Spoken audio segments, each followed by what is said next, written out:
or 28 years of existence, we were operating in silos. But now with the Nairobi Community of Practice, it has changed our perspective in terms of how we view our work. Now we embrace more partnership, more collaboration with other organizations because there's power in numbers.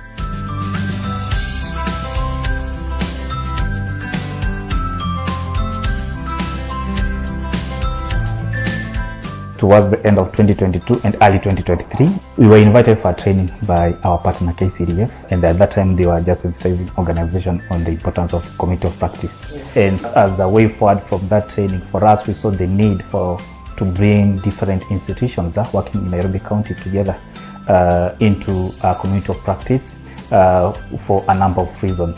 Kcdf convened grassroots organization to capacity build them on aspects of local resource mobilization. Members that had been trained from the Kcdf local resource mobilization were the ones who were brought together to start the Nairobi Community of Practice. The focus of the COPs is to ensure that the citizen is plugged, is able to engage, and where they are not able to engage, they are supported to be able to present themselves in a way that shapes how decisions are made in that particular county. Nairobi Community of Practice has more than 40 members, which is comprised of both public benefit organizations and also community-based organizations. We work jointly to address some common challenges that youth are facing within these particular thematic areas.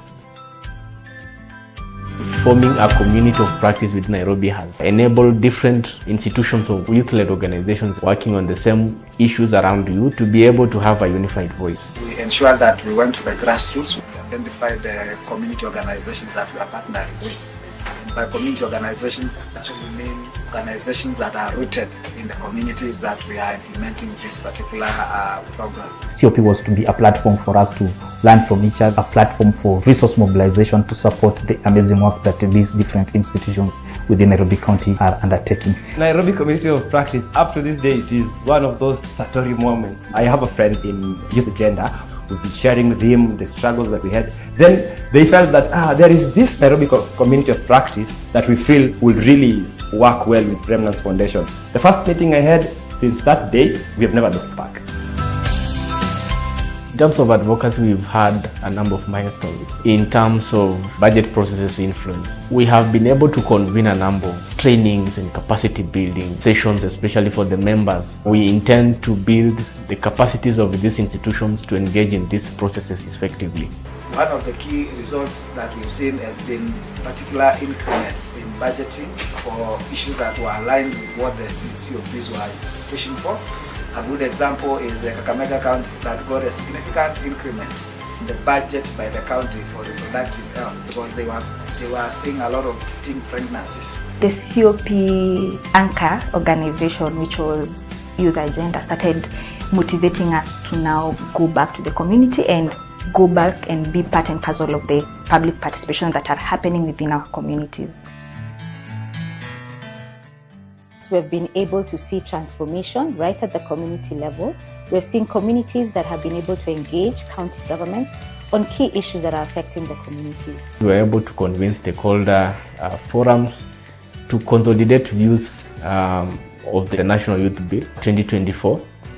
We had a forum, did a memo, and also submitted it to relevant authorities. We came together, reviewed the bill, and we were able to make submissions to the State Department for Youth. And as a result of that, the bill, as we speak, has never been tabled to Parliament because there are a number of issues we had raised our concerns about them. Bonganas is basically a platform where we invite youth and also duty bearers from the government offices to sit down and dialogue on key issues. Been able to convince Bonganasi dialogue. It had a representation of over 100 youth. COP, by the way, we were able to do Bonganasi dialogue, which was very amazing. That was a very awakening moment. We were also able to attend people's dialogue, which Nairobi Community of Practice, they've offered us trainings on how to raise funds. So those trainings helped us to come from just being a small organization to now having a voice in the society. And that has been a good journey for us, and really appreciate Nairobi Community of Practice. Despite our achievements as a community of practice, we've had a number of challenges. The issue of limited commitment from the members. And also the issue of having or coordinating a number of diverse organizations within a network. But through our capacity building trainings, baba yao waliondoka, hatukuwa na chochote. So kuishi kwangu tunaishi tu na kazi ya vibarua, kulima na kufanya kazi zingine tu za nyumbani. I finished my class 8 in KCP in 2023, and when I received the results, I was very happy. Around the 15th January, some months were joined, but I was there at home. My parents don't have money. How is it me, the one who have passed well? Changamoto ya maji ilituleta pamoja. Kubeba maji kuanzia mtoni, mtoto kwa mgongo, mtungi kwa mgongo. Pia wanyama wanahangaika. Tukakuja pamoja, tukaamua tuanze mradi wa maji kama Kcdf community. Our community were destroying the riparian because they found that the land is decreasing, and they found that the idle land is within the riparian. And we saw that because Chemususu Dam was constructed, which is collecting water from the upstream, and most of our members comes from upstream, we thought that there is need to conserve the riparian because of feeding the dam. Tuliamua kama kikundi tuchange pesa kiasi fulani ambayo ilikuwa 144,000 ambayo ilikuwa ni half price ya hizi masola, na tukapeana, alafu hiyo Kcdf ikatuchazia tukaweza kupata hizi masola za maji. Koseo wametusaidia na tubes, tunapata certified seeds, wametuletea maji. Sasa shida kama iko dry ama iko wet season tuko sawa. Kununulia sisi miche indigenous trees tulianza na Koseo, wametununulia hapa zaidi ya miti 40,000. Sasa hiyo pesa imetusaidia sisi kama members. Hiyo pesa tumeiwekeza. Have been able to influence that mindset shift, and that has contributed especially in terms of our output as a community of practice.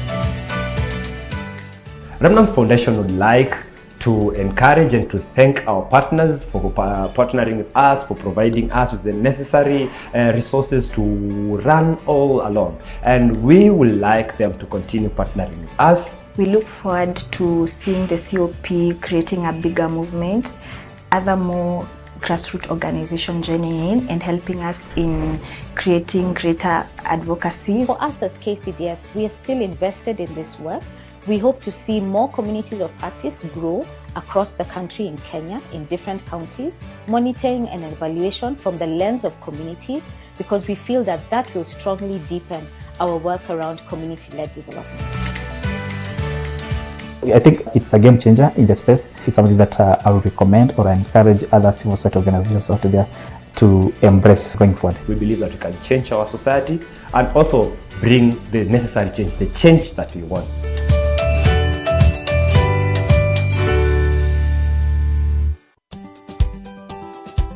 My organization has done so many litigations courtesy of the COP. I've seen progress in terms of engagement at that COP. One of them is leveraging of resources.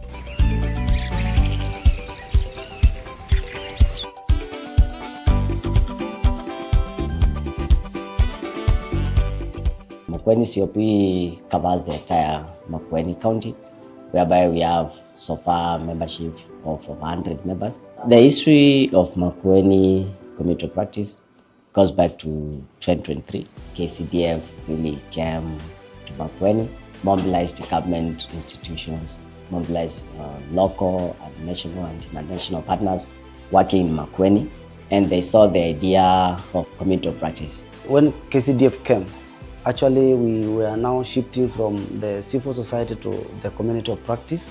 Aim being that the civil society actually is more demos than the governance issues.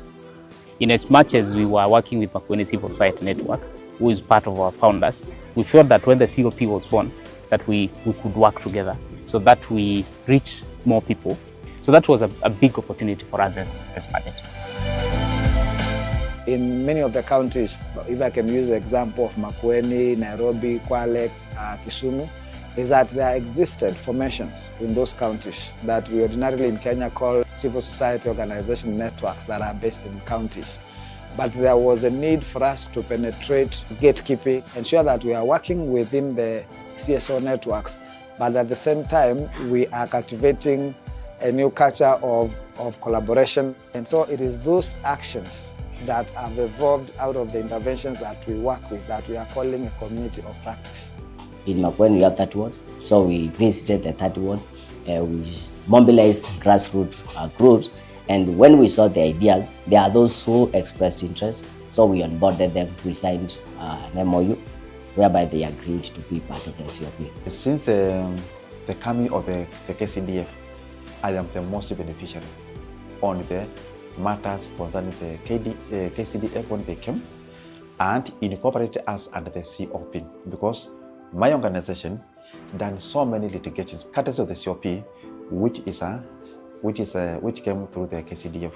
The convener, that is Makueni Youth Network, came around and introduced Makueni COP to our group, and we got interested, where we signed an MOU with the organization because we wanted to learn from other organizations. The people who came up with the idea that we are supposed to include these people in this COP, they had the idea that there is inclusion that we are supposed to meet, inclusion of persons with disabilities. After becoming the members of community of practice, we have been able to interact with them and get many logistics in terms of explaining our ideas to the relevant authority and participate in the public participation to give our ideas and progress of the group.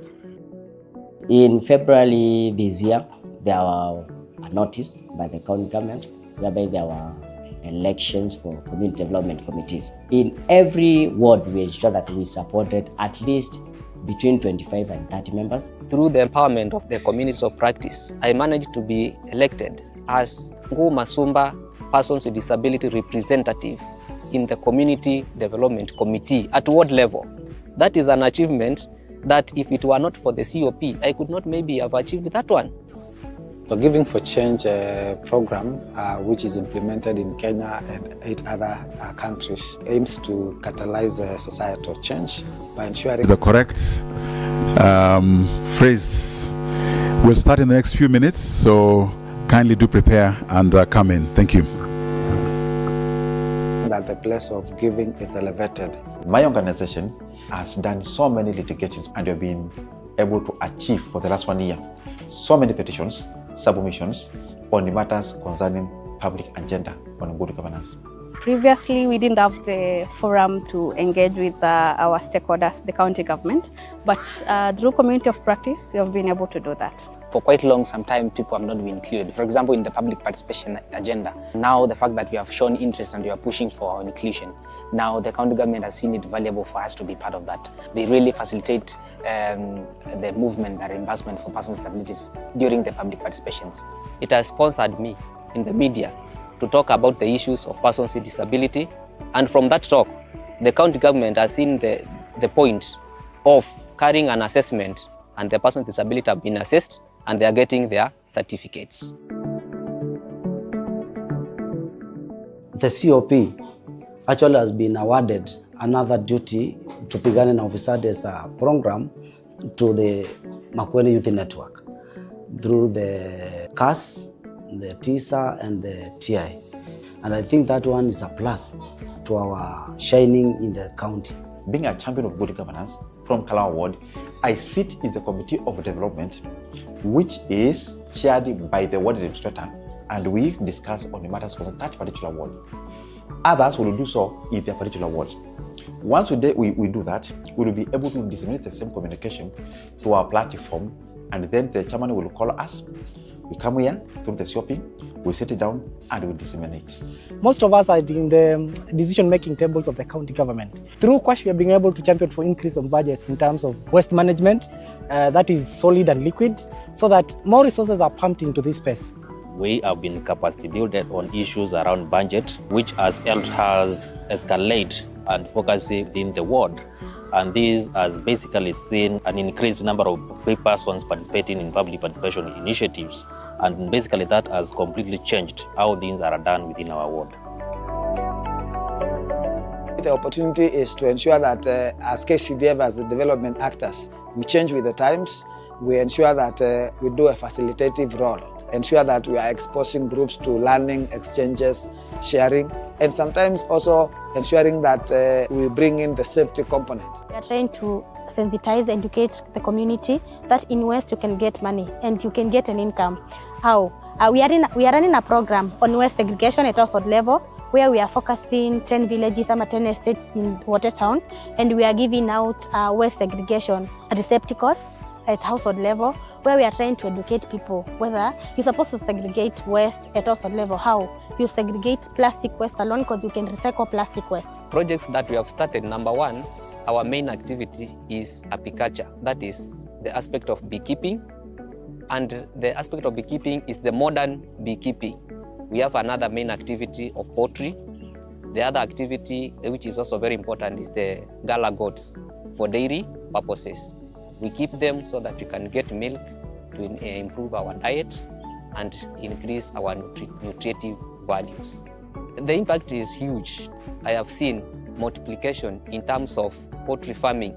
If we started with 10 birds per farmer, now we are able to reach at least 20 to 30 birds in a span of 2 years.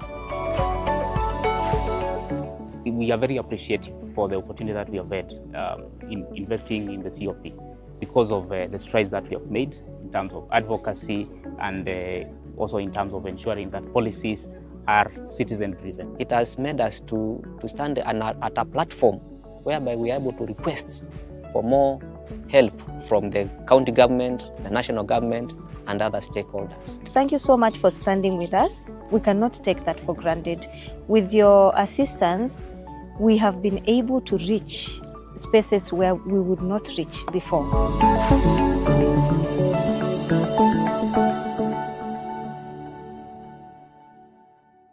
Mungu siyo mwanadamu, ataseme uongo. Ahadi zake ni kweli na neno lake ni kweli. I was born in the early 90s, and when I was in my class 8, I remember contributing 50 shillings, but I never knew like these 50 shillings could be of a bigger impact to the society today. We had many children who had over 400 marks, and that is when now this idea of Sustainable Education Fund came in. At one time we realized we needed some resources which can be used even by our great-grandchildren, or even when we are not there. The Education Board approved that we levy 50 shillings from a primary school child and we levy 100 shillings from a secondary school student. This brought about 2.5 million.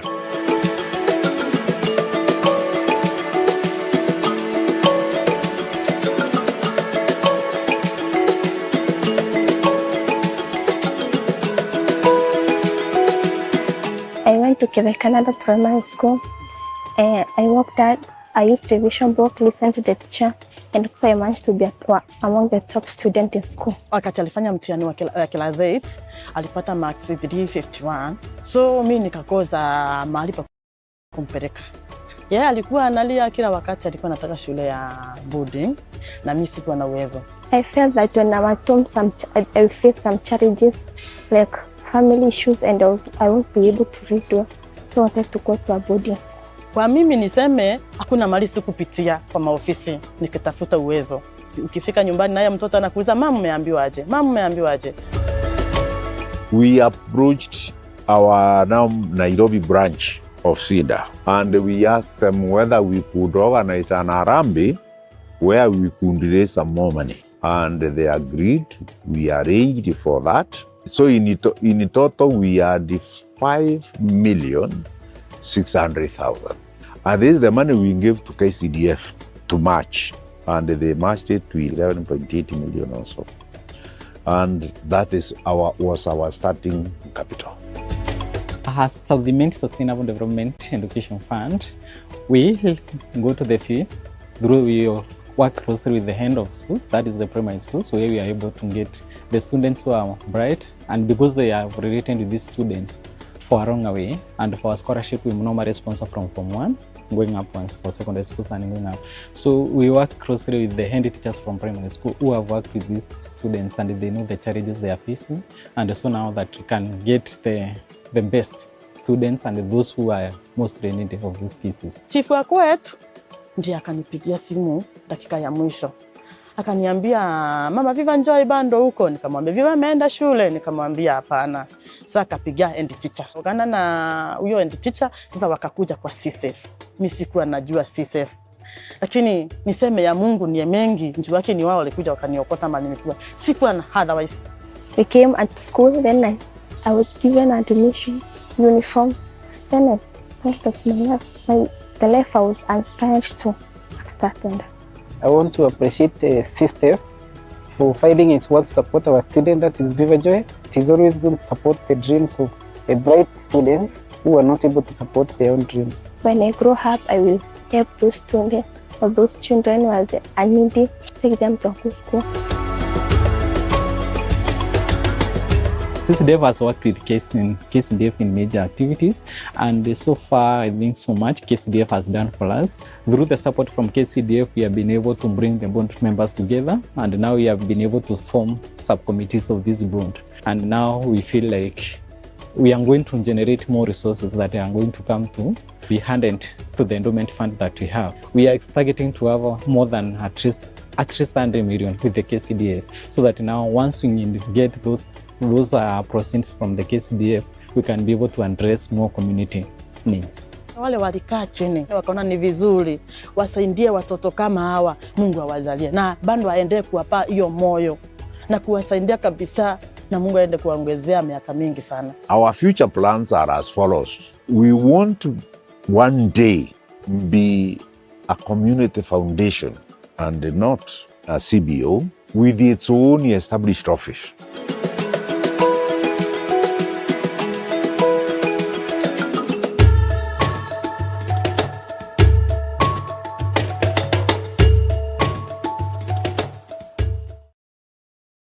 My mother don't have any work, yeah, and then my father, he has a very small business to cater for, I think, for our meals. Alikuwa naona hata hiyo pesa kidogo ilikuwa ni ngumu sana, nilikuwa ni ngumu.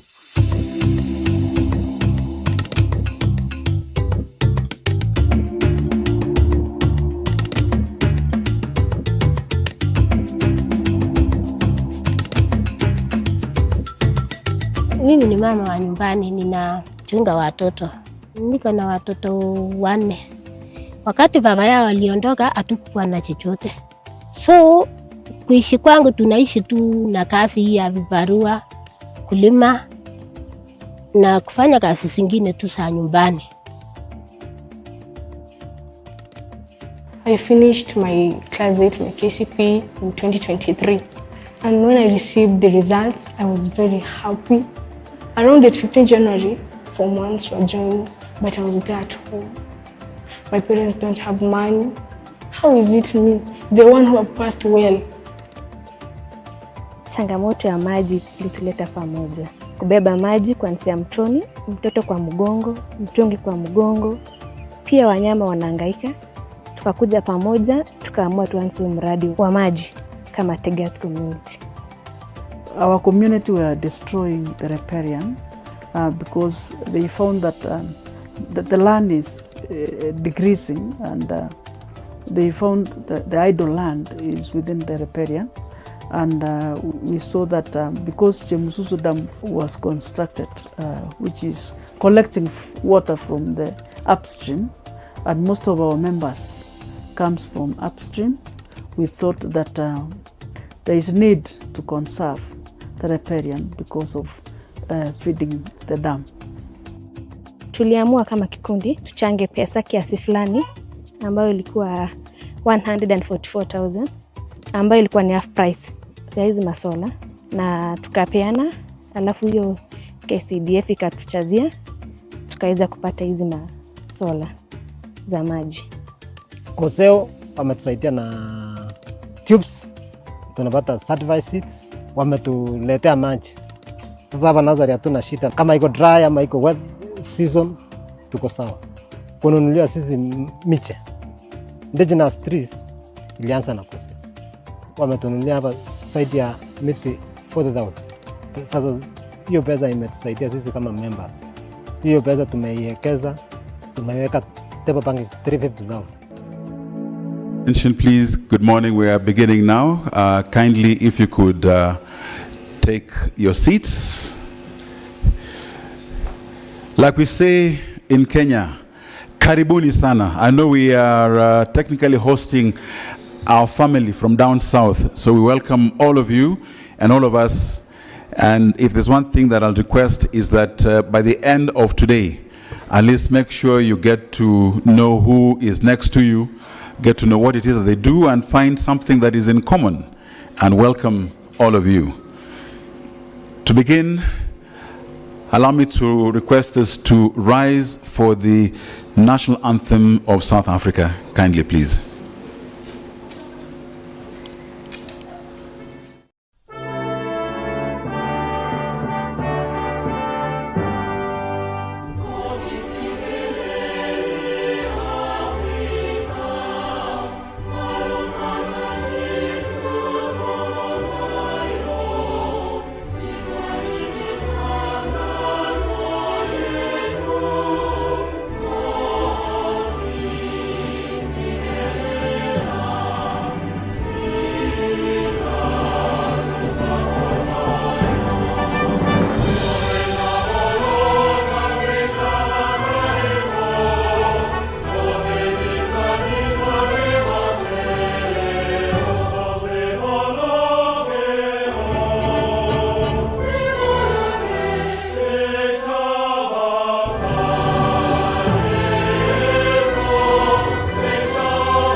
Very much. You may have our seats.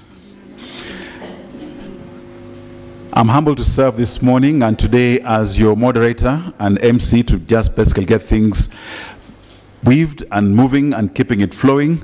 Just some housekeeping announcements.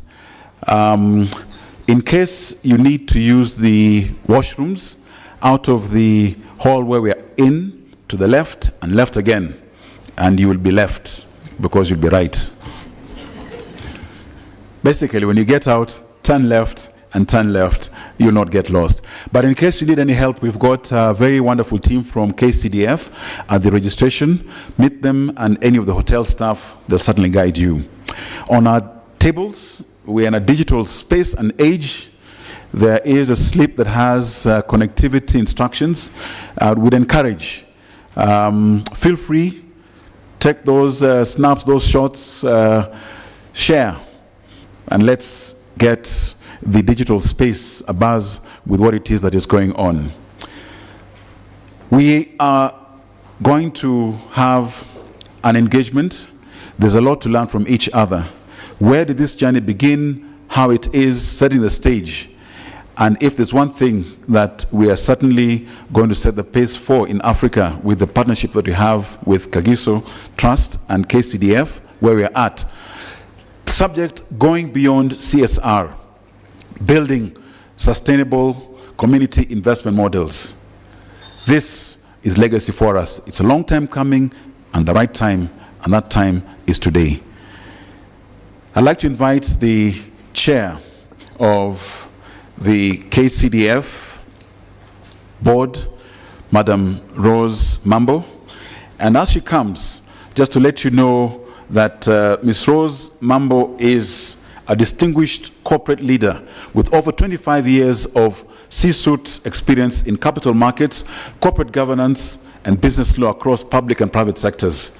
She currently also serves as the chair of the Women Corporate Directors Kenya and board chair of Akon Investment Management Limited, Airtel Money Kenya Limited, and Digital Opportunity Trust Kenya, and also sits on boards including Development Bank of Kenya and, of course, our very own Kcdf. A Master of Laws graduate of American University, she previously served for 12 years as the CEO of the Central Depository and Settlement Corporation, CDSC, and earlier held senior leadership at the Nairobi Securities Exchange. And she brings to us deep insight and strategic leadership at the highest levels of corporate governance. Ladies and gentlemen, let's put our hearts together for Madam Rose Mambo. Karibu.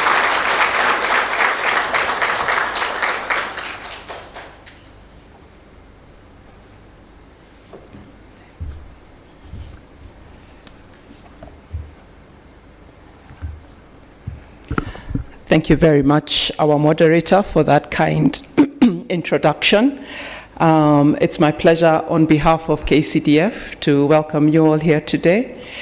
Dean Zoitahu Nebutalu, trustee of Kagiso Trust, Ms. Atia Yaya, chair of Kcdf IH, Dr. Mankondi Moitse, the CEO of Kagiso Trust, and Mr. Kotso Schumann, the CEO of Kagiso Capital, distinguished guests, fellow leaders, partners from across Kenya and South Africa, representatives from the private sector, civil society, the development community, ladies and gentlemen, good morning. It's a great honor for me to welcome you to this timely and significant convening, going beyond corporate social responsibility into building sustainable community investment models. I'd like to begin by thanking each and everyone for your participation and being part of this historic gathering. Today marks an important chapter as we celebrate the long-standing partnership between Kagiso Africa Investments, Kagiso Trust, and Kcdf, a journey that began 14 years ago. There's no better way to celebrate our partnership than by sharing the knowledge, experience, and lessons that we've learned over the years. The Kenya Community Development Foundation, Kcdf, was founded in 1997 as an indigenous philanthropic institution. We support sustainable community-driven development in Kenya by holding the belief that complete and lasting change is possible when communities initiate and drive their development agenda. Kcdf was founded on the principle of sustainability and local ownership. For more than 20 years, Kcdf has invested in strengthening community structures, institutions, and local leadership to drive development from the ground up. Our work spans education and youth development, livelihoods and enterprise growth, food security, climate resilience, as well as civic engagements and local philanthropy. Today's conversation is not happening in a vacuum. Around the world, development financing is undergoing a seismic shift. Global aid is contracting, and the traditional funding ecosystems that many organizations rely on is becoming increasingly unpredictable.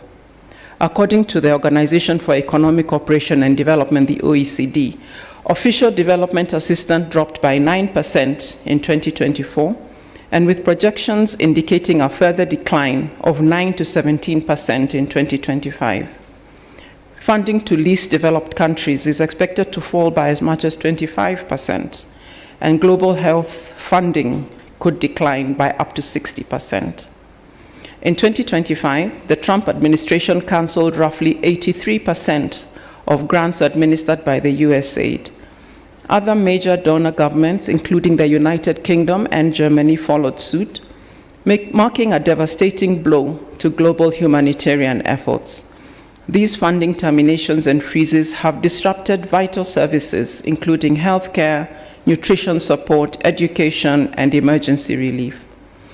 These numbers paint a stark picture. At a time when communities face heightened climate shocks, socioeconomic inequalities, and global crises, the resources available to support them are shrinking. And this is why sustainable, locally anchored investment models like the investment structure between Kcdf and Kagiso are no longer optional. They are essential. They ensure continuity, and they protect communities from the volatility of global funding cycles. And they safeguard development gains for the next generation. To our partners from Kagiso in South Africa, welcome to Kenya, and thank you. Thank you very much for the great partnership. Our communities continue to thrive because of our engagement. To our partners from the private, development, philanthropic, and financial sectors and implementing organizations, thank you for walking this journey with us. And to the Kcdf family, thank you for your unwavering commitment and dedication to community transformation. As we begin this convention today, let us anchor ourselves in a shared truth. Sustainable development is built, not given. Let me repeat that. Sustainable development is built, not given. It requires resilience, innovation, partnership, and investment models that empower communities to rise stronger, more confident, and more self-determined. I wish you all very fruitful engagements today as we deliberate on the subject matter for today's convention. Asanteni and karibu sana.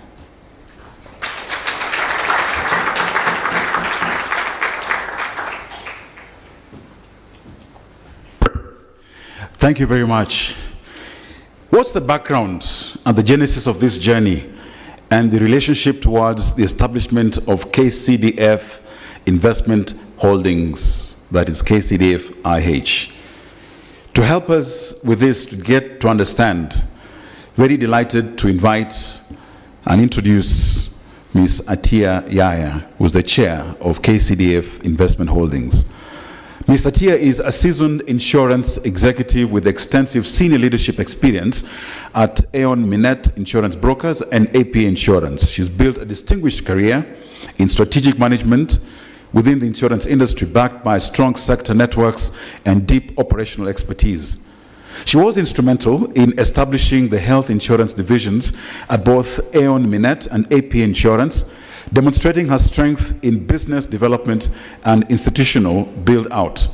She is an associate of the Australian Insurance Institute in General Insurance with specialization in marine and aviation classes. Ms. Atia currently serves as a management consultant to GA Insurance Limited, where she's supporting the development of its health division. And beyond her corporate leadership, she is an active member of the Rotary Club of Nairobi, having previously served as vice president and is a trustee of Friends of Spinal Injury Hospital. And as chairperson of Kcdf Investment Holdings, Mr. Atia brings a wealth of insurance expertise, strategic insight, and a strong commitment to philanthropy and community impact. Madam Atia, that was you.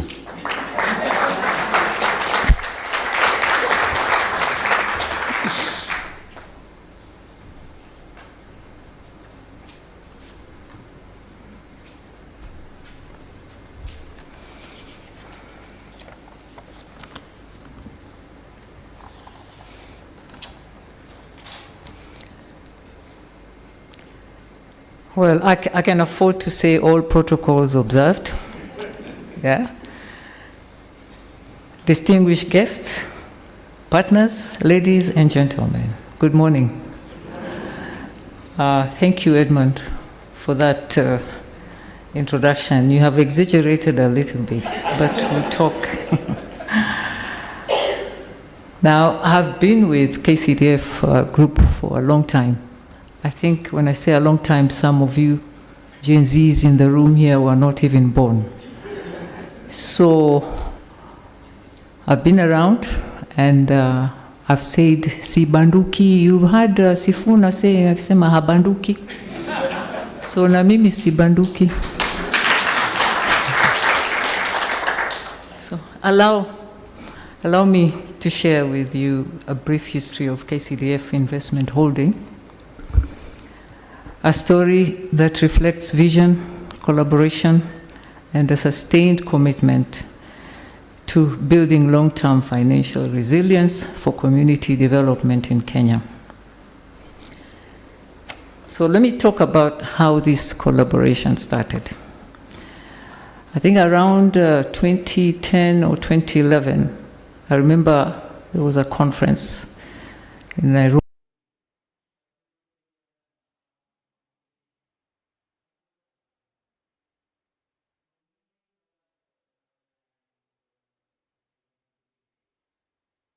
You can imagine how long we've been singing about sustainability. Janet is looking at me and laughing.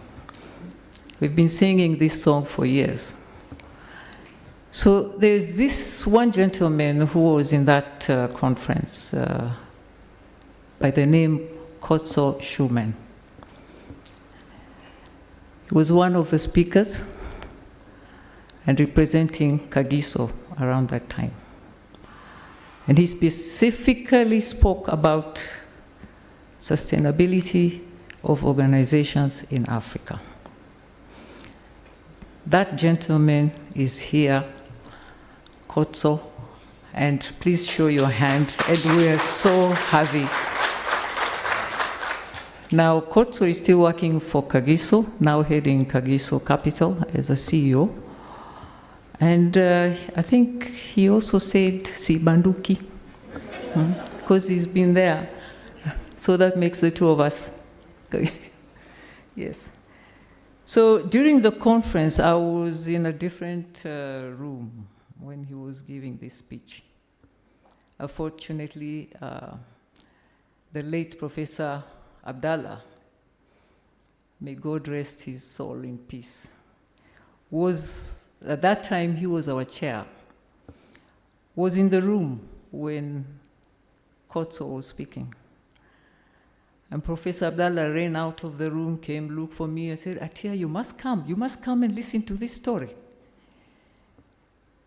So we went into the room, and I didn't get the beginning, but towards the end, I got the gist of it all. So Mr. Schumann gave a very powerful speech. It's an extremely powerful speech. He spoke about how Kagiso were no longer running around with a begging ball. Now, how does that sound to everyone here? Amazing, isn't it? At that time, he shared the story of the organization, and he said, our organization, we have our own funds to carry out our social work and in philanthropy. We were all so wowed. We say, what? And I could even detect some attitude there because he was very proud. And he was talking about that we don't beg. So can you imagine how that feels? It was very striking and very powerful. So we walked out of there very charged, very excited. And we could relate to this because that was our vision when we formed Kcdf, and that was in 1990s. So we could relate to that, and we said, now, this is where we want to be. It may take us a few years, but this is where we're going. because that vision, it's still alive today.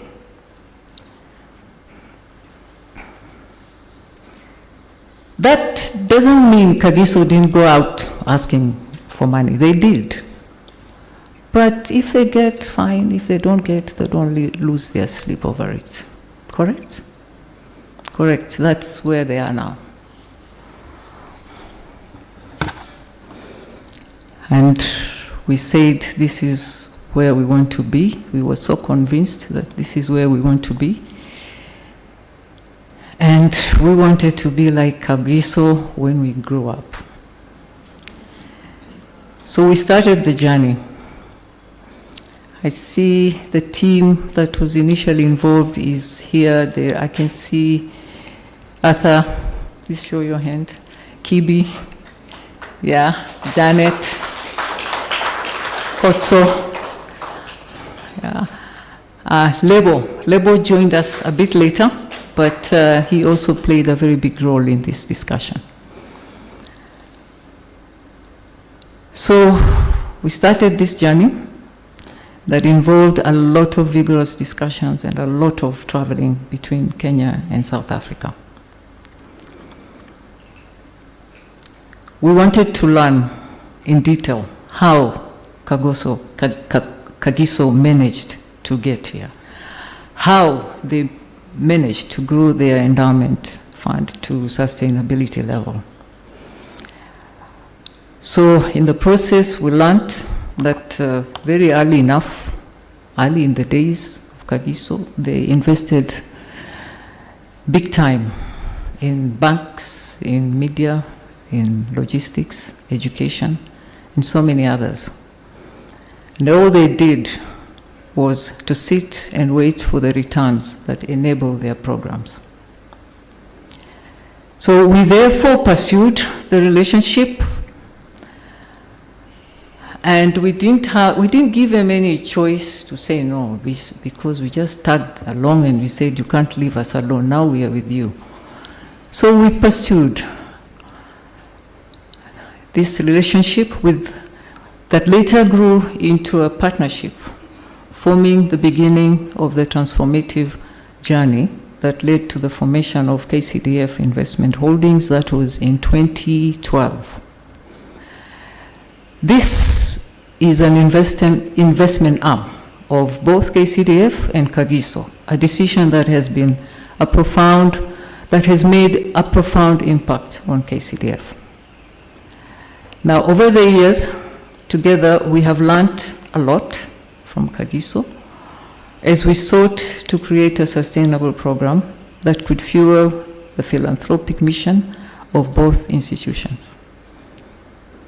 The journey has not been without challenges, but through it all, we have remained true to our vision to contribute to Kcdf's long-term strategy of building permanent income-generating assets for the benefit of our communities.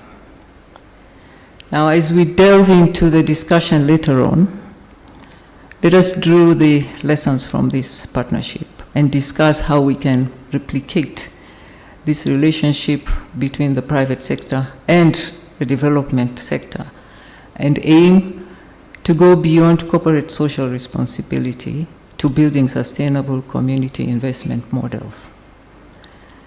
Now, everyone is talking about this, the new world order. Rose, you have mentioned about it. The world now is upside down, thanks to the Trump administration. And I don't think it's a bad thing. It's a good thing for us. It forces us to look within, look at our problems, and fix our own problems. So I think the time is now. You know, when Kagiso did not go out with a begging bowl in 15, 20 years ago, now we should start that journey here and get to where Kagiso is. Thank you for listening.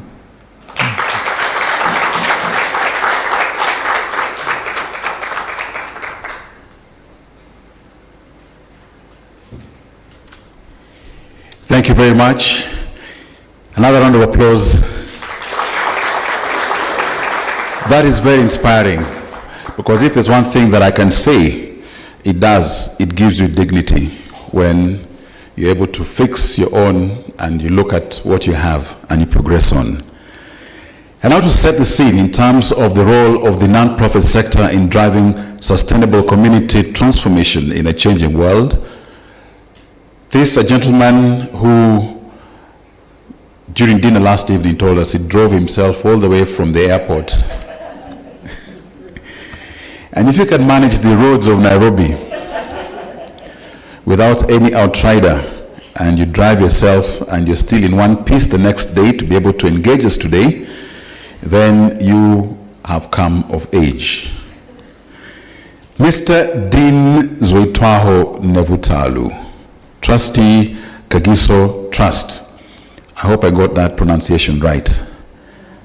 Did I? Out of 10?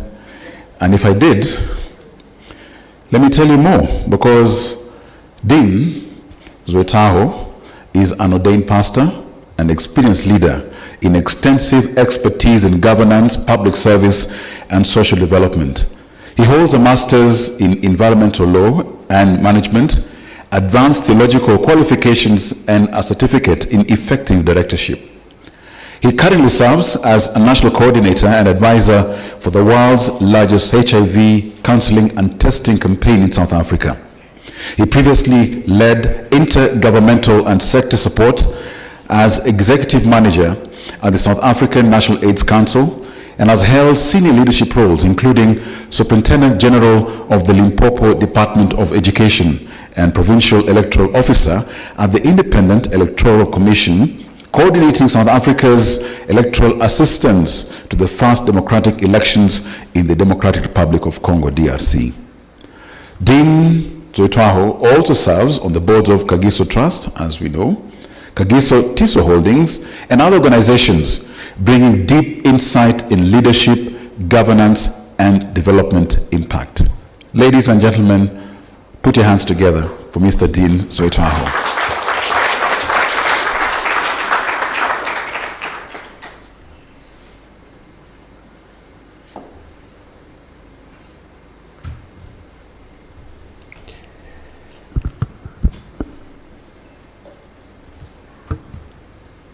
Program Director, thank you very much for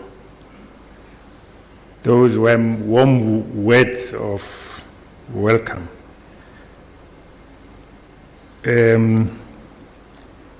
Chairperson of the Kcdf board, distinguished trustees, leadership of Kcdf Investment Holdings,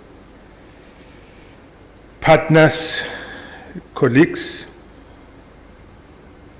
ladies and gentlemen,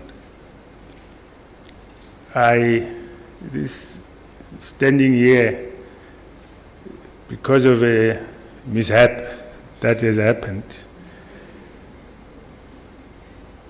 Our chair and another trustee were supposed to join us here, but then Kenyan decided to go on strike. Kenyans at the airport. So they waited and waited and waited until they had to abandon the trip.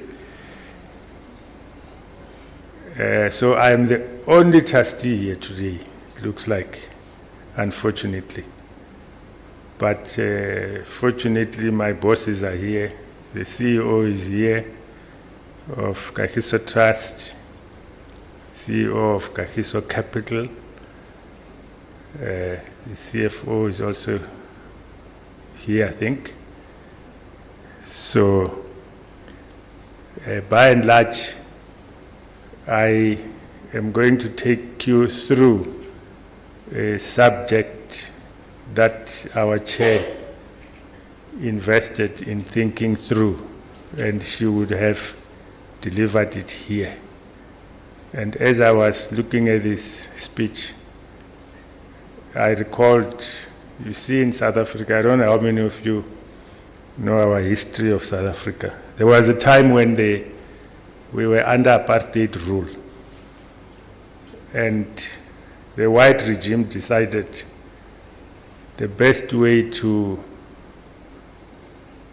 keep governing the majority of black people in perpetuity when they are the minority is to divide them. So they divided us into homelands. And according to the languages that we speak. So they made you feel you are different, so they divided us. And then they then created governance structures in the homelands, and they differed in many respects. But in my homeland, where I grew up, they picked up a chief who was almost semi-illiterate to be the leader, and then later on the president. So he had this responsibility, like I have today, of reading speeches in many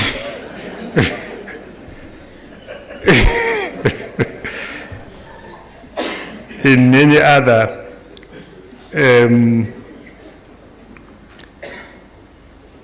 forums like today. So I remember the big joke of one day he had to read a speech. Now, it was a speech in Afrikaans.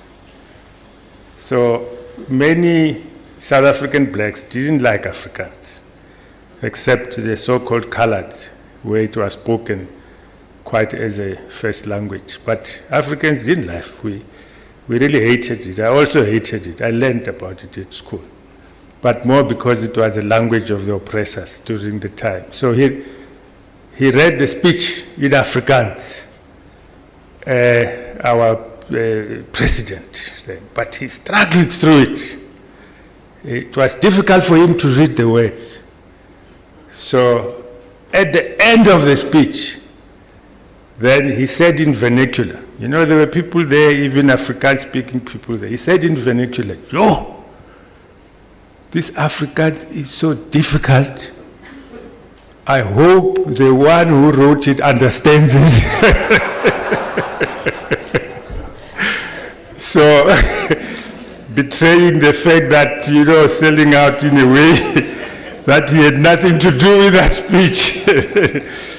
So it is both a privilege and a deeply meaningful moment to join you here today and to share reflections on the evolving role of the non-profit sector in shaping sustainable community transformation. Allow me to begin by expressing our sincere appreciation to Kcdf, not only for the partnership we continue to build together, but for the leadership that you are demonstrating in advancing sustainable community-anchored development on this continent. At Kagiso Trust, our work over the past 40 years has been guided by a purpose that remains both simple and profound, igniting human capacity. This purpose recognizes that the most powerful resource any nation possesses is not its minerals, nor its financial capital, it is its people. Sustainable development begins when we create the conditions for human potential to be realized, because when human capacity is ignited, communities do not wait to be developed, they develop themselves. Our role, therefore, is not to impose solutions, but to enable possibility. We meet at a time of profound and irreversible change across Africa and globally. Institutions are navigating economic volatility, fiscal constraints, technological disruption, climate vulnerability, and growing inequality, particularly among young people. These pressures are forcing a fundamental shift in how the non-profit sector operates. The traditional boundaries between the state, the private sector, and civil society are becoming increasingly blurred. Non-profits are no longer operating solely as charitable service providers. They are becoming bridges between government and markets. They are filling critical service gaps. They are mobilizing private capital towards social development. They are advancing social entrepreneurship. They are becoming institutional anchors for sustainable development. This represents not a temporary adjustment, but a structural transformation. The traditional donor-dependent model, while necessary in its time, is no longer sufficient to sustain long-term societal information. The chair of your investment entity was saying, Kagiso Trust doesn't mean Kagiso Trust doesn't ask for money anymore. It's just that it doesn't matter whether they get it. The fact of the matter is we don't ask for it anymore. So we actually seek partnerships.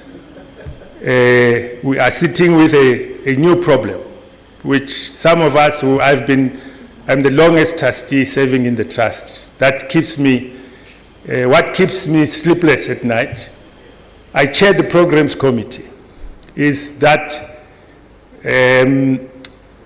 we're sitting with too much money now. Too much money than we can spend. And the challenge is how do we craft programs which are impactful, because you can't just throw money away, and actually contribute towards transformation. So that is one problem I sit with, especially me as a chair of the programs committee. The second problem I sit with is that we are living in a situation where, especially in South Africa, which is now defined by an ethical leadership when it comes to the stewardship of money. And we always, like when we try to get trustees, it's a nightmare, new trustees, because that's one and the most important issue that we look at. People may have all the qualifications in the world. They may be very, very bright. If they are unethical, they can bring down what you have built over years to come. So that's where we are at the moment. So we have reached, in a way, no longer donor-dependent situation where we can really say we are sustainable for the moment. Of course, things always change. And this is where we believe the future belongs to institutions that are financially sustainable, operationally resilient, and capable of igniting human capacity independently. Africa's future will not be determined elsewhere. It will be determined by the strength of its own institutions. That was our vision, even when we entered into partnership with Kcdf, because we are part of Africa's future. We are part. We need to be able to make our own contribution. And we cannot do it alone. We need to be able to carry our brothers and sisters along the path if we are to be successful.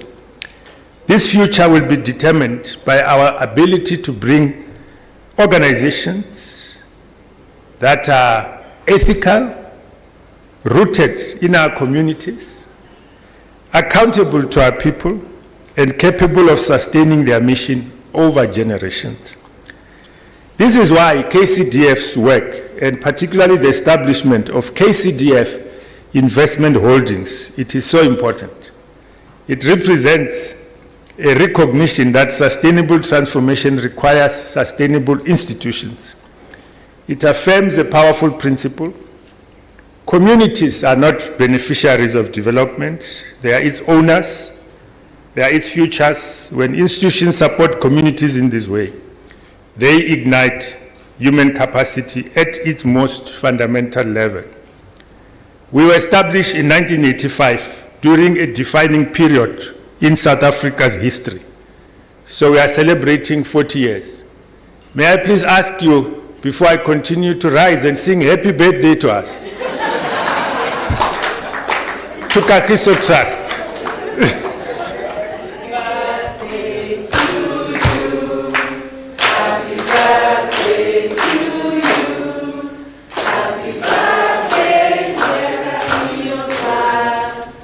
Happy birthday to you. Hip hip! Hip hip! Thank you, thank you. Yes, so we were established in 85.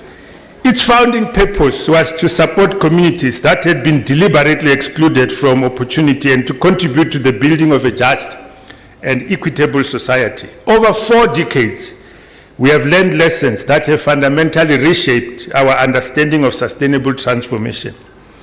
We learned that programs alone do not sustain impact. Programs serve moments, institutions serve generations. We learned that communities must not remain beneficiaries. They must become participants and partners in their own development. We learned that sustainable transformation requires not only social investment, but economic participation. And most importantly, we learned that igniting human capacity is the foundation upon which sustainable societies are built. This understanding led Kagiso Trust to evolve from a grant-making organization into an institution builder focused on strengthening human capability, institutional capability, and financial capability.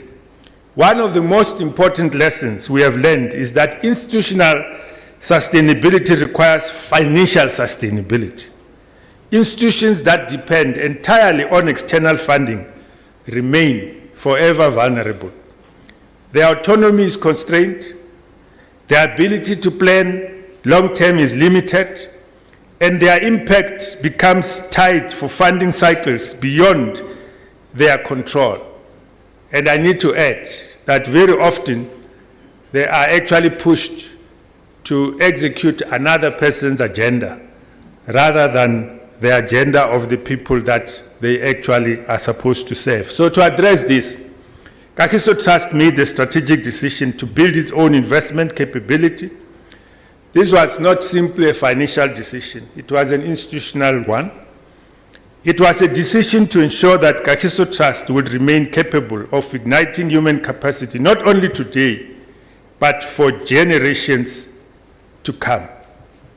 One of the persons that has played a very important role during the time when Kagiso Trust was in very serious difficulties, he was the key person that was identified. We call them strikers. It was the key striker of Kagiso Trust to go into the investment. Your counterpart, chairperson, he long passed, quite at an early age, Eric Mulobi.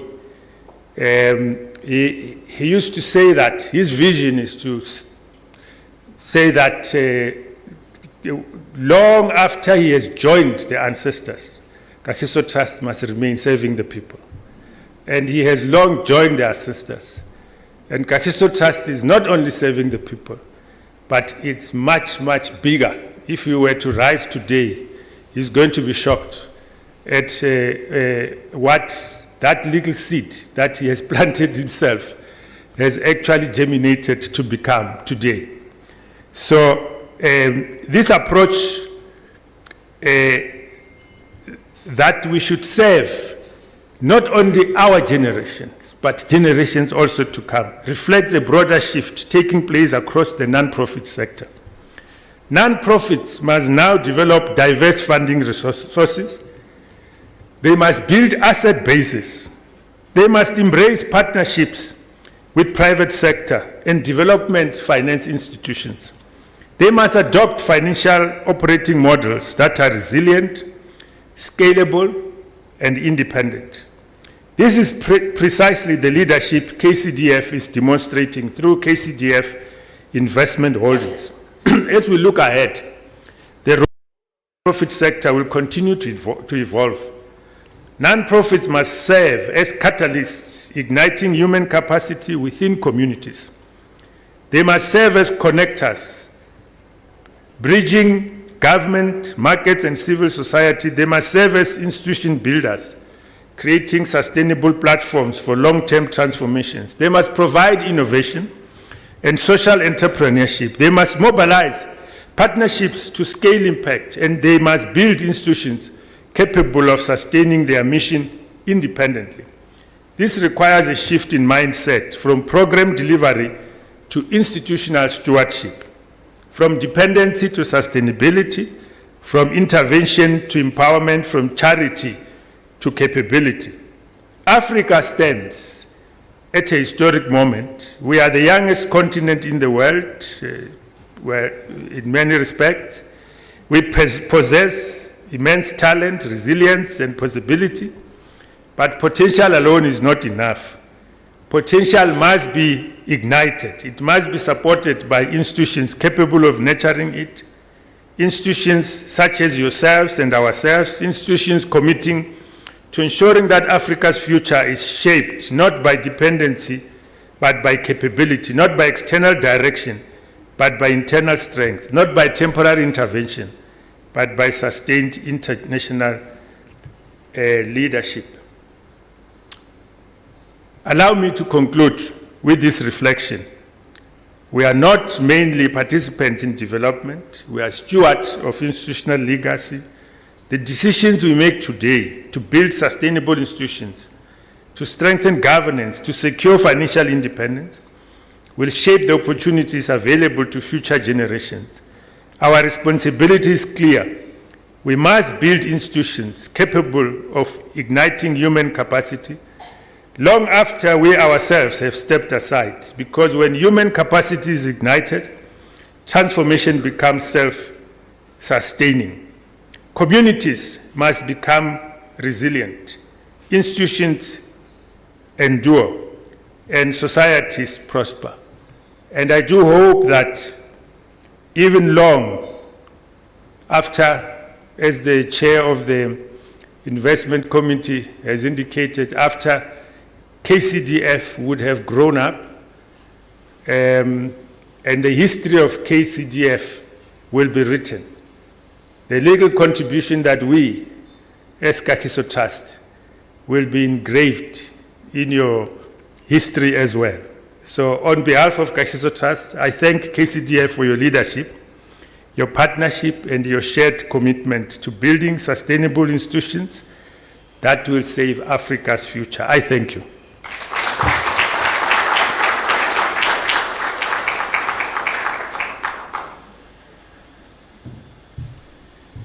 Thank you very much, very inspiring, and we thank you for sharing those words. We'd like to also just take a moment to recognize the chair of Kcdf Trust, Engineer Wanjohi. Karibu sana. Thank you very much for sparing time to join us. We'd like to look back and also leap forward into a panel discussion. We'll look not only at the history of Kcdf IH and also just the whole response to the presentation of the non-profit sector in driving sustainable community transformation in a changing world. And in this panel discussion, let me invite the following to join us on the stage. I'd like to begin with Ms. Janet Mawio. Ms. Janet Mawio, Director, ADAPO. Kindly make your way as you come up. Ms. Janet Mawio is a distinguished leader in the global nonprofit sector with over 30 years experience in building resilient development and philanthropic institutions across Africa. She is widely respected for expertise in nonprofit governance, organizational development, resource mobilization, and strategic philanthropy. She served for 17 years as the Executive Director of Kcdf, where she spearheaded innovative asset development structures that strengthened the foundation's long-term sustainability and positioned it as a leading model for community philanthropy in the Global South. Janet has also held roles at Action Aid International and the Norwegian Agency for Development Cooperation, NORAD. She currently serves as a board director at ADAPO, bringing deep strategic insight into impact-driven governance and sustainable philanthropy. Janet Mauyo, kindly join us. Next is a gentleman who habanduki, Kotso Showman, Chief Executive Officer of Kagiso Capital, the investment arm wholly owned by Kagiso Trust, a role he has held since the company's inception in 2014. With over 2 decades of leadership within Kagiso Trust, including 10 years as CEO, he led the organization's strategic transition from donor dependence, including funding from partners such as the EU and other international agencies, to a self-financing model powered by its investment portfolio. He also oversaw an annual budget of 260 rand million. Kotso brings to this panel deep expertise in strategy, institutional sustainability, and innovative partnership models between the private sector and government. Ladies and gentlemen, Kotso Schumann. Next is a Gen Z, Mr. Arthur Namu. He's a retired banker and a seasoned practitioner in securities, corporate finance, and governance, now serving as an independent financial services consultant. Over the past 3 years, he chaired the State Corporations Advisory Committee in the Office of the President of Kenya and currently serves as a director of Kcdf Investment Holdings Limited. He has previously held senior management and board roles across multiple institutions and brings extensive experience in public sector advisory and corporate oversight. A passionate advocate for volunteerism and philanthropy, Arthur serves in several community initiatives, including the Kenya Alliance of Resident Associations and other civic and charitable organizations. Mr. Namu holds a Bachelor of Commerce degree from the University of Nairobi and a Master's in Public Administration from Harvard University. Arthur Namu, karibu.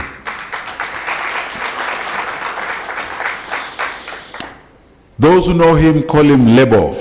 Those who don't, he's Lebogang Mosiane, COO, Kagiso Capital.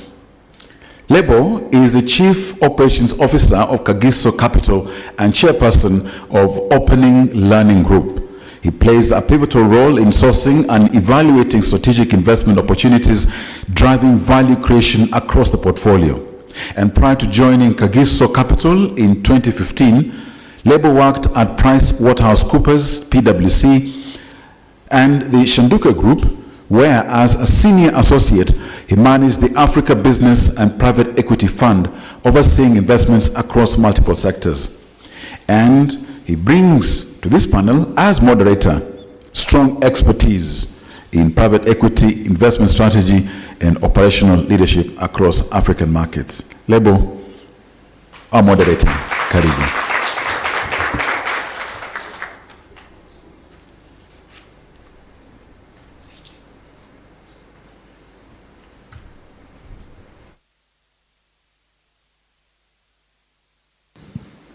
Karibu.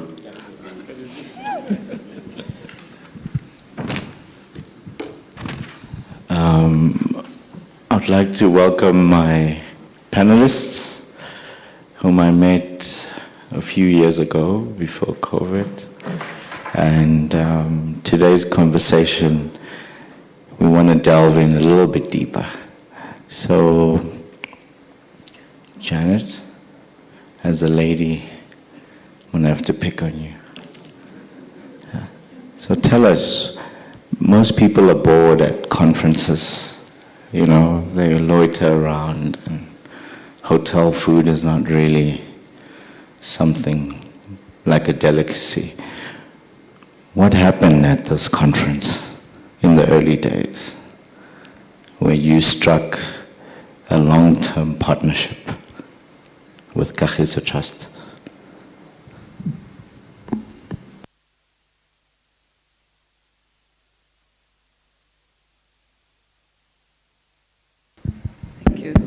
Thank you, Lebo, and it's nice to see everyone, including many old friends or people in the struggle. Those of us who have been in the struggle, it was really nice to see so many of you today. What happened in 2010? Yeah, I think what really happened was finding resonance. People who spoke the language I spoke, people who are passionate about the things I was passionate about what I sometimes think is independence. Independence is when you do what you need to do, what you want to do, what works for you. And in Kagiso Trust, in Koso's presentation, I actually found that. I found this was an institution that was speaking about the things we were caring about. We wanted to be sustainable. We wanted to be a sustainable organization.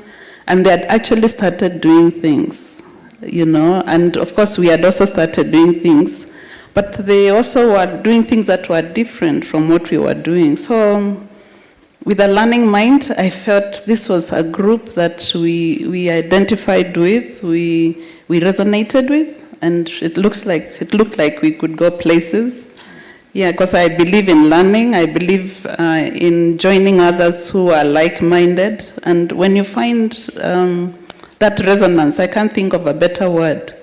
People are striving for sustainability, trying to raise resources so that they can put money where they needed.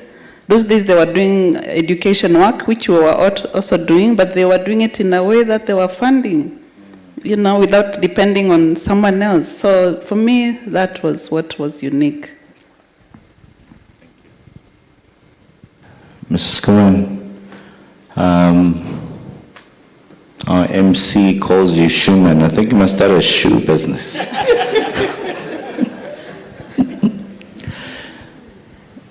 And for you, this grant-making conference,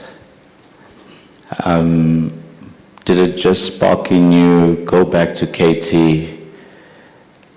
and think about really talking the talk? What really struck you deeply to not just say, here's my card, see you next time? Thanks, Lebu, and thank you to the MC. And I'm also excited to see so many comrades and development workers that are trying to transform our communities. And it really gives hope that I still strongly believe this is a sector that's committed in mainstreaming communities, like Zoe has said, to be real participants in their own development. Lebo, that conference was a very interesting one, but it was also a sad one for me. And people did not see me. I shed a tear whilst people were presenting. It was a conference where you had the non-profit sector coming together and talking about the future of the sector. But most of the people in that conference actually did not know whether they'll still be there in the next 6 months or in the next 2 years, because all of them were worried that their donors are pooling money. And they just could not. And it was so sad to listen to people who could not talk about the future because somebody, somewhere, has made a decision to say we're no longer going to fund development work in the continent. You must know we were just out of the financial crisis, 2028, 2029. And most donors took a decision that we were no longer going to invest in Africa. And it was sad to listen to the profit sector leadership that did not know whether in the next 6 months the organizations will still be there. In the next 2 years, most people knew that in the next 2 years they'll definitely be closing down because money would not be coming. That was the one sad part about it. The second sad part about the conversation was that people were quite open in saying they were actually running programs that were not responding to the real needs of communities, but were running programs that we're responding to donor needs. That for me was very sad to listen to. Are we developing the continent because somebody said, I'll give you money, but this is what you're going to have to do with the money. Not this is what your communities need for you to transform. That for me was very sad. And when I presented, I gave people the story of Kagiso Trust, and I said to them, in 1990, when Madiba was released, the EU made an announcement, right? And said to all non-profit sectors in the country that we're no longer going to fund you as non-profit organizations. Traditionally, the EU does not work with non-profit organizations. Traditionally, the EU works with government. Because you guys are going to have a democratic government, we will channel our money through your democratic government. You guys must go to your government to ask for money. And I said to them, Kagiso Trust had 3 options. And there was a debate within Kagiso Trust. The first option was an option that, guys, we're going to have a democratic government. Maybe there's no need for Kagiso Trust anymore, right? And that debate continued, but at the end, people did not agree that it doesn't mean when you're going to have a democratic government, it means the needs of communities are going to be dealt with by this democratic government. So that view was not supported. The second option that was there, the apartheid government set up an NGO called the Independent Development Trust. And they set up the Independent Development Trust with 2 billion rand. And in Kagiso Trust, there was a view, particularly by ANC comrades, that were saying, hey, look, we don't trust this IDT thing. We must talk to Kagiso Trust to take over this entity, because Kagiso Trust are really comrades that we think we can trust. That view was not accepted because people in Kagiso Trust were saying, you know, if you merge with the IDT, you're going to become a government entity. And we did not want to become a government entity. And that led to the idea of us setting up an investment company. And that's really, for me, when I presented at the conference, I gave them the story that we took the difficult decision that we're going to explore and create an investment company that would, in the future, support the work of the trust independently from being dependent on grant money. But Lebo, for me, I think that conference was an exciting conference, but very sad to hear how non-profit sector leaders in the continent were not sure about the survival of the sector. And when I presented, and the Kcdf team were quite excited. And I think for me, that's what really made that conference quite exciting for me. No, thank you, Mrs. Kwan. Before we delve into the sustainability model, it's something maybe we never really talk about as shared values and philosophies. And Mr. Namu, the first time I joined an IH board meeting, he opened in prayer. So I just want to share something that we have a problem with in South Africa. We call ourselves the Rainbow Nation, but some parts of the country, especially in the Cape, they took the rainbow thing too far. Because it just said, you know, men and men can be together, Mr. Namu. But I felt grounded by those prayers.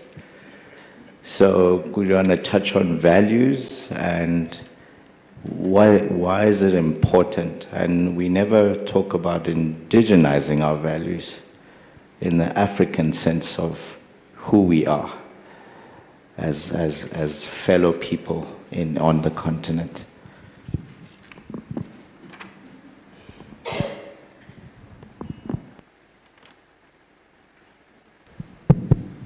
Thank you, Lebo, for that introduction and also background. I think I also want to thank our two, actually three speakers from the beginning.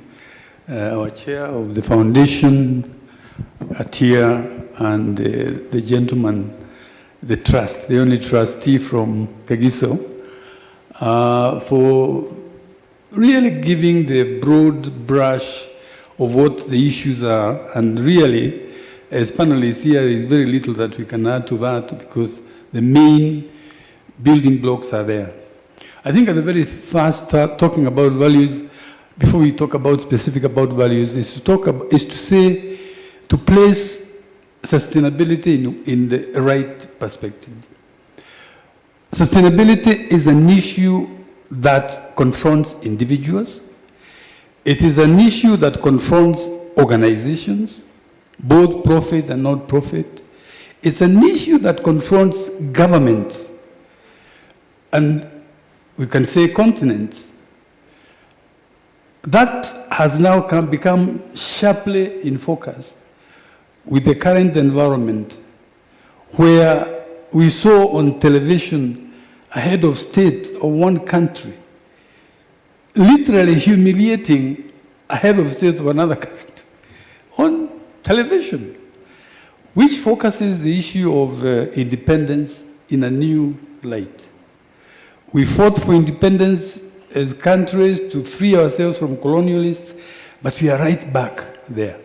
And so the idea of sustainability has to do also with national independence. Somebody else talked about, I think it is a moderator who talked about dignity, because it's all about dignity.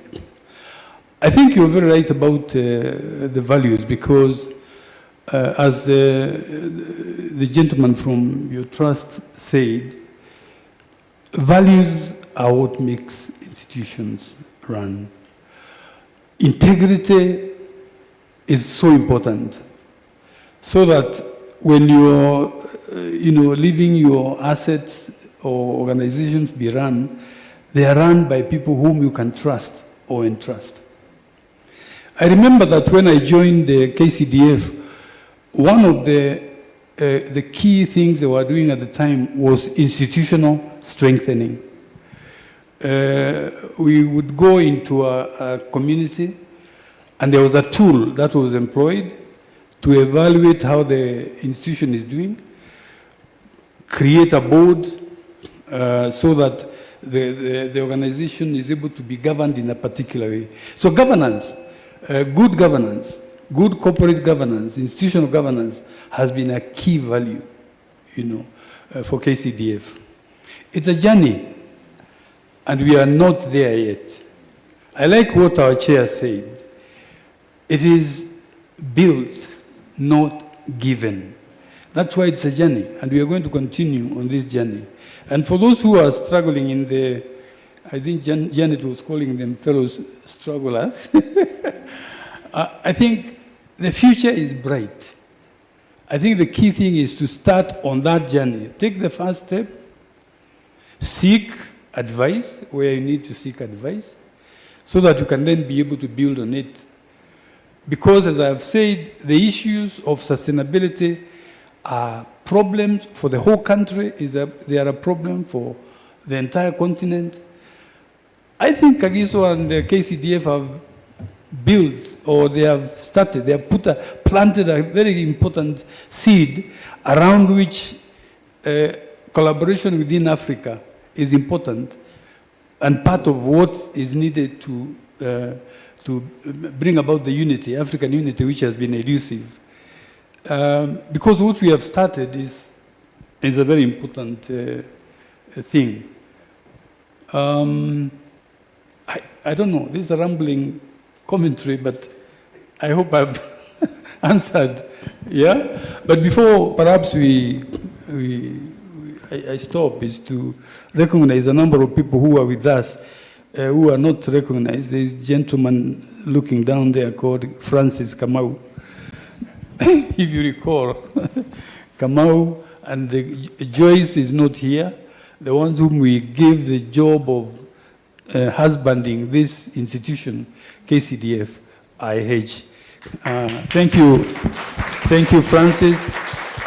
And I also recognize trustees here like Aleke, our chair, of course, of the trust, engineer, and many others, even Edmund, who has left us now, but he's still with us. I may not mention, and the chair of the investment where we are putting money, Mr. Kcdf, is the chair of HERI, one of the initial investment we entered into. Kibe, please just lift your hand. And a member of the board of HERI Investment Committee, Mr. Kase. You are talking about Gen Z. I'm 76 here. There is a Gen Z in our institution. So thank you very much. I think the other point which needs to be mentioned at this stage is that Kcdf is but one arm of what other steps Kcdf group has taken. It isn't the only, because sometimes one might get the impression that KCDFIH is the only. I think that structure of our institution, I'll leave to Janet to explain, but it's just one step.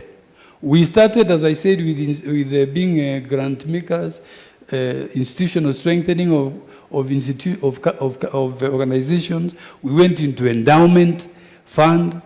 We took steps to secure things like our rent by investing in an office where we have our staff seat.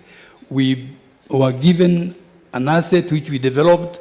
We have a building that we own. So KCDF is just one. Yeah, thank you very much. Well, thank you, Mr. Namu, and you touched on what Rose, the chair, said about build, and where the dean spoke to, when you're donor dependent, you might be fulfilling someone else's agenda.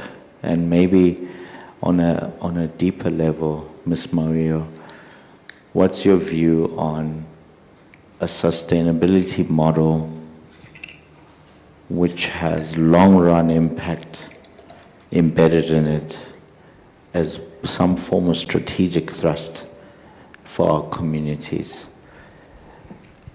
Have we elevated ourselves to a place where we can see models that are replicable? And how do we see the sustainability? Sometimes we look at it as a financial metric, but it's a deeper sense of independence, like Mr. Namu touched on. Thank you. Yeah, sustainability is a very loaded term. And the deeper you dig, the more you'll find there are many elements to it. And I liked, I think it was Mr. Dino, one of the speakers this morning, who talked about the grounding in people. Actually, everything starts and ends with people, because people are the holders. When people understand who they are and where they need to go, then they become the vehicles for structuring what is needed. And of course, you need the accountability and integrity and all that. So of course, when we talk about sustainability of an institution, it means, you must know who you are. And that's why sometimes it begins with you yourself. Who are you? What are you looking for? What do you want to achieve? What does success look like? And as an institution, what is success for you? What are you trying to achieve? And I think that's where KCDF started. That's where the very early assignments, and I see Catherine there, with Monica, going to communities and helping them figure out who they are, what they want to do. How do they get out of poverty? And from building from there, then of course they start looking at, actually, what assets do we have, and how can we connect with other assets around us? How can we get the government to commit resources to the things we care about? When you don't know what you want yourself, then it becomes easier for people to push their agendas into you. And unfortunately, we have a big chunk of the non-profit sector which continues to respond to what funders want, which is what Kotso was talking about. Because they continue to move away from who they are and what they want to a life of embracing someone else's agenda. It's a very dangerous situation to be in. And so when we talk about that sustainability, then of course as an institution figures itself, figures what impact looked like. That's why I really love the idea of an institution, because I personally believe institutions give us room for scaling up what we are doing, and that's why you need many institutions which are properly motivated and driven by their own agenda. You have to believe in something. You can't believe if you believe in nothing, then get out of the space, So we have to be convinced about making a difference. Yeah, and then within that, then as you build the institution, then you now starting from where you are. And I continue to struggle again with a nonprofit who think that the way to build sustainability is for somebody to give you.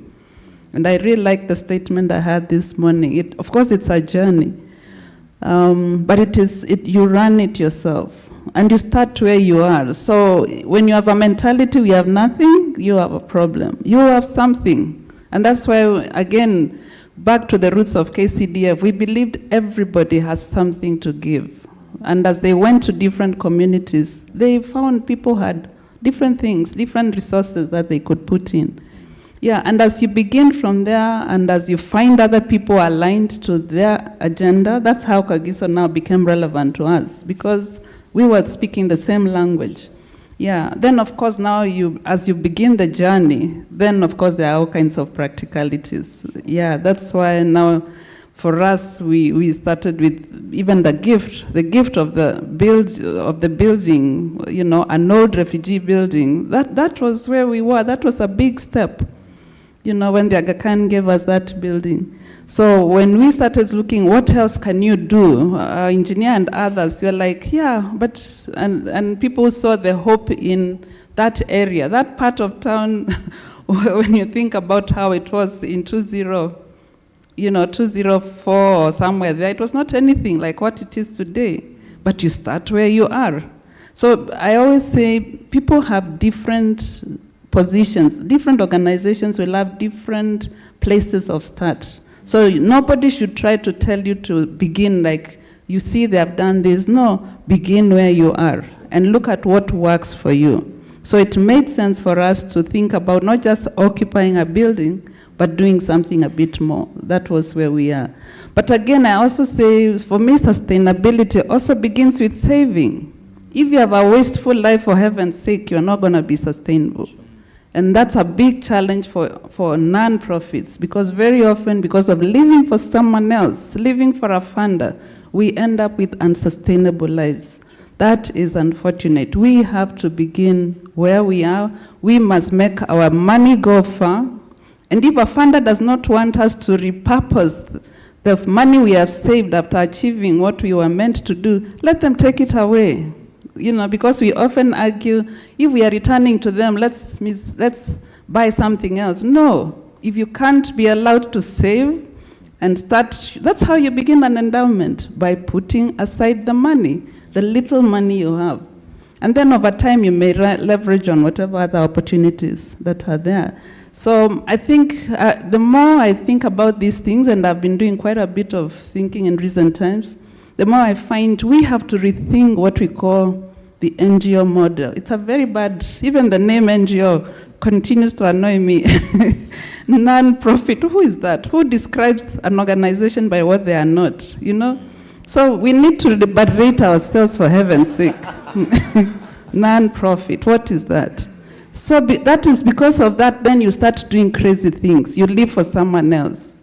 So honestly, we need independence. We need to define our model ourselves. And that's how we will move the journey of sustainability, not by living for someone else.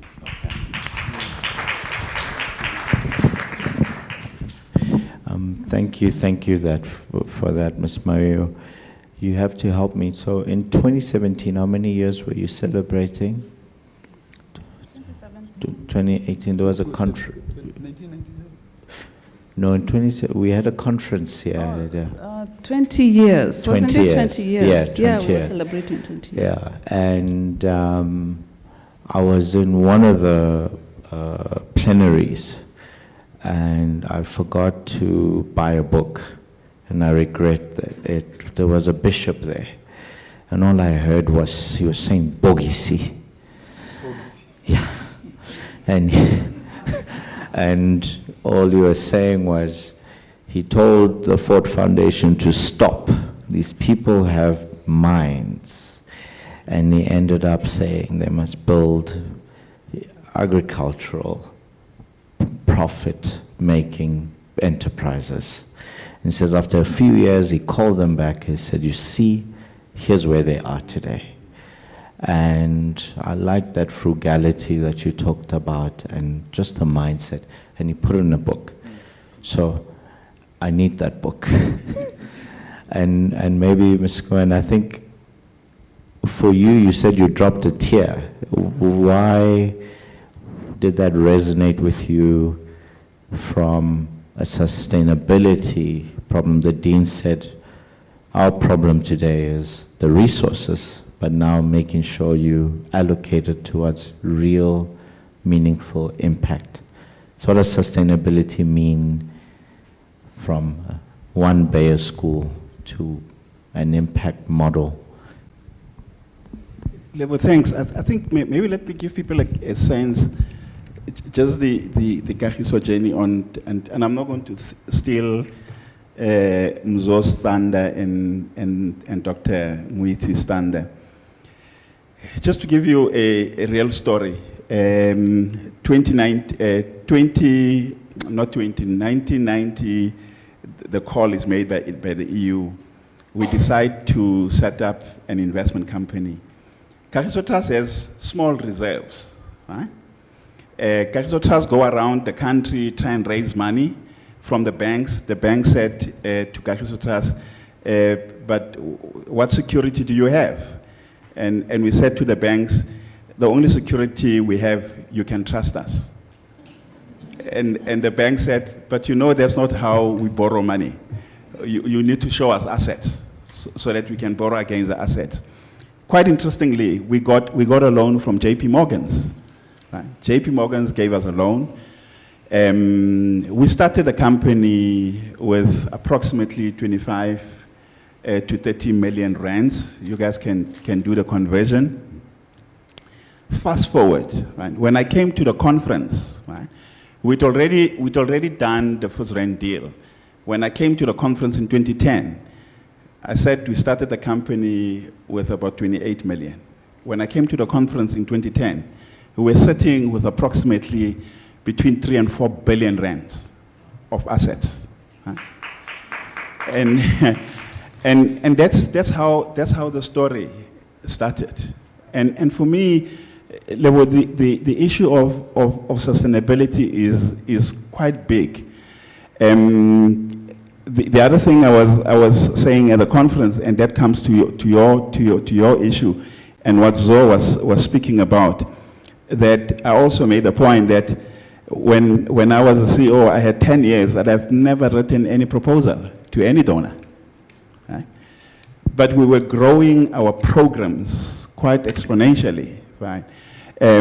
We started an education program in one school. And when I came to the conference, that program had grown to just over 200 schools, right? And because of the money we had, we went to the private sector and government and said, we've got our own money, we don't want your donation, but can you guys partner us? And we want to scale a education transformation program.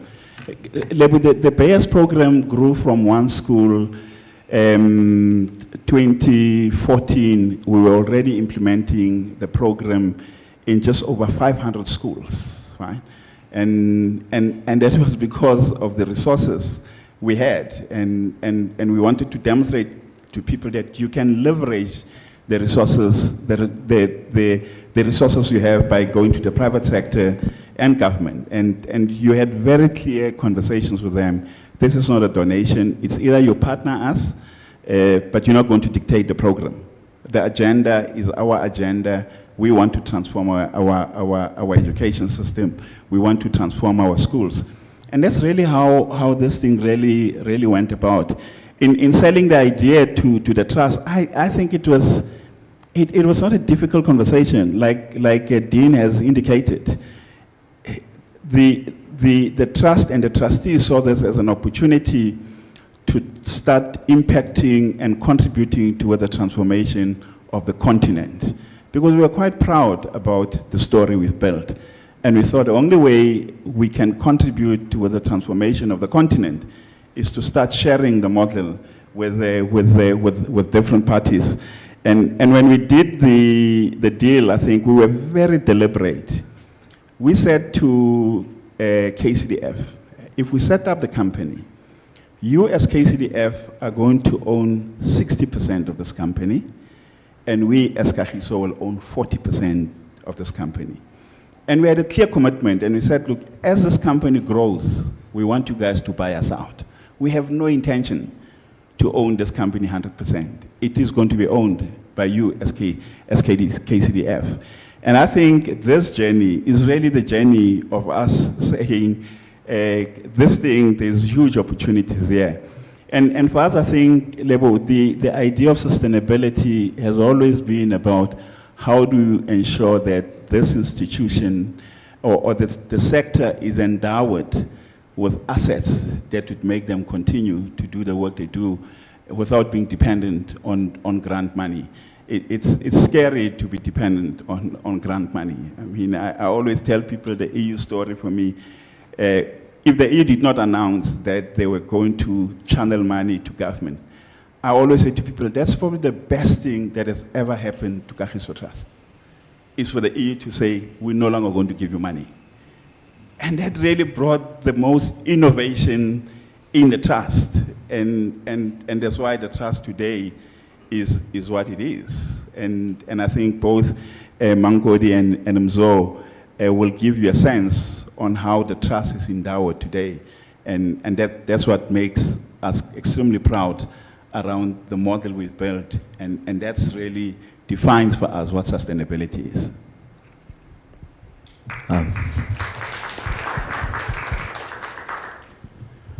My MC and I have been looking at each other, but I need to push these couple of questions in, and then we wrap up. Mr. Namu, you're the numbers guy. So when you look at these South Africans who talk about these balance sheets, and you know that, well, you had aid with BEE in your local context.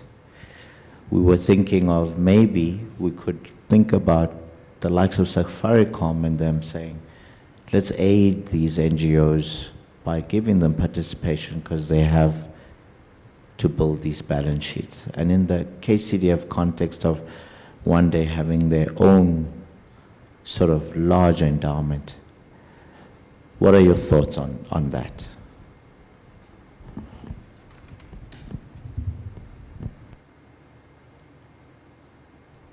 So sorry, I didn't get the thrust of the question. No, sure. So obviously B was a campaign that accelerated. Oh, okay. Yeah. Okay. I think the first thing to say is that the journey of developing KCDFIH, it might sound as if it is easy, it has been easy. We had problems. And even the way we started, as Janet was saying about people, we hired what we thought was the right person to push the business forward. And we had to let go that person along the way. I think in terms of due diligence, I cannot overemphasize. If you're going to invest in an organization, be thorough in your due diligence. Because I recall the chair, we had to rescue the chair of the organization where we invested from certain conflict of interest that were there. But coming of KCDF into the organization, we helped the organization resolve those issues.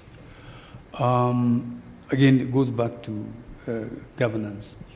Now, in terms of the country, for example, if you compare the BE policy and ours, I think there is a lot of opportunity that government and county government can, or rather government and county government can help the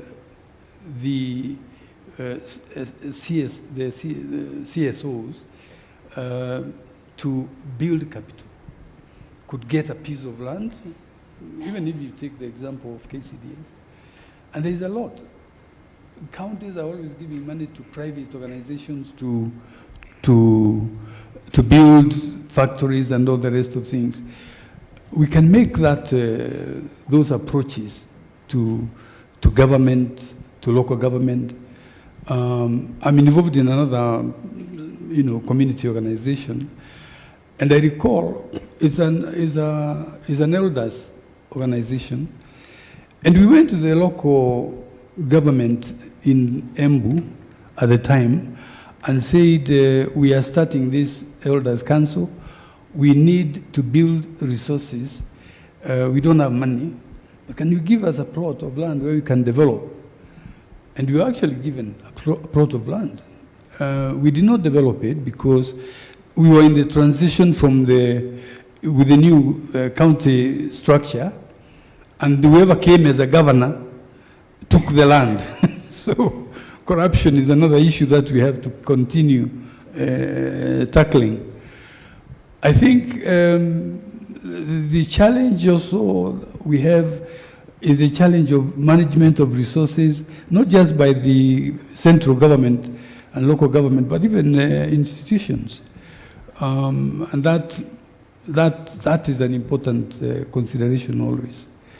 I don't know whether I've answered the question, but those are some of the things I can think about.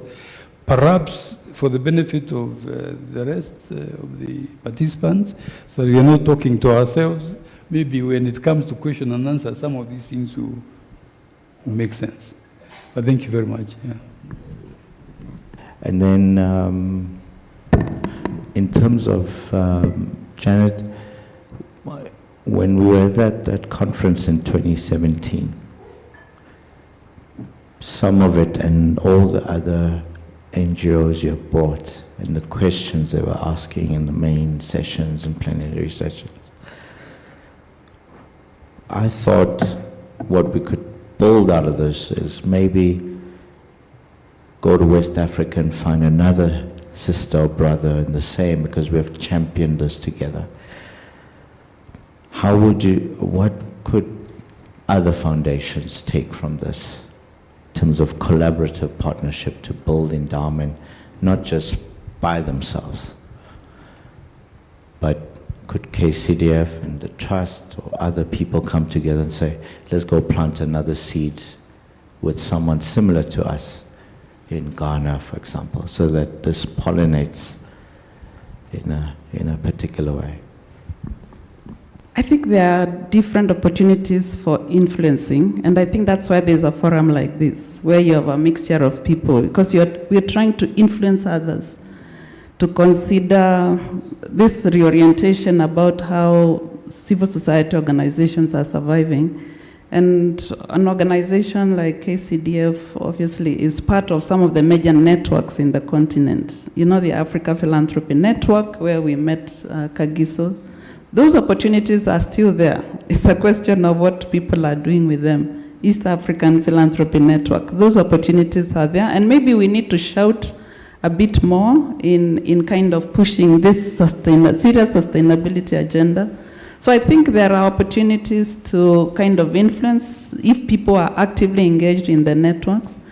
But of course, I think I think funders do have a place to play, because funders are in a position to encourage and to grow the things that are working, and I'm glad Ford Foundation is represented in this meeting, if I'm not wrong, by a former KCDFer. So we didn't waste our time. Lynette, who is sitting there, works for the Ford Foundation now. So I think a funder like Ford Foundation is in a very good place to push, to help continue to support this kind of agenda where we are encouraging civil society organizations to explore alternative resourcing, you know. And of course, I think if my memory serves me, the other day the West African WACSI came and visited Kcdf. So there are a couple of initiatives that are happening where a group in West Africa, after hearing, is taking an interest and coming to see what, and I think Kcdf has had quite a few guests in that line. People are interested and trying to learn. And I think all of us, wherever we sit, we need to push a different orientation, because that's the only way civil society in Africa is going to survive. Otherwise it will perish. Right. Yeah. No, thank you. As we wrap up, I would like to acknowledge my panelists for a very fruitful conversation. And Mr. Nam, you stole my thunder. I was going to acknowledge Mr. Kamau and Mr. Kariti. Mr. Kamau took us all the way to Nyeri, near the border of South Sudan. I've never seen zebras roaming around freely amongst people, and we're going to see a development, property development. We could do that. Went to see all the land and property we use past the Great Rift Valley. So thank you for everything. I did flaunt a governance once. So we were trying to fix something at Kolobot, and the late Mr. Matu, I brought him a very expensive bottle of whiskey. And Mr. Kariti said, I know what you're doing, to try to resolve challenges to get the business to a profitable state. And now we also have James, who is running the ship well and led the business well. So thank you so much for having this conversation. Thank you. Thank you very much. Before you leave the stage, kindly just request so that we can capture the moment. This will be worth zillions. So if you could just stand in front, our photographers want to capture these powerful panelists. And yes, all of you, yes, on the stage, including, yes, you're part of it. Because you spoke about enticing with some liquids.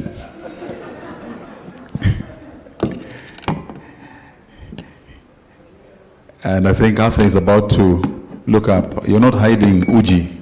No. Okay, those who know. All right. Look at the camera. Yes, thank you very much. All right, thank you very much. Now, round of applause for our wonderful panelists. Let me just request also, during the course of the panel discussions, you may make note of some questions that you may have, and we'll accommodate these so that we don't overrun. Right now, it's time for a health break, others known as a tea break. And since I took 5 minutes introducing the Gen Z, we'll have 10 minutes for the tea break. So let's meet here in 10 minutes time, not later than 10 past 11. Thank you. And the tea is served right outside. Health break, 10 minutes past 11. Let's meet here. Thank you.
discussions are very, very lively. When you see a man like Mr. Leke removing his jacket, then you know things are happening. And like I said, I'm going to pull this line, but it's a fact. Due to public demand, there have been questions that have been directed at some, if not all, the panelists who are up there. So any discussion, any comment that has been made, I think there have been one or two questions that have been directed, and want to take advantage to keep this interactive so that we all are able to immerse and get something from it. And I suspect, I'm sure it'll help. I think at least since we've had some health break and tea, can I request the panelists who are there just before, it may make it a little easier, kindly, you can always blame me after this and I get fired or impeached, as we do in Kenya. If you could kindly just come up to the stage so that then it'll give opportunity for those in the audience who are participating to direct any question that they may have or query. I think it'll just help it keep it interactive and we'll keep it engaged. And so, including our Gen Z, as he greets his youth leader. If you know, you know. And the others, kindly, if you may, indulge me kindly if we could just come. We'll take about 5-10 minutes to give opportunity to be able to respond to any question that may be, or clarifications that you may have.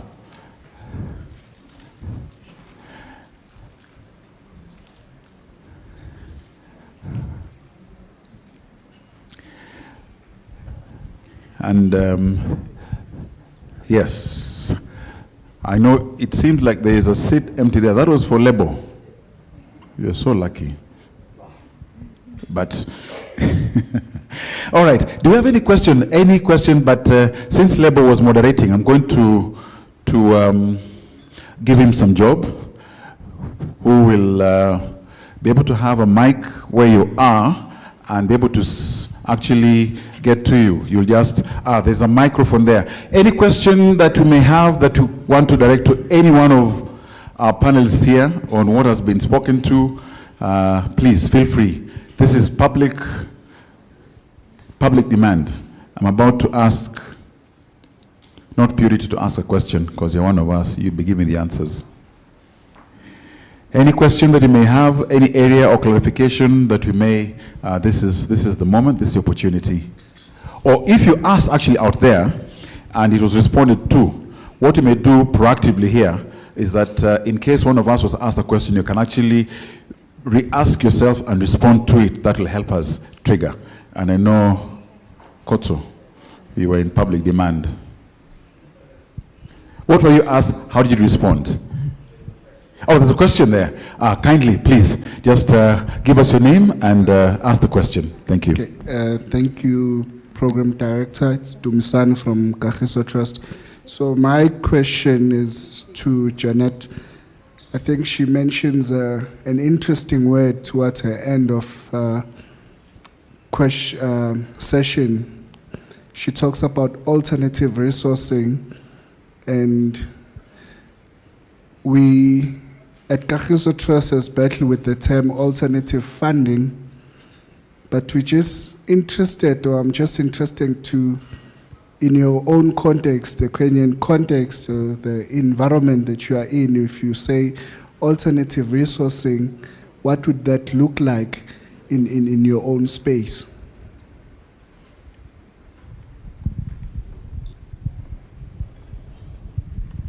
Thank you for that one. I can see another hand in the table. In fact, they're coming thick and fast. Yes, Thank please. Abraham Rugo here from Budget Hub here in Kenya.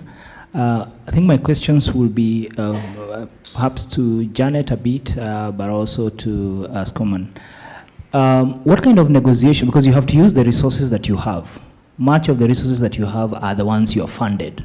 So what kind of negotiations did you have to do? Because I don't think you just wake up and say we must save. Take it or leave it. We must save and we must use. But what kind of negotiations do you have, with the people who are funding you at that particular point? The second one, does it matter the sector you are working in?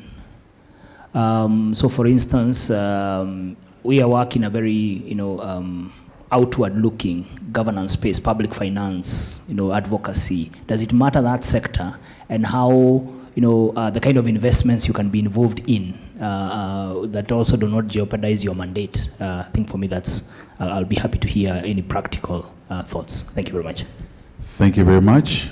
Yes, I think there was one more in front here. Yes, Mr. Dean. Yeah, I just want to check with my Kenyan colleagues what the situation is in Kenya regarding vendor funding or financing, vendor financing. So, like if you have got multinationals coming into doing business in Kenya, do you have legislation, for instance, that compels them to self-fund the transfer of equity to local people? And would NGO like yourselves benefit from that process? Are you, if it is there, are you exploring something like that? Thank you. Okay, I think maybe we could respond to this. If we have another round, we shall, depending on the time. Feel free to respond. Yeah, thanks for the questions. I'm one believer in engagement because I believe engagement is what allows people to shift their positions and get convinced. I use alternative resourcing because in our sector, funding very often refers to funding from outside, international donors. But there are many types of resources. So for me, resourcing, including people in your board who might have different additions to help you expand your way of looking at what other resources you can provide. So I use resourcing because I think it's wide, it includes many things. As Arthur said, there might be a county that might give a non-profit some land or something because it recognizes what kind of work it is doing and the way the non-profit is helping, And also talking about resources, sometimes one of the biggest resources that a good organization needs to build is just trust. And trust it becomes a big thing to help you move forward. So when you are working in a way where local organizations, local communities appreciate who you are, then you have a big, you have big equity around you. And when you say you have an event, they'll come because they identify with you. What spoils a lot of non-profits is the accountability to the north makes them ignore the southern accountability, their community accountability. And I think that is their undoing. So as organizations in the sector, we have to build constituency. People believe in what we are doing because we are making a difference. So of course, as I said, there isn't one way which works for everybody. Everybody starts from where they are. And that's why everybody can start somewhere.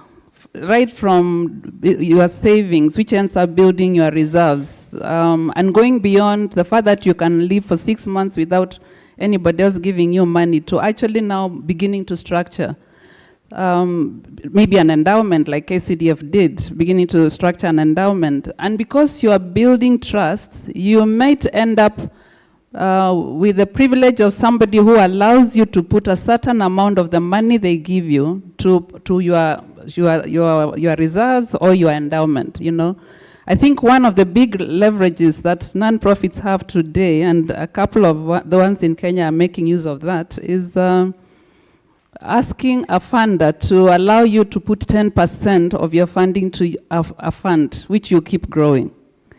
Because they can see how unreliable funding is, and they reckon if they appreciate who you are, you have built trust, you've built a constituency, they can see the value you're adding. Some of them are able to allow you to put a portion of that money into something, or even give you a portion to put into a building so that you sort out your residence, your office. So an office is a big thing, because it means whether the funders are there or not, you have a place to operate from. You know, otherwise many organizations can be swept because even the roof is paid by somebody else. So it could be an office. It could be also offering others to share your space at a subsidized cost, you know, so that becomes a resource for yourself. Or you offering to offer your meeting room so that people can rent it at different times. That becomes a resource which can plow some resources to you. So if you manage to end up with some rental place, fantastic. Some people have had the opportunity of having spaces that they can use for conferences. I know a couple of organizations who do that. The thing is, when you keep a non-profit mind, we don't maximize on profits. These kind of investments have to be run professionally by people who understand what it is to make money. We can't keep the mind of a non-profit. We must know that is business. If it is business, then business is straight. You're either making money or making losses. And that is why that's the kind of thinking we must push to the non-profit, so that they don't think that way, but they actually maximize on every opportunity, even in the implementation of their programs. There's, Catherine just reminded me of a break that at KCDF, in one of the programs which was supporting girls, it was supposed to run for 5 years. But KCDF was able to run it for 11 years using the same allocation of money, because they refused to allow the donor to be the one to determine. So they ran it in such a way, or KCDF ran it in such a way that they were able to make the money go far. They didn't want to spoil the girls because the funder was providing money for this, you know, sorts of things, pocket money. If that's not how you live and you pull the girl away from the community, you are not helping. Let the girl remain connected to the community. So there are a lot of practical nuances that we can do. So in the end, the work ran for 11 years instead of 5 years, because they did not allow the donor to kind of rule. So in the end, you end up with some resources. So resource can take different kind of forms. Yeah, and I'm actually writing about some of these.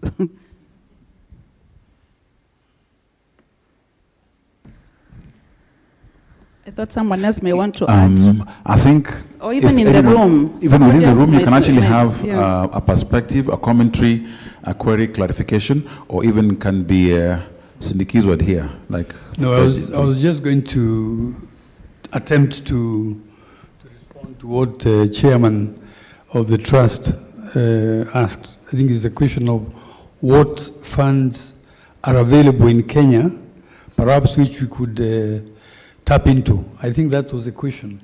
Funding sources. Funders. Oh. Yeah, first, it's what legislation is, if there is any legislation that would compel investors coming into Kenya to provide equity through what we call, vendor funding. So basically it's a self-funded mechanism to Kenyans. And whether, if there is, whether the NGOs like KCDF also participate in something like that. I hear you.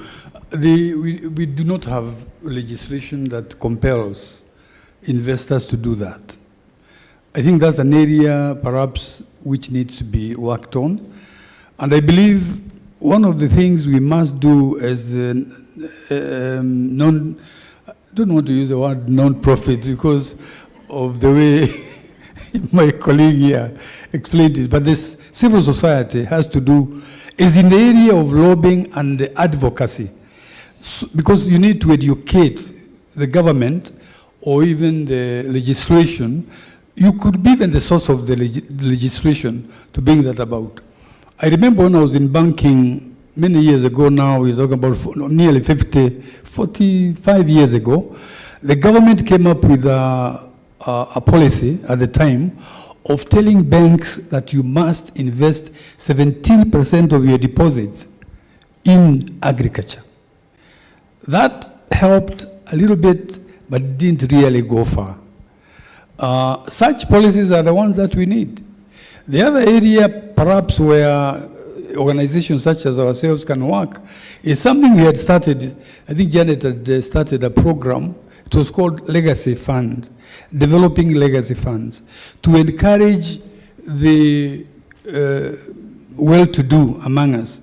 When you're writing your will, you actually bequeath organizations such as the ones in this room a certain amount.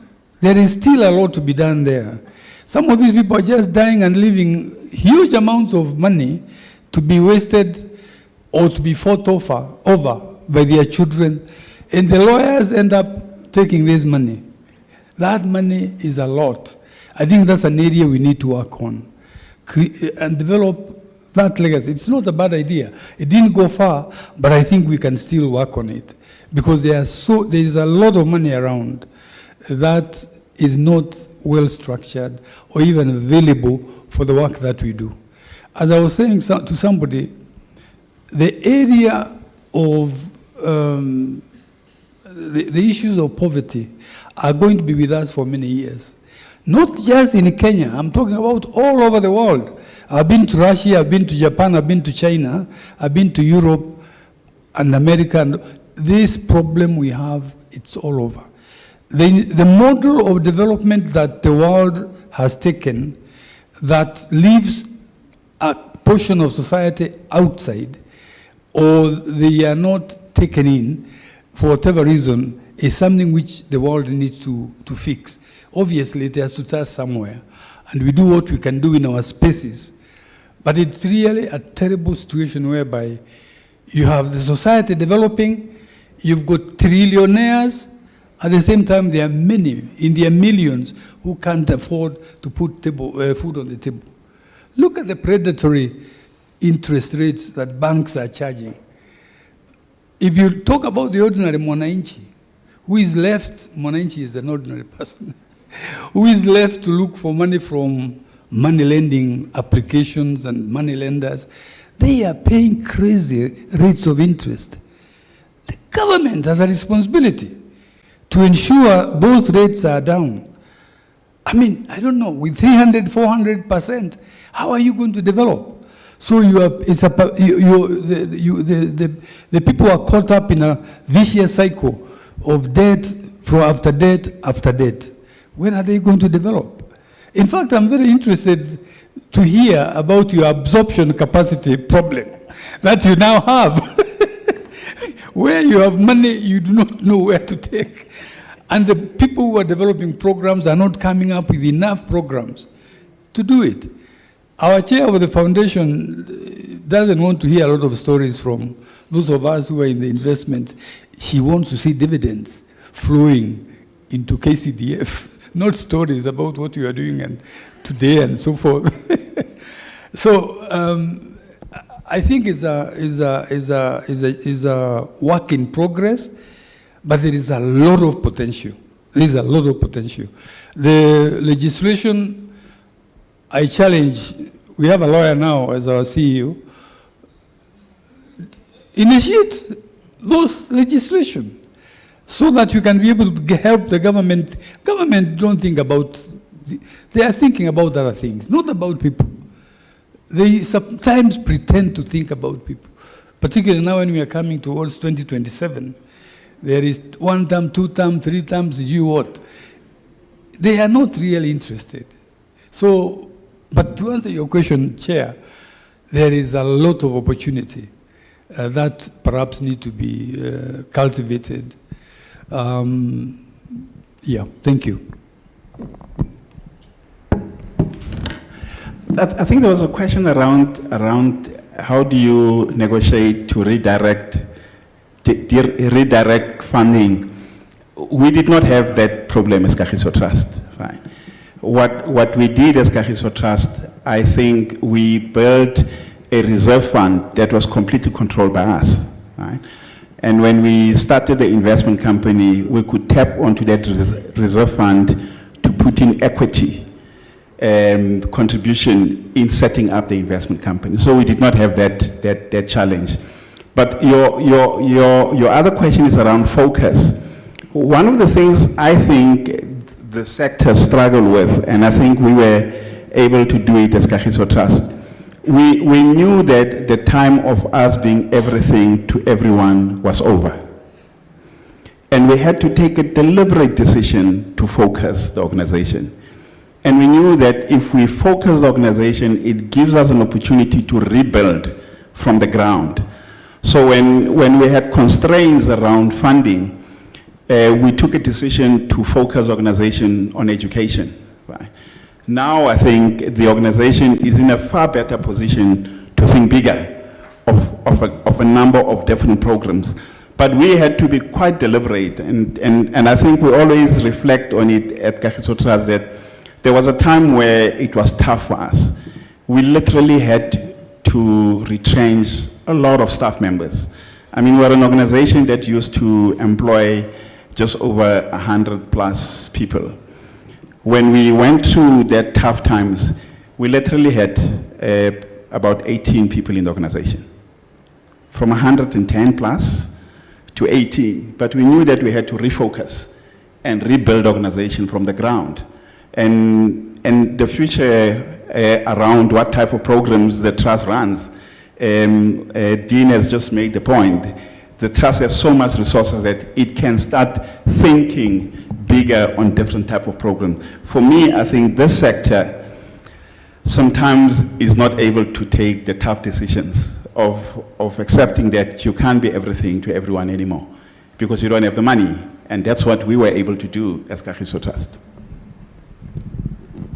If I may take 1 minute, yeah. On negotiation again, I agree with Kotso, and I think what kind of negotiation?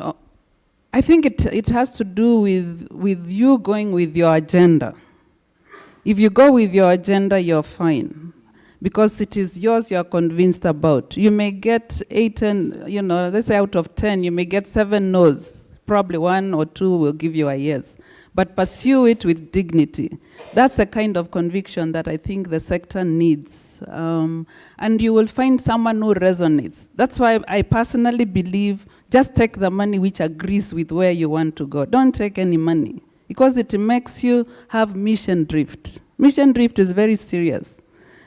So I think we just have to be strong about the things we care about and then expand the group of people, right from the 1 or 2 you have who believe in what you're talking about, and then use different types of negotiation. The 10%, the 20%, allow us to put this aside. Where are you? What advantages do you have? Look at the mix of people. I was happy this morning when someone talked about governance. I actually think governance and leadership are the things that bring most of these organizations down, because we bring our friends, not necessarily those who are progressive about who we are and who are convinced about what our agenda is. So when we are very clear about that and we bring people of integrity, you can hear the problem of where do you find trustees? That's a serious issue, because you need people who believe in who you are. So don't just bring anyone around you. Don't bring them because they look famous. No, that's not what you need. So all that becomes part of how you keep expanding the group of people who are convinced and who believe in what you are about. And within that, people bring different resources or give you different ideas. You'll find you are slowly making a move in the direction you want, and then building from where you are. Yeah, but as you save, as you look at your opportunities, you begin. It is a journey, remember? The worst thing is when we are known for being affluent, and a lot of us are known for being affluent. Running around with our vehicles and all that, or having big offices, and yet we are not. They are all held by somebody who is paying that rent. Just be humble. Just be yourself, and you will grow if you have that focus. Yeah, and you continue to negotiate, but build trust. Continue to expand the group of, even locally, not just internationally, locally. A lot of our agendas are with outside, but most of us, we see a gate written a name. but we actually don't know what those people do. If our neighbors don't know what we do, what are we about, surely? You know, charity begins at home. So we need to recalibrate ourselves and our organizations and then build from there. And there'll be a way, and find other people who understand what you're talking about or who can share ideas. And many people are willing to share ideas. And you keep negotiating and pushing your agendas. Wow, thank you so much. Do you want to No, I'm find just out? going to say Please that I think there's a lot of advocacy work, and I believe Kcdf is still doing that, because even the 2% that corporates would be expected, whether it's 2 or 5, it's not mandatory to the best of my knowledge. So we have a long way in pushing the corporate sector, pushing the legislation. I think that's one of the other major things we need to do. Push the legislations or create a base, because that allows funding, especially for where we are. And Ethiopia made a lot of progress in that direction when the government was able to create a legislation which allows funding to go to local organizations. So in Kenya, we have quite a bit of work to do to create some of those options. Thank you very much. A round of applause to our panelists and for responding so aptly. And yes, I can confirm that Lebo is not just a prop because he's in the next panel. Thank you very much for warming your seat in advance. As I also take this opportunity to introduce Dr. Mankodi Moitse. Dr. Mankodi Moitse. And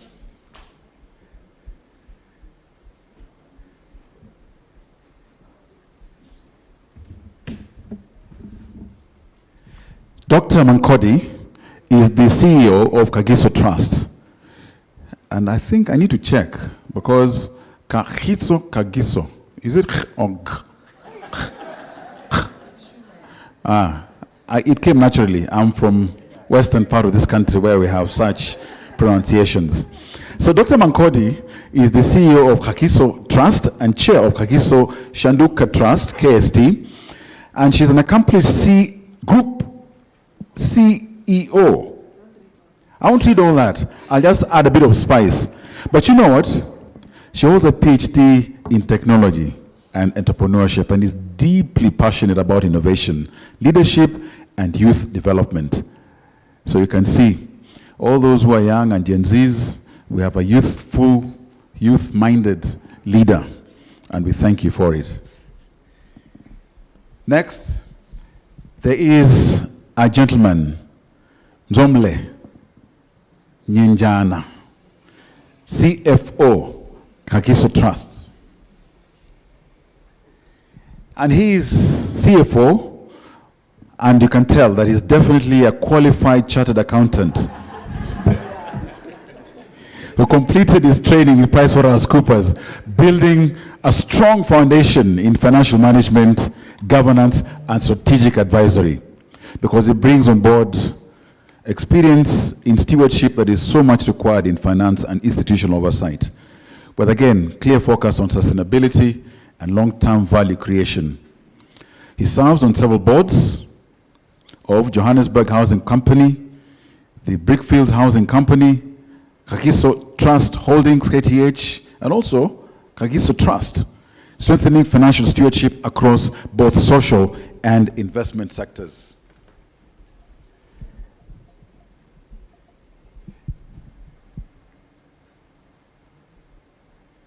And of course, our gentleman at the end, there was a word that was used. What was it? No. Those Habanduki. I called it Schumann. Someone said Skuma. You know, when you get Skuma, but if someone says Skuma and ends there, it's okay. But when they say Skuma, then Wiki. Then we know. We know. And of course, you need no introduction. And a man known as Lebo.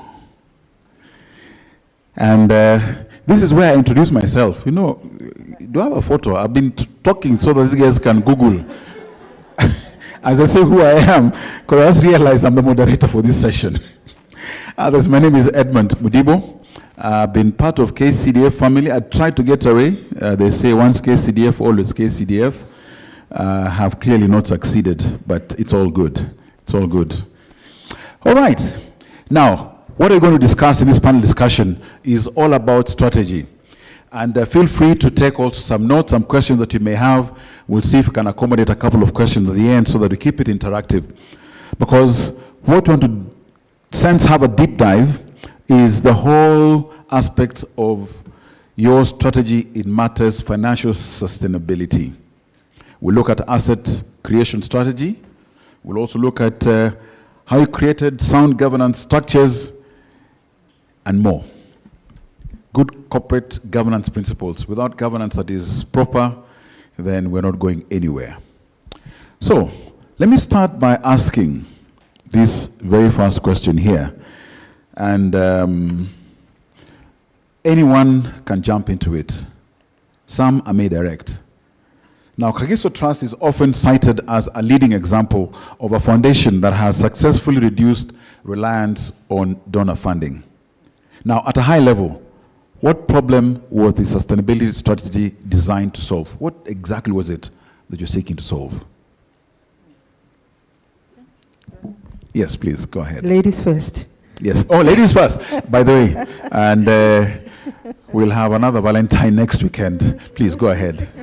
Yeah, thank you. Thank you so much. And it's such an honor and a pleasure to be here and to see some old faces as well and many new faces. I'm also encouraged by the number of young people that are in the room, and it talked to sustainability. Yes. That we're talking about. And maybe coming to the question that you have raised, I think this is a deep question.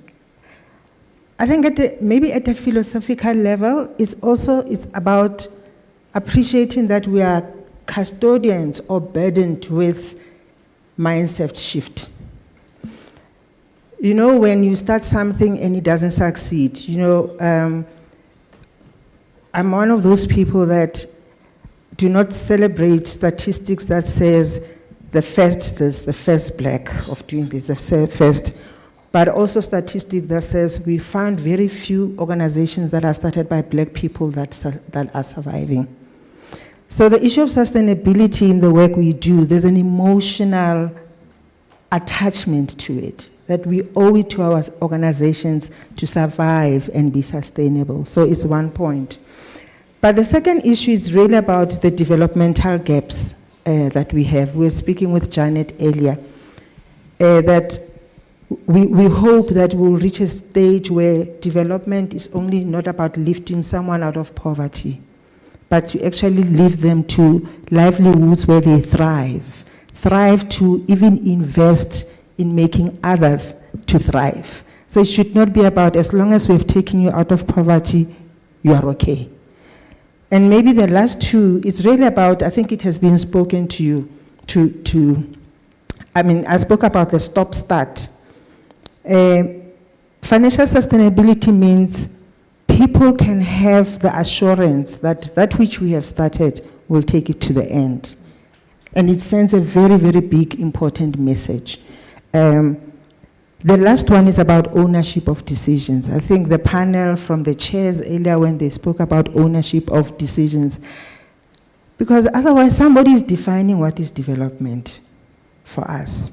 And I normally say, he who has not walked to school bare feet, he who has not walked 5 kilometers, more than 5 kilometers to school, cannot design programs that accommodate that child. So ownership of what development is brought about by financial sustainability, and that we can dictate what we should have. Thank you. Thank you very much. And let me go to the finance man. Define financial sustainability.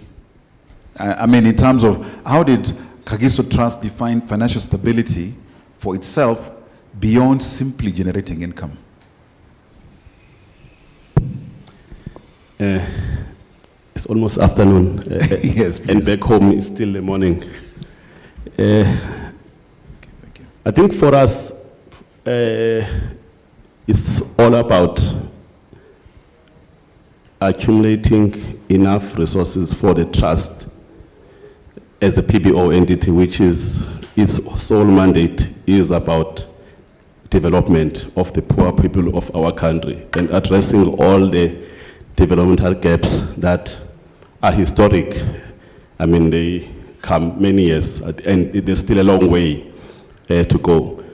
So when I say it's all about making the trust sustainable, and even the directors or trustees of the trust, it is not about them. Everything is about the beneficiaries. And in the trust context, our shareholders are actually the beneficiaries.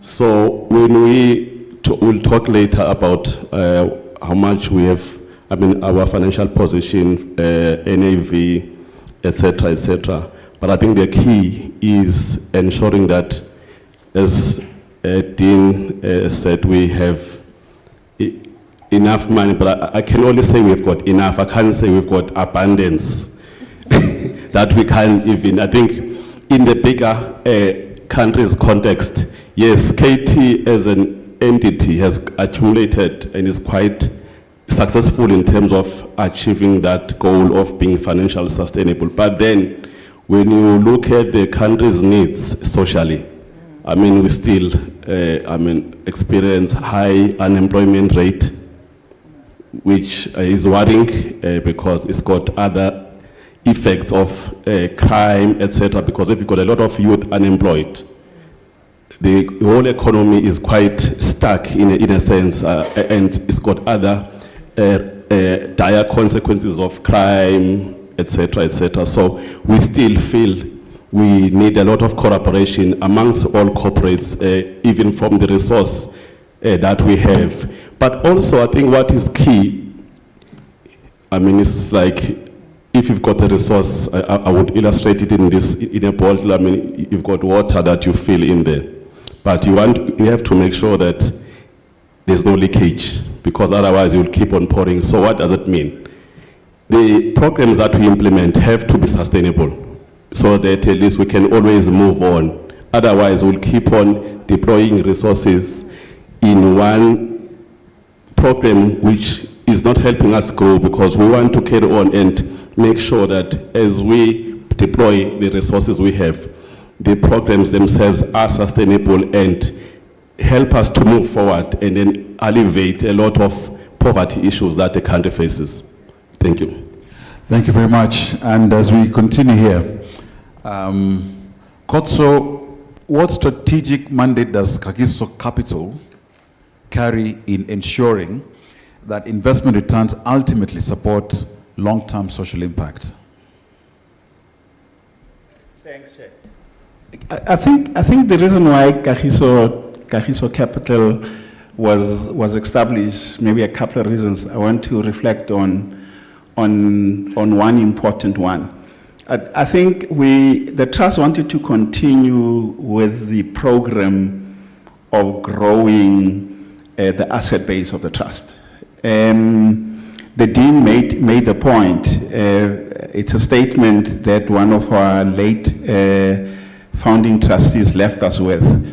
And we always tell people that the reason why Kagiso Capital was set up, one, it was to ensure that we continue to build the asset base of the trust so that one day when we're all not around, this organization must continue to exist and serve people. And that's really the commitment why Kagiso Capital was set up. The second reason why Kagiso Capital was set up, it was to diversify the asset base of the trust away from its maiden investments. One maiden investment of Kagiso Trust was Kagiso Tiso Holdings, and there was a need to diversify away from Kagiso Tiso Holdings. And the trust wanted to have an investment company that it owns 100%. Because Kagiso Tiso Holdings is not 100% owned by the trust. It's 54% owned by the trust, and there's another entity that owns the remaining amount. And the trust wanted to have a company that it owns 100%, so that it can really dictate its strategy on how it does business. So that's the second reason. And the third reason is what Mzo probably always remind us, that we did not set up Kagiso Capital just to grow the asset base. We set up Kagiso Capital to ensure that it contribute towards distributing dividends, so that the trust can continue to grow its cash, so that it can fund development work. We're hoping in the next few years will contribute towards the cash that the trust wants to impact development work. So we're hoping we'll add to the problem of you guys having more money and in us contributing towards the dividends. And that's really the reason why Kagiso Trust was set up. Kagiso Capital was set up. Thank you. You want to add? Okay, let's get to the role that the board leadership played and governance in protecting the long-term vision, particularly during periods of market or operational pressure. So the question I'm asking is, what role did board leadership and governance discipline play in protecting the long-term vision, particularly during periods of market or operational pressure? Any one of you can actually pick on that. Yeah, I'll take that one. And surely those times never leave us at all. You know, I was talking to my colleague to say, if you look at our balance sheet, you can see, and you can add income statement, you can see that the footprint it leaves have got 4 aspects to it.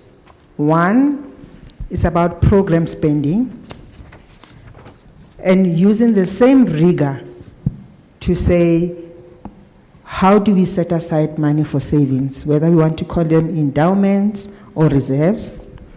The third one, the footprint of investments. And the fourth one, the footprint of debt management or debt repayments. Because some of the assets that we have were financed by debt. I think that discipline from the board, for me, was quite critical to show that leadership. One of the things that I've always noted, financial sustainability is the 4th pillar in the programs of Kagiso Trust. So we've got education, we've got socio-economic development, we've got strategic capacity building, and the 4th one is financial sustainability. Why that matters, it's easy to see finance as a support function. And most of organizations, not just, can I say NGOs? No, you don't want us to say NPOs. NGOs is better, or developmental organization. We see finance as a support function, but to lift it up, I mean, I wasn't there, so when that was decided, but literally coming from a banking background, I looked at this 4th pillar and I grappled to appreciate why. But at the end, I realized that unless it's put in with this, and the same rigor, the same discipline is applied to building investments, it's really compromising financial sustainability. So I think that leadership from the board to determine the conversations that happen at the board level across all those 4 areas are important. But the last point is what also mentioned. I remember moments of not shying away to have robust conversations, tough conversations. I mean, we are really humble people. You can see us. To have tough conversations is not easy. But when you think that this is not about yourself, I mean, right now, I mean, Mzo will mention where the balance sheet is now. And you've mentioned that the shareholder is the public. We have to force ourselves to say if an asset is not performing, why? What runway do we give to this asset? And what are those benchmarks that should be set in place? I know it's not a comfortable thing. I can't say we are there already. I say in other areas, I mean, my colleagues can put them on the spot. We are talking seriously about what is the right benchmark. Is this benchmark supposed to be a sympathetic benchmark? Because we are friends, we can go for an 80%, while the market is performing at maybe say 12 to 25%. So those are the hard conversations that the board demands us to have. Lebo, let me come to you. How do you ensure consistency and discipline across the investment life cycle from origination to exit? Why are the tough questions? I mean, that's I think maybe and that's a good question in terms of what the asset base of the trust, and which Mzomhle will cover, which in Zulu means a beautiful home. So I'm just making sure that we know his name properly. So the trust has listed assets which are liquid. You can go and sell them off. And then it has investments in KTH, and KC, which are unlisted in nature. So when an asset is private, it's not listed,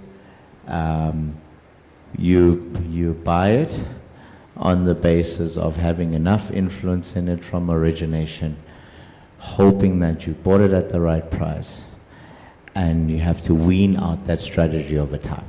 If things don't go well, it's not really that you can exit that asset. You have to double down and become a psychologist with the management team and say, where's the strategy? Where are we? How do we fix this? How do we come out of it? How do we reinvest to track that? Sometimes we say, is this when the economy is against you, there are headwinds, are we at least the tallest midgets around to trade out of this situation and become better?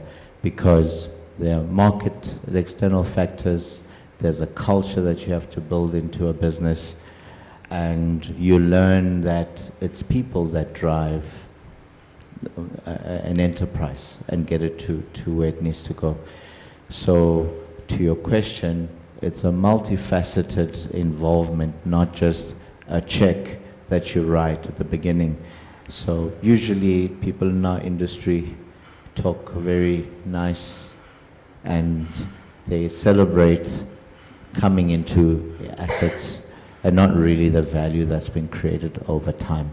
And usually what normally people have a 5-year investment period, real life takes longer than that to really unlock value. So you have to go in the yards and learn and deepen your understanding and buy enough of that asset to be able to have meaningful influence on its governance, its board, to get it to yield the right results. And it's tough. Sometimes it goes backwards. We've seen assets, I thought KT is going to retire, and then in 18 months or so, it resets to you're scaling too quickly. Sometimes success that's rapid is not a good thing because you haven't bedded down operationally what needs to sustain that growth. You know, you can't run a business with 3 or 4 people and it's growing at 30-40% too quickly. Then the costs need to absorb it, and now the margins need to absorb it to sort of the right level to make it more sustainable. And then you realize over time that those incremental decisions of not cutting corners, making sure you adhere to values, and not be overly optimistic about things because you think you can cut corners and it's the most sexy thing to do, will come for you and will hurt you in the long run. Yeah. Edmund, you raised the issue of governance. Maybe just to give you a sense how the governance structure of the trust is important for the investment strategies the investment companies are driving. From the very start, when we started what is called KTH now, the board made a decision and they told the executives that you're not going to invest in what we called sin investments. You're not going to invest in liquor. You're not going to invest in drugs. and you're not going to invest in casinos. I remember a couple of years ago, one of the executives from our investment company was saying to me, do you know how much money we'd have made if you as a trust allows us to invest in casinos? And that's really the essence of how important the board is in directing strategy of our investment companies. And that's how important the role of our board of the trustee is on the strategy of the investment company. The other important thing that the board plays is that the board has trustees in each of the investment companies it owns, right? Because it is quite important, because it is for the trustees who sit on that board to always remind the executives, you're not running this company for the sake of running it. You're running it to ensure that you contribute towards distributing dividends. So that if you don't do that, you're going to have executives that are going to come to you and tell you how big this company is, right? And when you want to track whether it works for the trust, I remember there was a chairman of one of our investment companies told the executives, and he said to the executives, you know that your shareholder is a cash-hungry shareholder. He's not just a growth investor. He's a growth and a cash investor. So whenever you run your businesses, you don't think about distributing dividends. You're not responding to the needs of the trust. And that's why the trustees are quite important in guiding the strategy of our investment companies. And maybe just quickly to add, the investments must reflect the culture of the trust, because it doesn't help to run programs to rehabilitate while on the other side you are putting the same people into those behaviors that you later have to invest to rehabilitate them. So the whole thesis must make sense 360 degrees. Indeed. Now, life is not without risks. And I'm sure even in your journey, in your timeline, you had to encounter risks.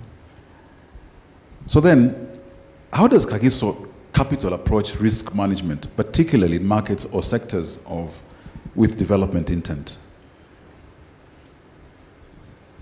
You've got the gentleman there to give you a nice answer on that. Yeah, so Skua is my boss and this is my board member, so you're really asking me to sing for my remuneration. It happens. Yeah. It's called food chain when you're at the bottom. I think we, to be honest, there's no science to it in terms of how we think something's going to work out. But one thing that we've reflected on, in fact, Ms. Cohen reflects on this, is that most of the assets that we almost went out ourselves into, we normally courted those folks for about 18 to 24 months. Getting to know them, getting to align their values. And there was one asset that's purely white Afrikaner males. And Mrs. Kuman would say, let's discuss transformation, where the black people and stuff. And we'd tell the white guys, say, I have a problem with you guys, because when we leave here, you're going to really honestly talk about what you think about African people. And we have led something where B has always had it being tainted with a handout to a black company so that you comply. So we've always led with, we're first, we happen to be black, but we're first investors. And we want to know how to add value in that business. It's not just what the business is going to add value into us. But when things fall apart, we don't run away, we don't sit at the board, we really drill into those businesses, sort of trade out of those things, because there's never an exit, there's never an easy solution out out of anything. But the most important thing is that if values are aligned with our values, we get to solve out of things much better. You would think that when people have alignment, we had a business with a family, and they would take us out and say, hey, come join us at this place. There's golf that's played, and then when you come back, they build the company. And we would say, wait a minute, but we must safeguard resources of the business to help build it out. So it's normally first people and their values that hurt the business, then the market, then the economy. And when those values deteriorate, you will lose your money. I don't trust boards. So I will spend time with the guy at the corner office and have coffee and stuff. Then you really know what's happening in the business, because the management team will show you on a board pack what they want you to see. So you need to roll up your sleeves and spend the time in the yards with people in marketing and sales, in finance. And then you'll start to see, wait a minute, sorry, why is that forecast growing at 15%? Oh, I thought that's what the board wants to see. And that's what happens when you spend time with people. Sometimes it's weekends, it's your free time, and you have to drill into every asset. And one of the results of doing that is we once had an asset problem. Because of our time spent with that asset, people presented numbers, and we said, no, that doesn't make sense. And we built out stuff. We had the team in like Christmas, 23rd of December. Said, okay, go spend time with your family. After the 27th on Boxing Day, we did, and rebuilt the budgets and forecasts from scratch. And that's what it means. No one is going to do the stuff for you. You have to drill into it. Edmund, we always remind our executives or investment companies that the name we're protecting is the trust. Whenever we make investment decisions, we always say to them, whatever you do can impact the brand of the trust. And we would safeguard that brand at all costs. Even if it means we must walk away from a good deal, we'll walk away from a good deal if we think we can't trust the people. So that's really how, for us, we manage risk. At the point that the CEO has just raised, Dr. Moiti, the sense of the values of the trust for us are an absolute non-negotiable. Right? We invested in an opportunity in the UK, and this guy is a private equity expert. He's known to build very successful businesses. And this guy talked to us, wants us to invest, and he says to us, you know, you must give me the money, but you must back off. Give me your money, but leave me to run the business. We said it's not going to happen. Right? We want to be in your face because you have our money. Because we're not just investing here, we're protecting a legacy brand that we think must outlive all of us. And this is how we really manage risk as KC when we make investments. We would walk away from a super company, but if it is run by people we can't trust, we'll walk away from it. There seems to be a natural dovetail into my next question here in terms of what does accountability look like in practice? Because you and yourselves, and I'm looking at here, both to the shareholder, that is the trust, and to the communities ultimately benefiting from the capital. So what does that accountability look like in practice? Yeah, if I may try that, I think we have, the government has gazetted the codes of best practice.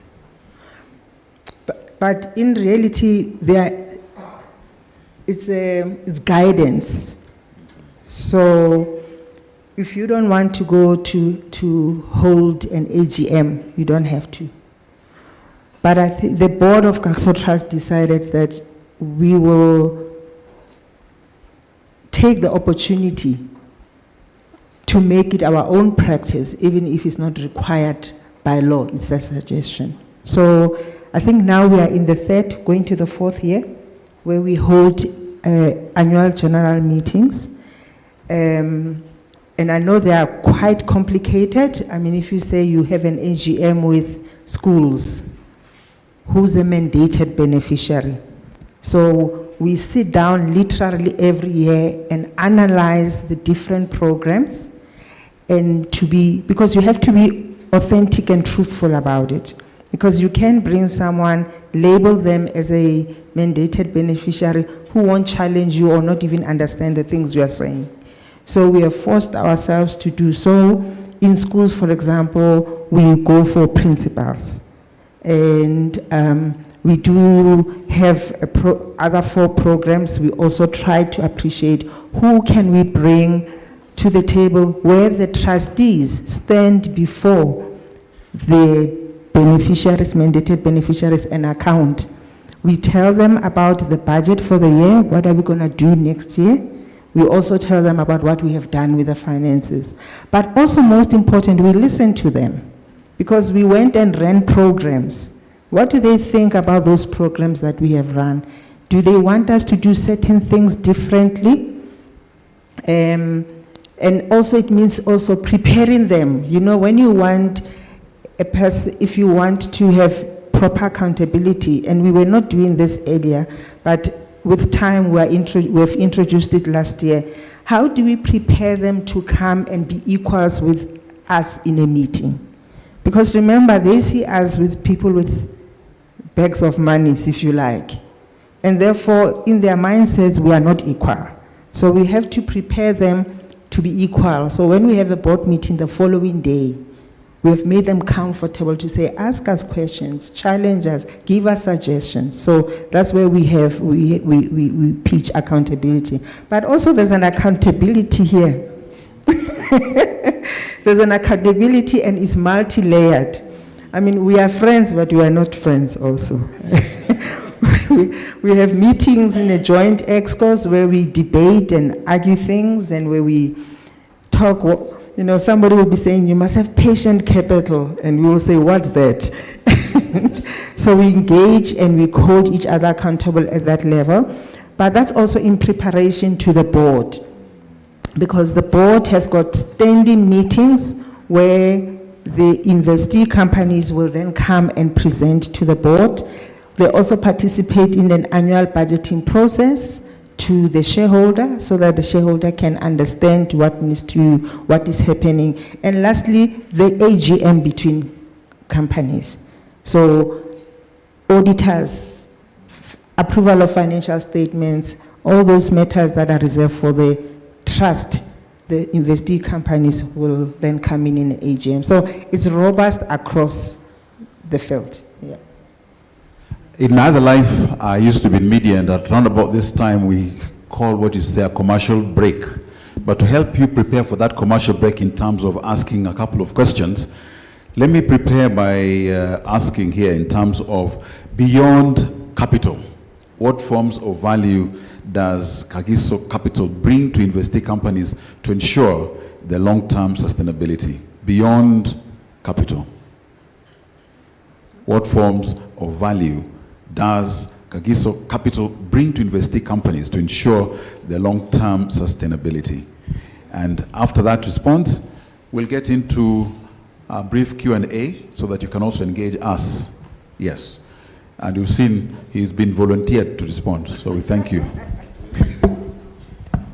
Look, I mean, I'll mention quite a real example. We were exiting a business, and I meet the CEO of that business for lunch. He says, don't sign the sale agreement yet. I said, okay. He says, okay, I think there's another contract that's going to bump up your value. So I say, well, I guess I must pay for lunch.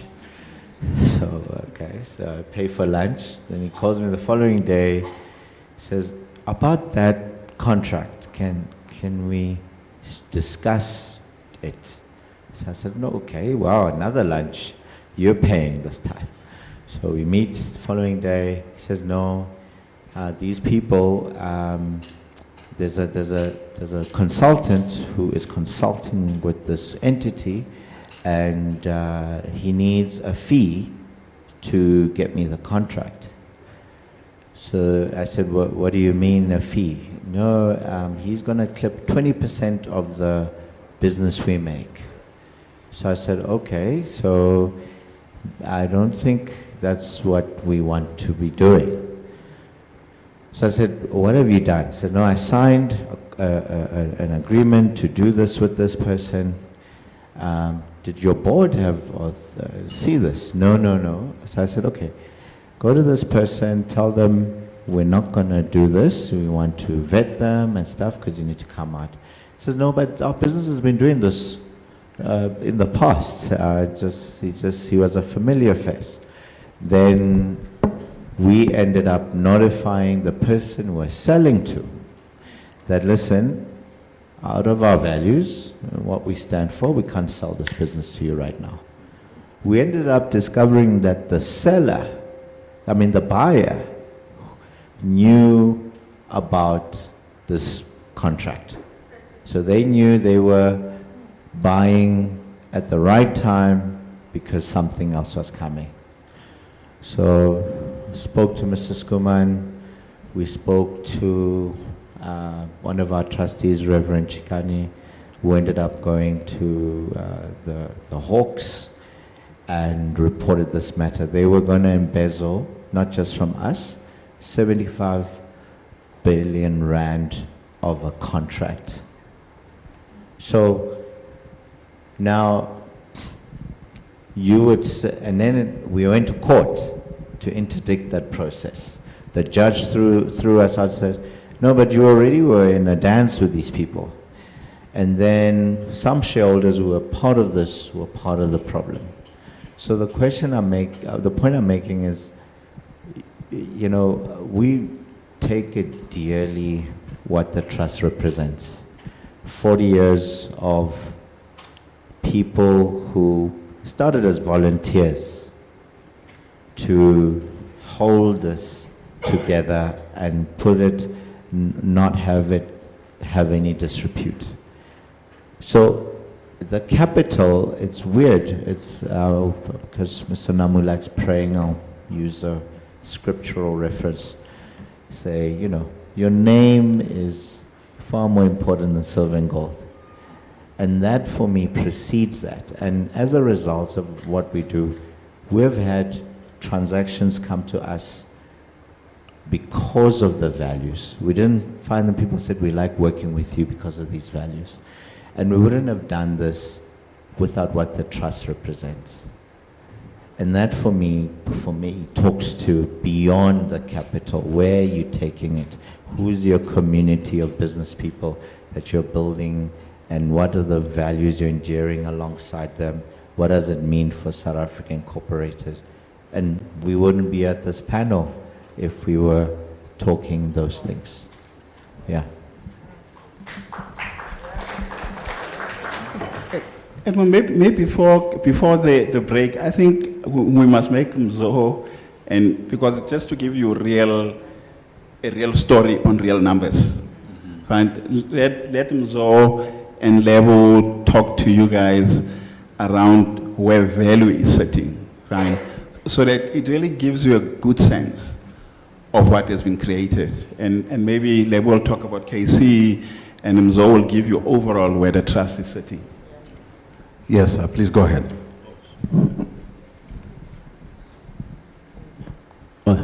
Thank you, yeah. So obviously, I'll start with rents, and I've done some conversion. So, I lost my side. Anyway, our portfolio obviously is quite diverse. It's currently sitting at, Tumisane is here, at just over 12 billion rands as we speak. And when I did the conversion, I think into shillings, it's about 100 billion shillings. That's the net asset value. Made up, because I think it's sometimes easy to talk just a number, but what makes it up? Obviously, we've got listed assets there, and part of it is what we spoke about, the black empowerment deal that we partake in.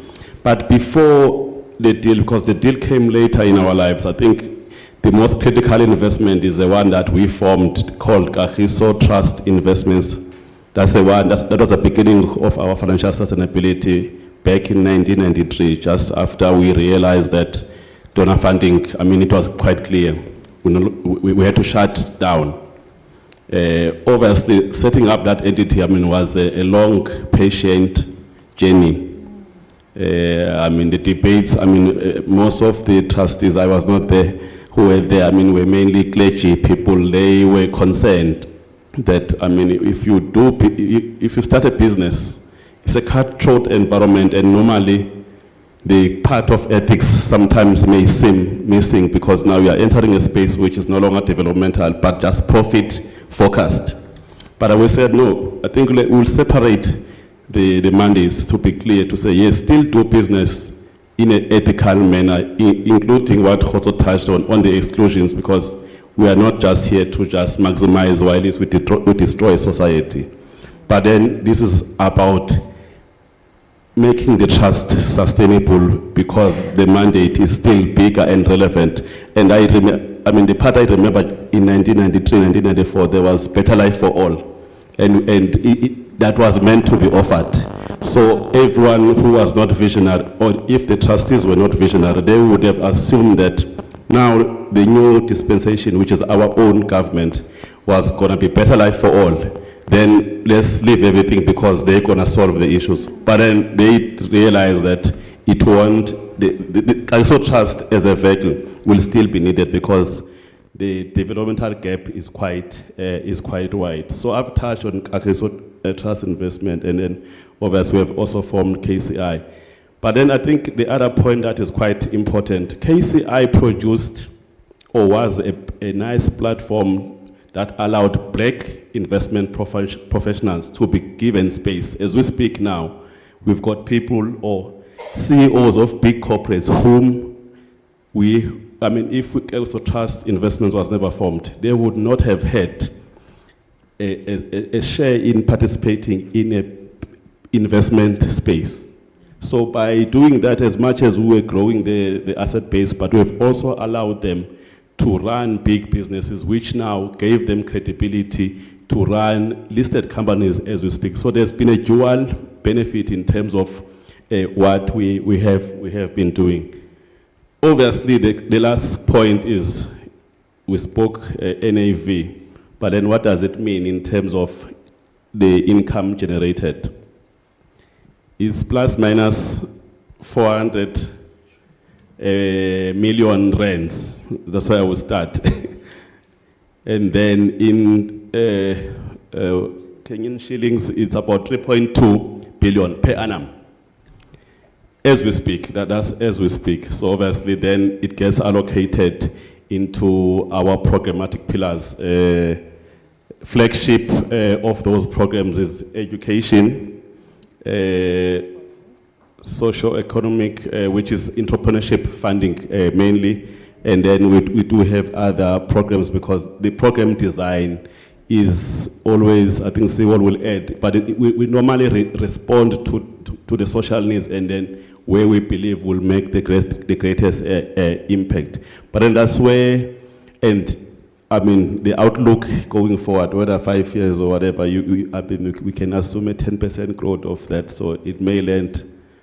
I mean, the future is still bright here. Thank you. That's what makes Dean's high blood go high. It is a 3.2 billion rand Kenya shillings annually that has to be spent.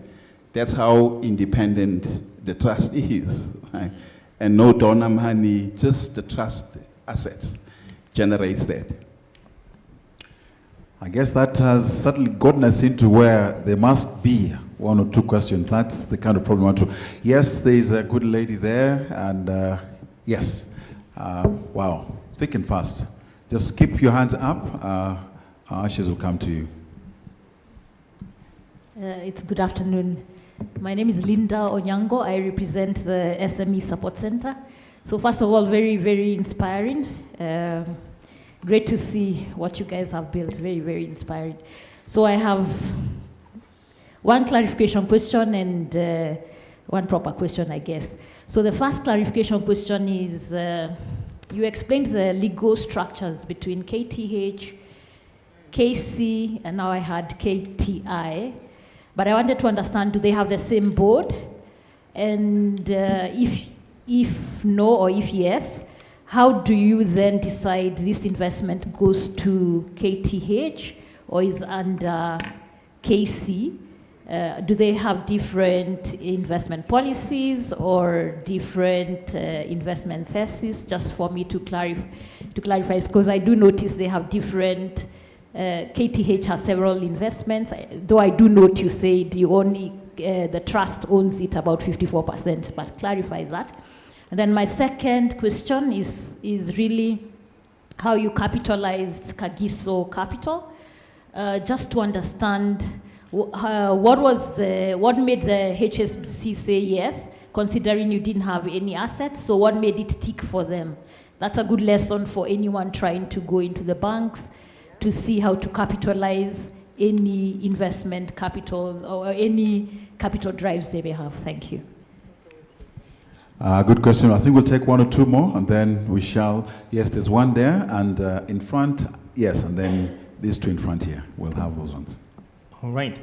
Good afternoon, everyone. Thank you so much, the panelists. My name is Rocky from Family Media. I've learned a lot from this session today. My question is regarding for community profit organization, not non-profit, but for community profit organizations. Is it a sustainable thing? Because earlier, Mr. Namu was talking about how government policy would have a percentage that goes into agriculture, for example.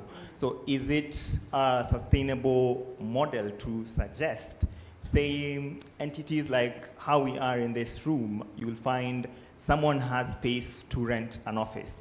I need space for an office. And then another one has an entity that is doing probably insurance. So creating an ecosystem where community organizations come together so that they give business to each other. And so a percentage of your investment, say you want 25% goes into for community profit organizations so that you kind of keep the money flowing within such an ecosystem. Is it a viable thing or not? Good question. I think we have two more. One here. Hello. Yes. All right. Yes. Okay. That ends. There you Thank are. you. So my name is Florence Siebo. I'm from the SDGs Kenya Forum. This is a network of civil society organizations. Thank you very much. I think this is a very, very timely and a very awaited conversation, especially on sustainability. And listening to the team from Kagiso, there's a lot to learn from them as Kenyans.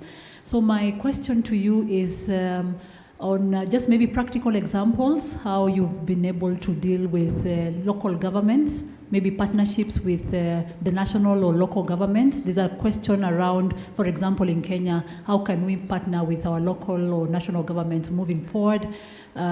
Issues like unclaimed financial assets and so forth. So maybe I'd want to hear the South African case. And then the second one is maybe your experience on infrastructure projects. There's a lot of our civil society organizations looking for capital, maybe to put up infrastructure projects. Maybe what is your experience and what can we share with them? Thank you very much. Okay, we're taking note. Let's have these final two here, then we'll respond and see another round. So let's, Aleke, then we'll come to Mr. Dean.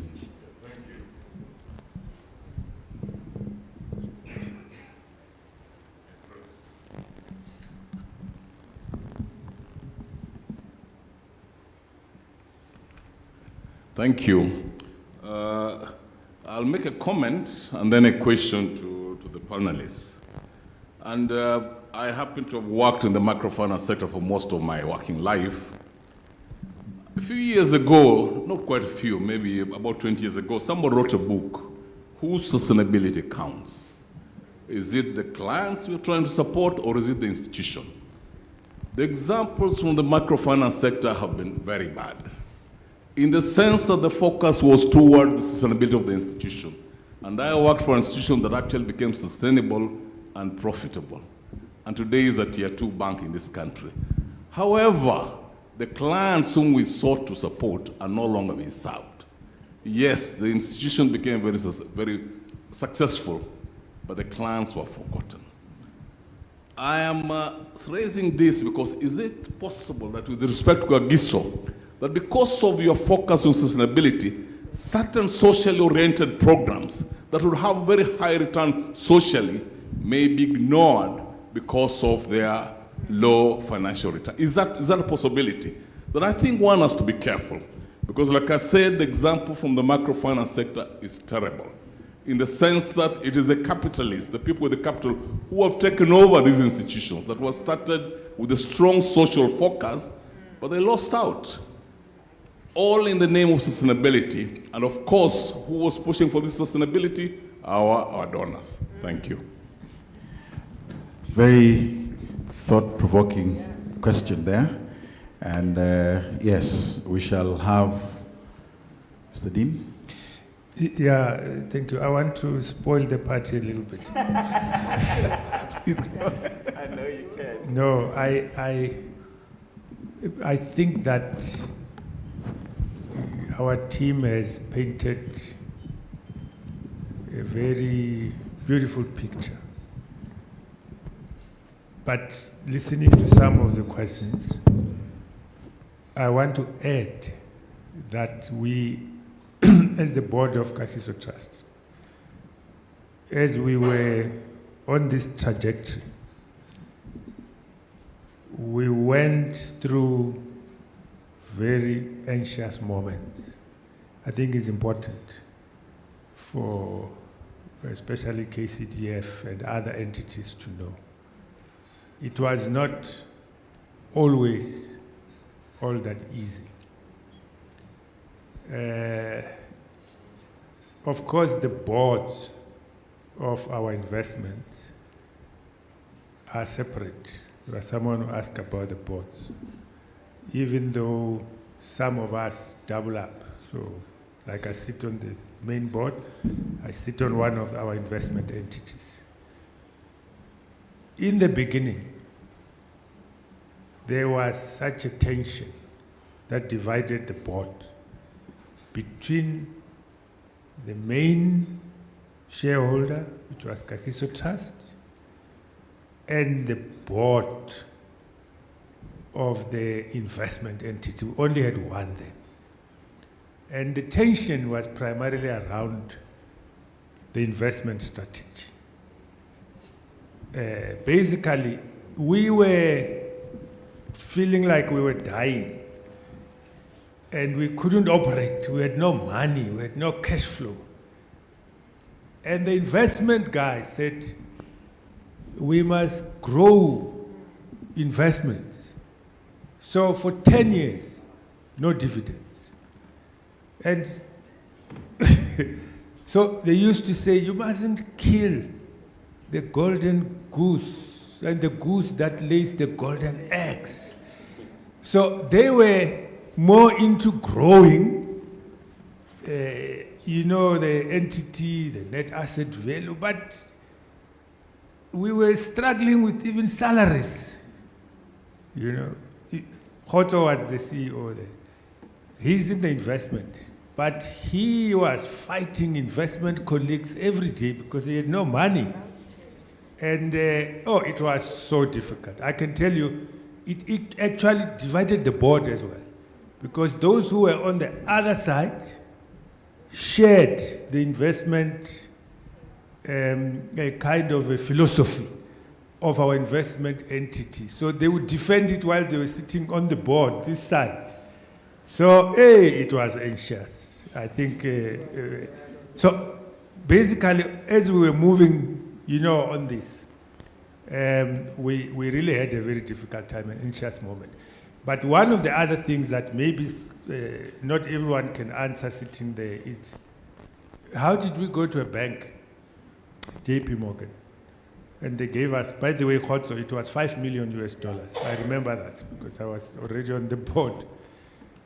It was a very unique kind of a situation because in the sense, the trust, we had big names of people who had integrity in the country. You had your Desmond Tutu there.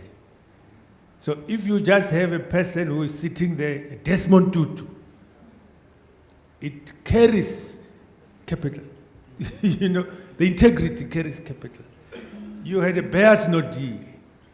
You know, you had people who were trusted, even globally, as being people. So it was on the back of that, you know, that a bank, you can say, sort of bent the rules and took even bigger risks. But also, secondly, remember it was more a historical moment because we were now emerging out of apartheid, racial discrimination, and many entities, government, and everyone wants to show solidarity and support. So we benefited from that solidarity.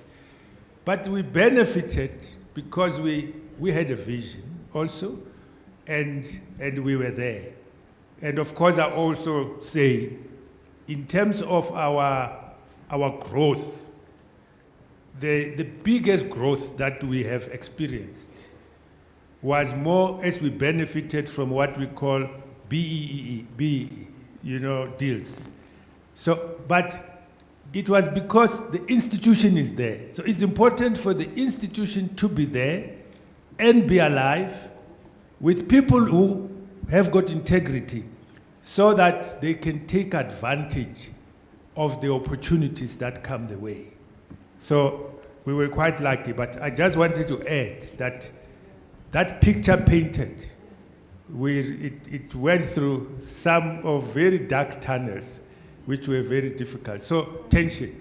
And the tensions, I must add, without fear of contradictions, the tensions don't go away. So even today, as I'm sitting here, we're not really having flares up, big fights, but the tensions are there. You can feel, you know, because we want to maintain control, and sometimes we feel like Wokoto wants to run away with our entity. So the tensions will always be there, but I think the level of trust and so on, I can see, I'm stacking. They are there, and they will always be there, because we are different. We are shareholders, our interest is in development work, and they are investment entity, they are supposed to make money. It's like looking for profit. So that tension is always be there, but it's quite a healthy tension in many respects. Like we put pressure on them. You know, sometimes they feel, no, I mean, you don't understand the markets. You don't understand how difficult it is, but we will keep putting pressure on them. And when you do that, I think people should understand that we are all, it's in the interest of our own people. So those tensions are there. If you don't have those tensions in your relationships, well, I think you're on your way to heaven. So, thank you. Thank you very much. I love that. So, response can come from the floor and others, and indeed, yes, so tension is healthy. So those who are on the board, yes, tension is good. So we can attempt to respond to some of the questions that are untensionable. Well, Zoe's unraveled a lot of things, isn't it? Maybe on the, it's quite interesting, maybe on the JP Morgan story, it's very interesting when you talk to the JP Morgan people now.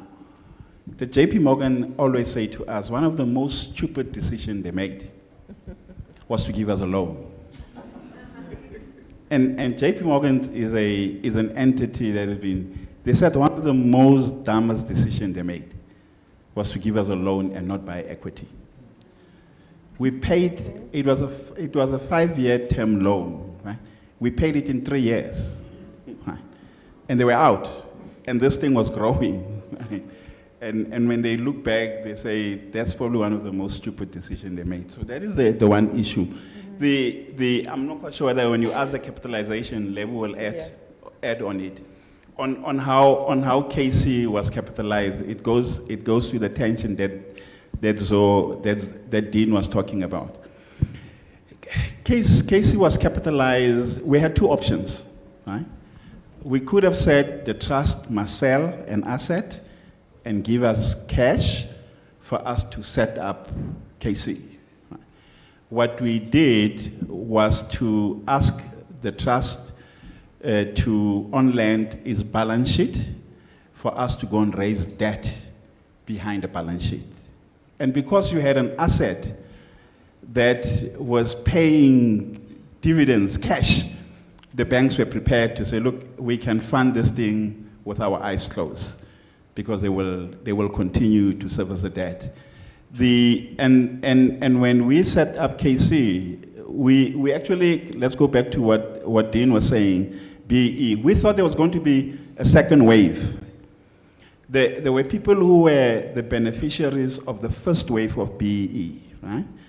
After 10 years, we thought there's going to be people that would want liquidity, who were probably in structures.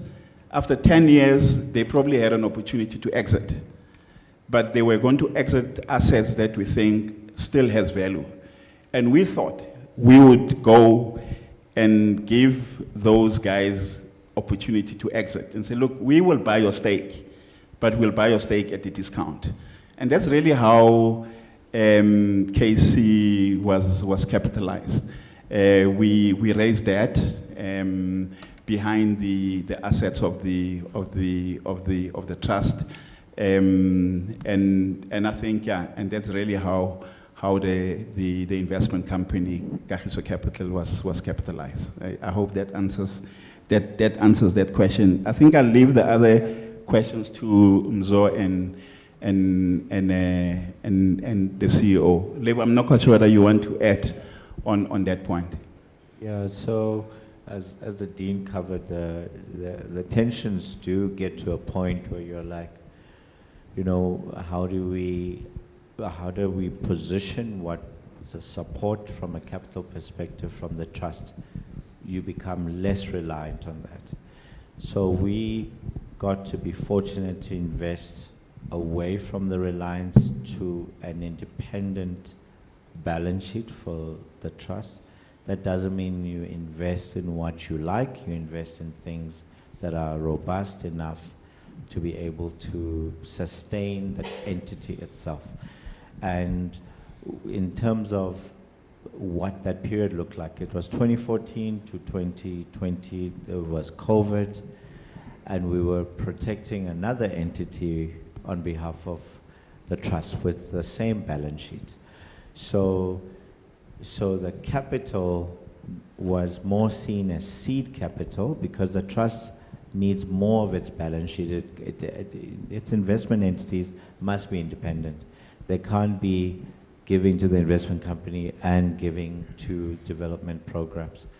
And where we are today, after using the trust balance sheet, is just under 1.3 billion of asset value. They've invested about 860. The assets probably will, by June, get to about 2.6 billion in assets invested. And those assets, the proof will be in the pudding in the next 5 years, but we can comfortably say they are yielding close to 180, 200 million in cash today, because we borrowed about 1.4 billion all of itself without any guarantee, without any support from the trust. So I think when you think about the trust as a shareholder, its investment practitioners must always think about there's only, as Mzo said, finite resources to do the work, and therefore its investment entities must earn their way by being independent, growing the balance sheet, giving dividends at the same time, which I think, as the Dean touched on, is like walking on water like Christ did, but we were praying to the Lord that we can do that. You end, yeah. Oh, thank you. Yeah, I think I will cover 2 points raised by the gentleman this side. I think around microfinance, yeah, but I think we probably don't have, but I'll just put it in a pocket somewhere because part of our investment philosophy, I think we dwelled a lot on, obviously, financial return and investments, which is one pocket, but what drives the trust? We've got, obviously, financial investments. We've got a middle pocket, I'll come back to it. It's called socio-economic development, which is it's a hybrid of commercial returns and social impact returns. Then we've got the last pocket, which is strictly development. That is where your education programs sits. So the middle one is the focus is not big returns. I mean, it's a hybrid of cost recovery or some profit, because we are about developing, whether it's in farming we call them emerging farmers, and we give good interest rates because our intention is to sustain them, because in that space we expect we are trying to empower and transform black people to participate in the economy, but also create jobs.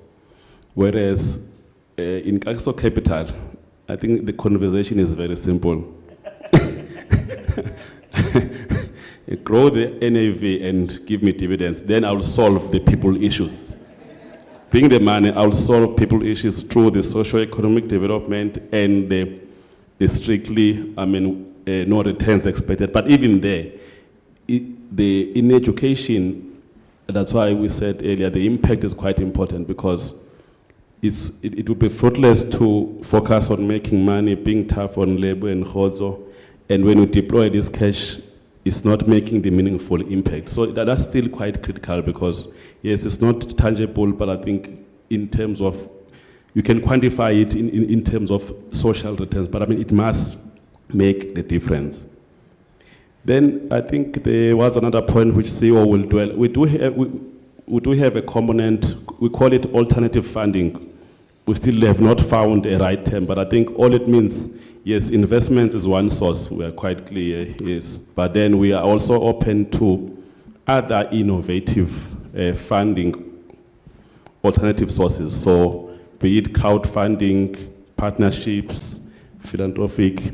And again, I think what we have been debating as we speak, if we were to seek funding from an international donor, I know we were clear, we don't normally do, but, or even from any other donor, we're not seeking it asking money for the trust. We're not competing with smaller NGOs.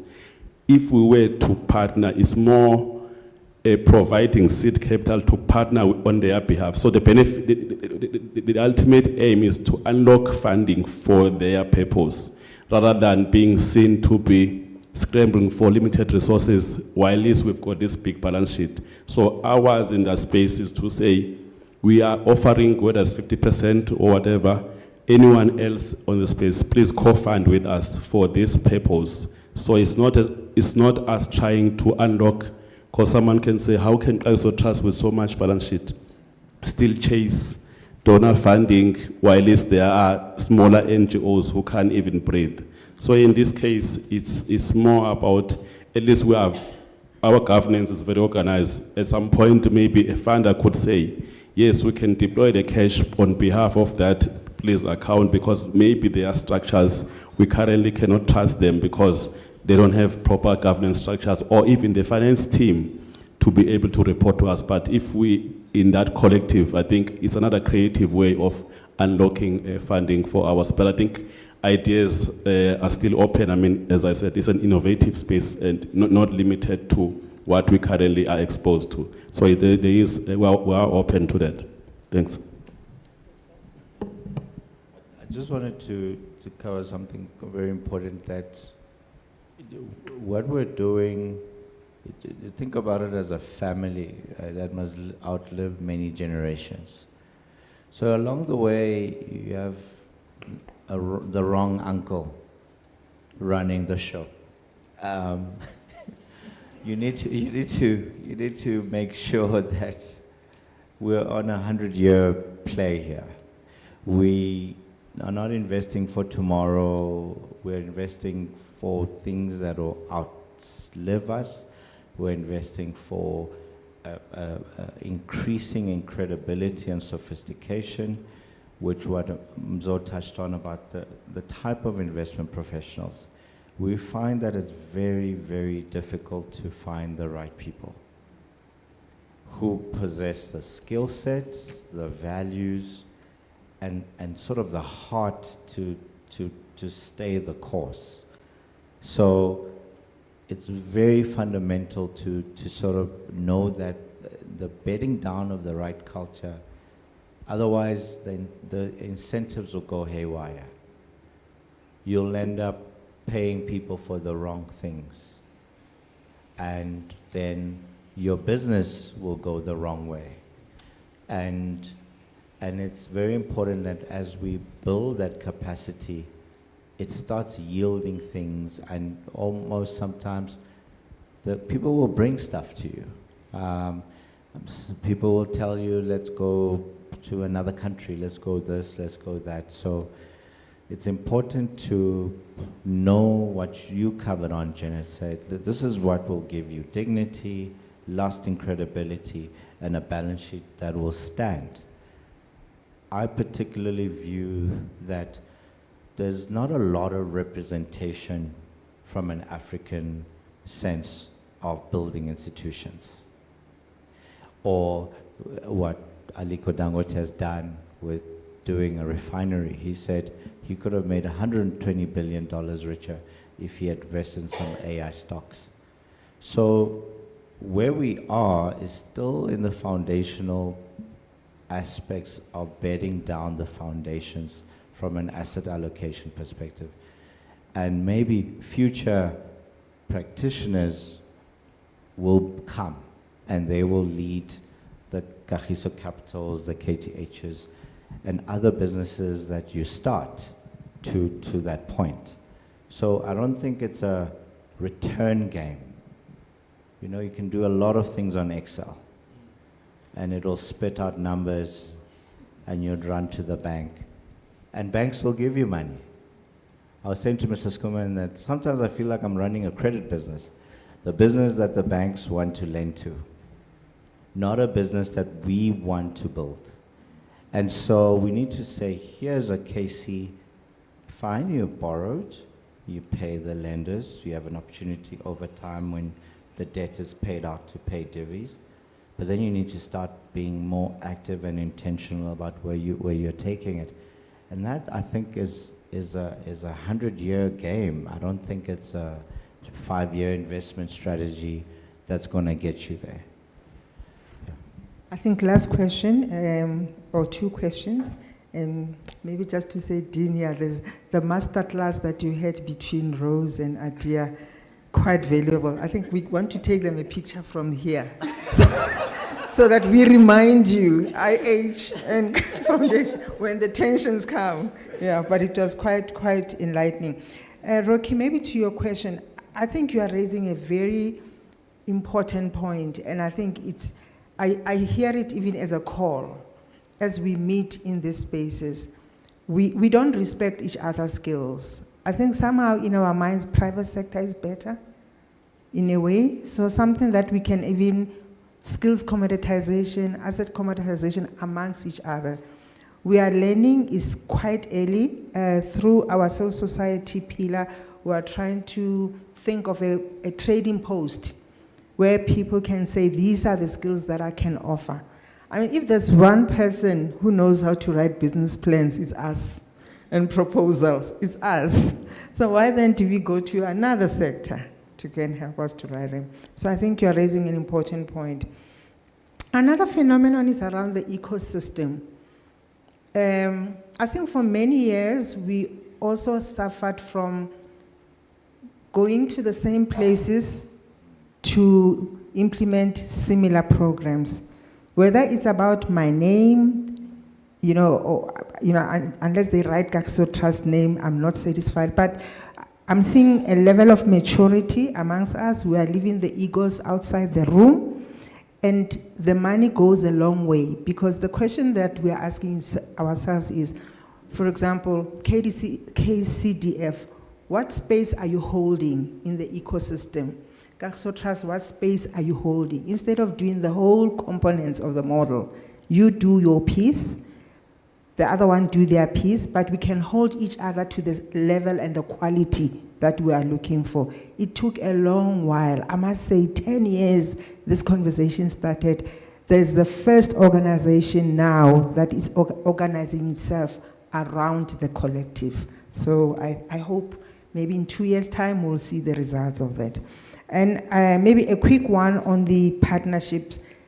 I don't know about you, but success in other areas. I mean, in education, I would say we had some success where we were able to partner with government on a 50-50, but it was just in one province. Unfortunately, it's not easy to have all the leaders adopting the same principles. So in some cases, we had success both in the infrastructure project and in the delivery of the model. But it's not something that we can say in South Africa it's a big tick.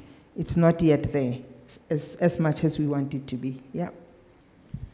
Thank you very much. We're just about to break for lunch, but this is when I'll ask that parting shot, as it were, and hopefully one of you will give a comment whether or not we can just cut and paste. Since you're here, we have cut. Can we paste? Will it work for us?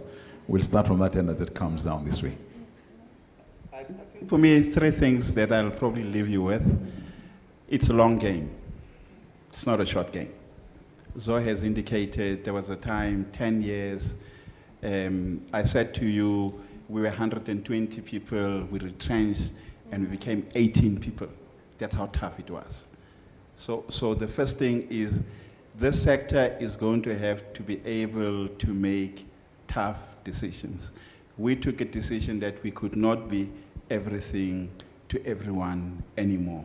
We had to focus and build a model around education, and that's what has happened. That's my first takeaway for you guys. The second one is, I think the sector needs to start being deliberate in identifying and investing in its leadership to understand the financial and investment space. I think there is amazing opportunities in that space, but I do think we need to be so deliberate to start training and building our leaders to learn the investment and finance skills, because that's where opportunities are going to come. So I think for me that's another parting shot. I think Jeanette made a point, and maybe sometimes it could be seen as being arrogant. If somebody gives you money and can't agree for you to redirect some of the money to create endowments, personally, I think at Kagiso Trust we would say to you, you must keep the money. You must keep it. We've not told you that we fought with the EU, and people could not believe it. That how do you guys take the EU to court? And I'm talking the European Union. I'm not talking some small, and we fought with them because we wanted our independence. And we did not want the EU to think they can dictate to us because they've got the money, they've got a big check, and we said, look, this is what we want to do. If you guys don't want to do what we want to do, take your money, it's okay. And people thought we were crazy. On how do you guys give up 100 million rands then? And 100 million rands then was a lot of money. But we did it.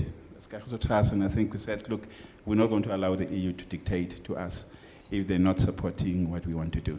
And I think for me, this is where this sector needs to start moving towards. Yes, parting shot from you as you come this way, briefly. Yeah, no, thank you. I guess from a Kcdf perspective, I think what I would say, at least, I mean, they've started. So they are in that journey already. So it's great to hear that. So, but obviously for other developmental entities within Kenya, I think the important thing is to start. Because I think even ourselves in the investment space, if we never formed an investment company, even the listed opportunities that came with later on, I don't think we would have been known to, or we may have collapsed. So I think the importance is to start, obviously, then be patient with conditions. Obviously, you can't be patient forever. It's patience, but have clear milestones as to, whilst I'm planting this orchard, I need to be clear, I mean, year in, year, where is it going towards? If the target is 5 or 6 years for it to bear fruits, but is it growing to that target? I think that is important. Yeah. So I think it's not a race; it's a journey. So I think in a KT's context, that we are whatever billions, we should forget about that. I think we should just soldier on. We'll get there. Thank you.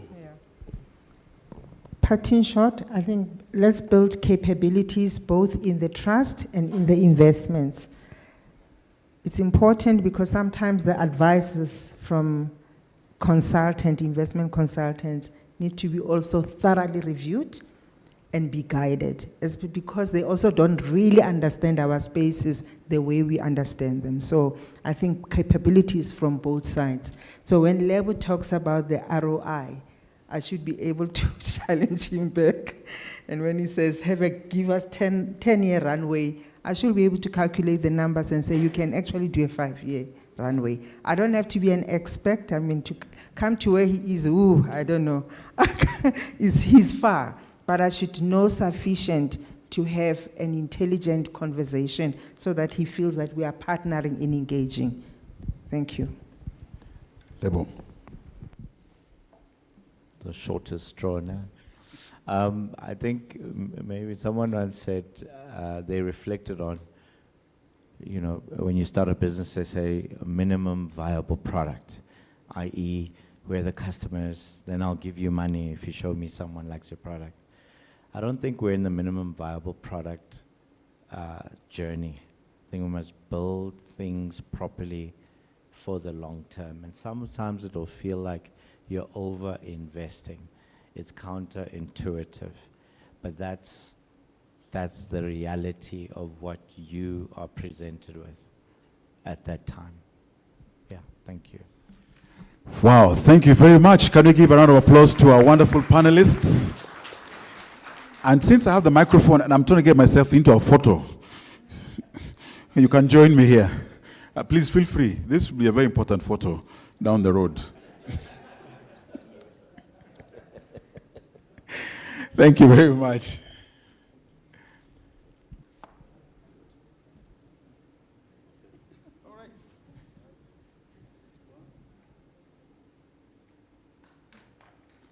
Thank you very much.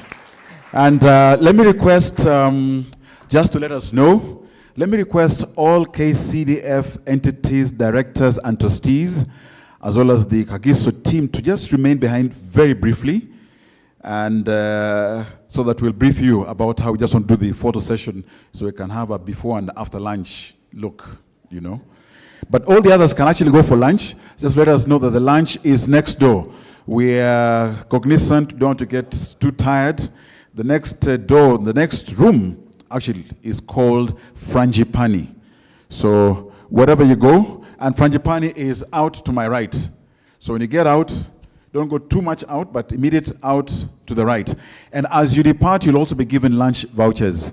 So kindly please ensure as you depart, you're given lunch vouchers and Frangipani. That's the next where we're going to have lunch, and we will be back from lunch 45 minutes from now, let's say not later than 2 o'clock. All right. So give a round of applause to ourselves, but let me ask that KCDF, sureties, directors, and trustees, and the Kagiso team kindly just remain behind for a minute or two as the others exit so that we can do our photo session and minimize and be efficient about it. All right.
session, the brief session, with a difference. Because we've been here, we've participated, we've engaged, we've listened, we may have questions, areas where you're at, and you want to share a comment or ask a question, which you can pose, and we'll be able to find answers within here from those who may have been on the panel, or those who are yet to get on the panel, or those who even know. We're here so that we also pick something interactive, and it can be something that is really, you want to get it out of the chest or just share. I'm opening this up. And yes, my friend Simon, can you wave, greet people? Okay. I want to thank you because you're about to ask the first question. I'll ask on behalf of Simon, because Simon is with the Palm House Foundation. And Palm House Foundation, I know, also has partnered with Kcdf, I think, down the road at some point. And there's some things he actually can confirm are aligned in terms of sticking to the value, being focused on why your reason for existing and how you go about it, and being prepared to make the tough decision. So Simon, which tough decision did you make that would have been very difficult otherwise?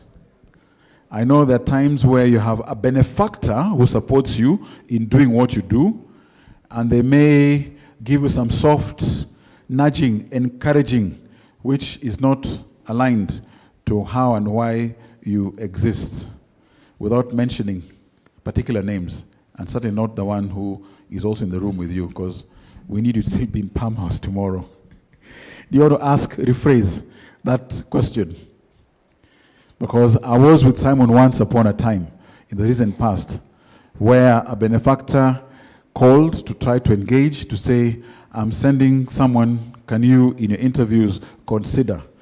And we would have almost accommodated, but Simon being an admin, he said, Edmund, remember, we stick to our values.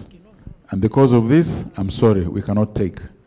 And the irony is that we actually, I think, when we had the last Board of Trustees meeting, we actually had opportunity to do what the reason for existing, to offer scholarships to students. I'm not too sure if that's been taken up, but being able to drop someone who others could have, maybe on their own, got an opportunity. But because of that, we now had a surplus opportunity. But we said as the board, this will not go back, money not spent. It was intended and it must be. Tafakari hayo. Simon, have I spoken the truth? Please, I want to hear your voice so that they'll believe. Yes, good afternoon. Yes, what normally happens when you are doing whatever you are supposed to do, particularly like in our case, we offer scholarship to high school students. You find some of your partners, when you are doing selection, they might have other students who they might want to be included. But normally what you do when you are doing selection, you advertise to every Kenyan. So when we are doing selection, some partners might come with the preferred list. But because normally we advertise to everyone, we tell them we cannot do that. What you can only do, you can only join us when you are doing selection. So that we select together, and even after selection, you have no power to say you are selecting a certain student. Once we take those students, we approve them, it's only then that we distribute it to you. But we don't allow them to dictate to us what we need to do. We normally tell them we operate like this, and we cannot change the rules because of you. If you are not comfortable, you can just go. So we keep our rules, and we operate in our own open way. So whoever is, maybe you might even be the largest sponsor, but we treat you the same we treat with the risk person. So, and over the years, we have been operating for more than 25 years now, and it's on that basis that we still operate, and we hope we are going far. Because whatever Kcdf are doing at the Kagiso, we still have endowment fund, which will enhance the sustainability, what we were discussing here. So we are operating like in the same space, like Kcdf. They sponsor some of our students at university level. So that's how we work together. And I am happy to be here because I have seen people like Kagiso, they are doing well in endowment. So I have something to learn from them. Because even in our case, we are trying to increase the endowment fund allocation, and still we want to learn more how they have managed over the years, and they have grown it to in billions. For us, we are in millions, but now we want to get there. So we can, I will take their contact. They might help us in doing so. So thank you very much. Okay. Edward is my boss. He's a trustee. He was not meant to say that, but anyway, we operate with integrity. The key thing is going to South Africa, Kagiso, is like going to Singapore. Let's pass through Kcdf first. If you know, you know. However, the key thing there is that you can make painful decisions where even your biggest benefactor or supporter or sponsor actually gets slighted. Are you prepared to make that decision and being very consistent with the reason for being? Okay. Oh yes, there is another breaking news. So all those who are hoping to get something from me, if you're a lady, we were going to have another Valentine's on the 14th of March, but I am happy, it depends, or sad for you, but happy for the iPhone, because the iPhone has been reunited with the owner. All right, thank you very much. So let's keep it interactive. I mean, you may have a question, a query, or a scenario. Let us see what is it that is in your space from even the engagement today, or a question on the whole subject of going beyond CSR in building sustainable community investment models. What works, what can't work? Is it cut and paste? We're here. You can challenge, you can query, you can engage, you can present a case scenario, and let's deal with it. And we'll be able to see who and how and where can actually provide that answer. Yes, Madam Janet, she was my boss also. There's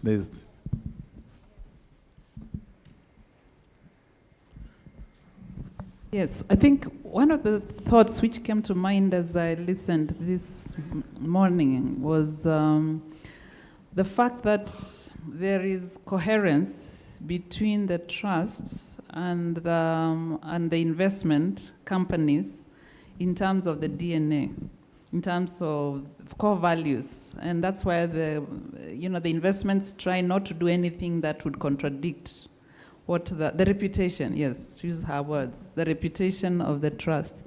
So I was just asking myself, what are they doing intentionally to ensure they are passing on values, DNA? Because that seems to be a very central part of continuing to be coherent as a group, even with all the contestations around investments, etc. How do you pass on those things? Because we are saying you want to live for generations. If you lose the values and DNA, then you are done. So what are those things they are doing to make sure that they remain in sync with each other? good question. I'm about to turn. I'm looking at the boss. Where the boss will look, I'll find the answer. Okay, another question there, or comment. Let his look not mislead. He's a Gen Z. Okay, thank you very much. And also thank you for the presentation. I'm asking this question, almost following the footsteps of Janet, in terms of the structure of the Kagiso. And they didn't mention very well that they borrowed through the strength of the trust and the funders or the banks were able to ride on that. In retrospect, in Kenya, sometimes funding through the balance sheet of our trust will be very difficult because of maybe the local laws. So I think I would also love to a little bit understand that structure.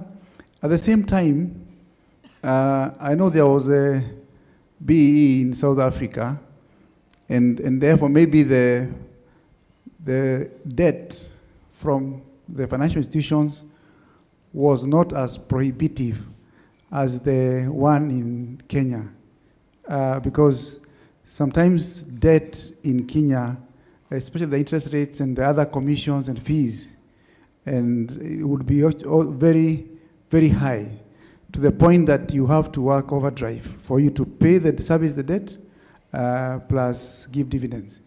So I would love to hear a little bit about that. I know they haven't mentioned about the interest rates and all that, but I'm also trying to marry it with the Kenyan funders or the debt providers. Thank you. All right, thank you. Those are two where there is comment, feedback. Can we get, yes, thank you. Thank you, Tia.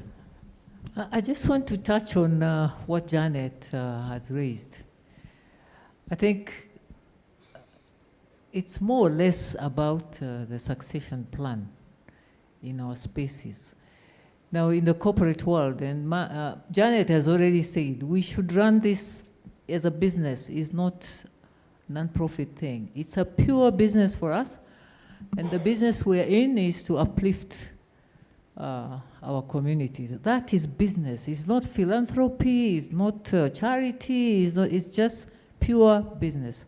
So in today's world, in the corporate world, we are forced to do succession plan in 3 layers. And if you don't do in 3 layers, then you're getting a big X. So I think we must start to think that way. This is a corporate. We should do what the corporates are doing. And the succession plan must be in 3 layers: the top, the middle, and the, yeah.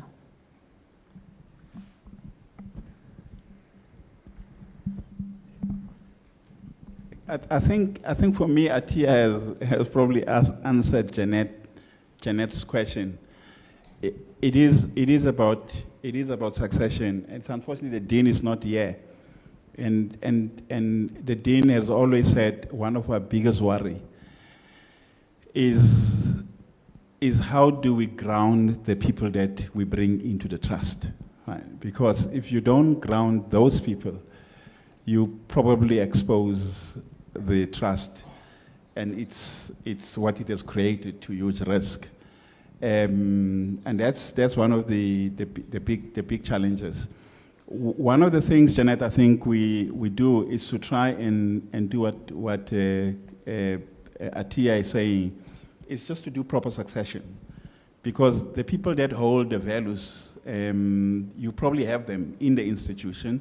If you think they're grounded, but you're not being deliberate in ensuring that those values are carried through, I think you do take a big risk.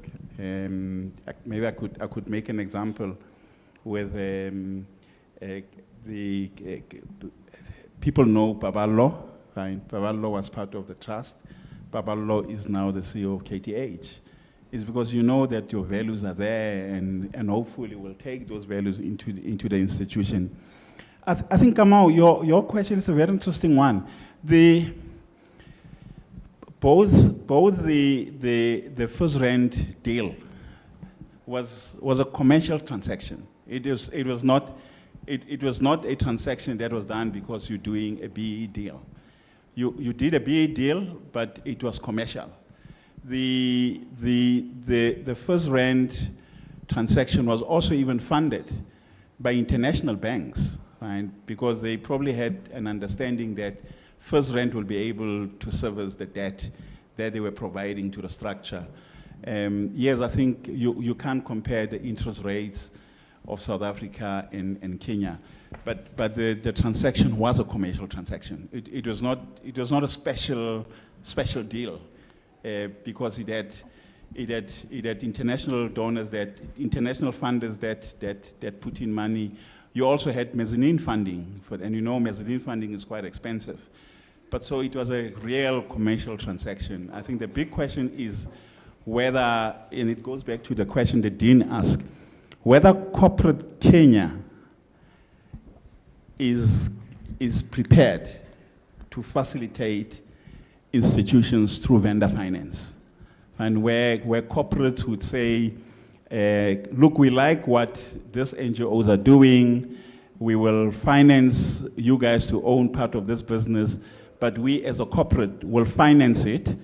You will not see your dividends up until you pay off the debt.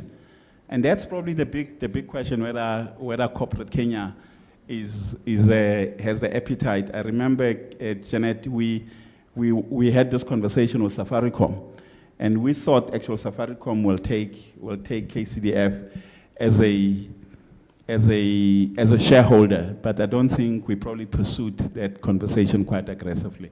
So our transactions were really commercial transactions. They were not special transactions. Amen.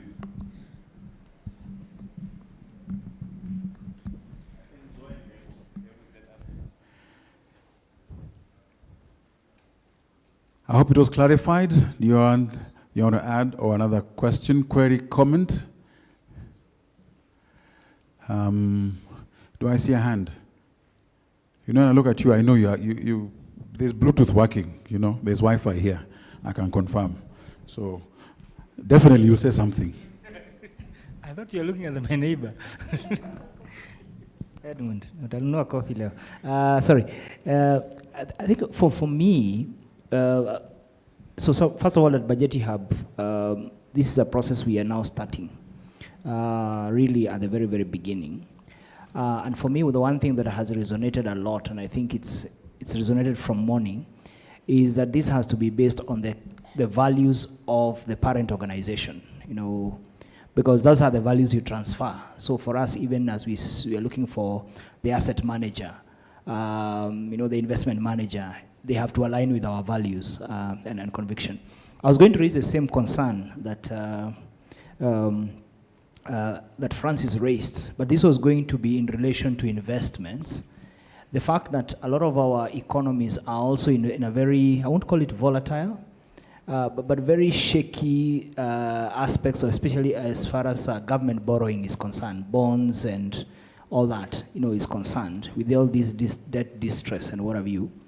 And I wanted to find out, especially from the Kagiso group, what has that meant in terms of offshore investments outside South Africa? I know you said something about the guy you refused in the UK who wanted you to invest and back off and the like.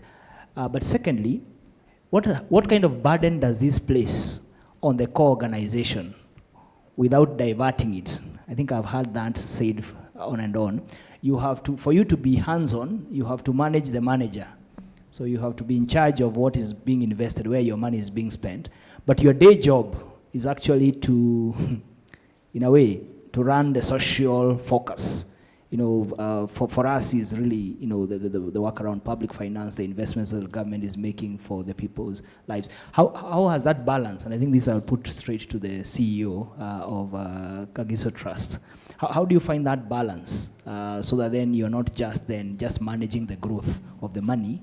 Yeah, those two concerns. Thank you.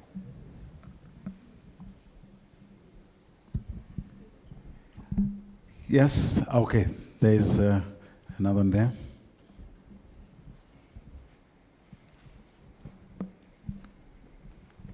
Good afternoon, everyone. My name is Winnie. My take home will be to learn to be ready to make tough decisions. I believe this is not only to our corporate and our institutions, but also in our personal lives.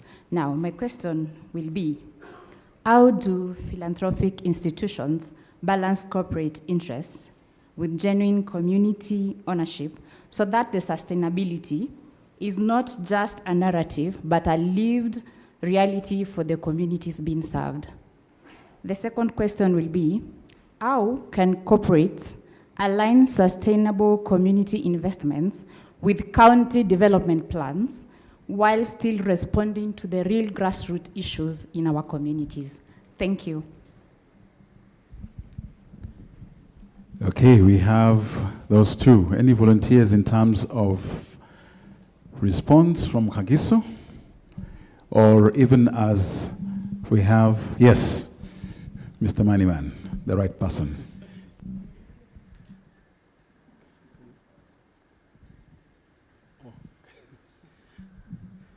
Yeah, I think I'll start. In fact, I will address the gentleman with a bald head. He's looking at it for. So, and the second question, I think Temba, my colleague, will answer. I think you asked, or you spoke about the economy. I think it's a reality. I think across the globe. I mean, in SA, it's not unique to Kenya. So, and it always, I mean, diversification is always key. I mean, in our space in terms of different asset classes. I mean, Kcdf Capital, what they do, they are a diversification strategy as we speak. But we also have diversification in terms of, as I spoke of, listed assets. But we also have a balance fund, what we call balance fund. It's a unit trust fund, and it's a multi-asset structure, which consists of local bonds, local equities, foreign bonds. Foreign equities, obviously, we've got investment managers who help at least diversify that from a global point of view, because you may have local equities in SA having a bad time, I mean, due to bigger issues, whether structural, I mean, like we've got infrastructure that needs to be maintained, like your rail companies, that some of the resources sectors sometimes do suffer just because they can't export efficiently the coal or resources, just because our transport system is not up to scratch. But I think there is that spread in terms of they track what is currently performing. But then going back to, I think, obviously, the governance structures are separated. Kcdf Trust has got its own board and investment committee, just for it to review the overall investment portfolio. But then, Kcdf Capital, KTH, they are investment holdings companies that are labor and also, I mean, every day, their job is to make investments. While the executive of Kcdf Trust and its board, their main worry remains about the socio-economic and social issues. So there is that separation. So I think from that point of view, so you don't have the board of the trust being daily worried about that investment in UK, for instance. That's not what we are daily worried about at the trust level. But then obviously our bigger worry is how well our portfolio is balanced and also meeting the returns that we've got clear terms with our investment companies, investee companies, KC themselves. They do know what is expected at the shareholder level from a growth perspective. And even during the time they're not giving us dividends, at least we are aligned in terms of when, because I mean, we set clear milestones, and while these dividends are not coming through, but at least the value is being, we are growing. Let me pause there, thanks. I'm not sure. I don't know which one do you Okay. Well, I think, Mzo, you have partly responded to the first question in terms of the separation of governance. That development side has its own trustees and the business investment has its own trustees. I think Reverend Zo mentioned that some of the trustees, they do serve at the development and also in the business. So that makes sure that the values are transferred into business. And that's really how we safeguard that alignment. In terms of the creating a balance between the national development plans, we call it in South Africa, and local community aspirations, we were really guided by saying, what is it that is within the National Development Plan, which is a major pressing challenge for development at the level of communities. So education, for example, is part of the National Development Plan, but it is a big problem in terms of its infrastructure within communities. And what we do in responding to such programs, which we find working, is really taking this multi-year approach in terms of resolving the problem. So it's not dealing with an issue on a project basis. As recently we call them pillars. So it's really addressing a problem comprehensively and not part of the problem. So if it's in education, we'd look at what is the major problem that our basic education system is experiencing. It's not just infrastructure, it's about leadership, it's about curriculum. And therefore, as an organization, how do you comprehensively respond to that? I think the CEO mentioned that recently we have started to appreciate that the solution does not only lie in Kagiso Trust. The solution lies in the sector. So we really look at the sector's role in terms of who are the other NGOs that are addressing a similar challenge. And then we look for a coalition in terms of addressing those challenges. And in that way, you don't want to become a solution to everything that is there pressing at the community level, but you look for strategic collaboration. And maybe the last point is that that strategic collaboration, we spend a bit of time. I mean, if I may share, one of the partners that we have partnered with over the years, we spent 12 months just negotiating the rules of engagement and partnership. What will it entail? So spending time really to create that alignment works in terms of making the programs to be significantly sustainable. Thanks.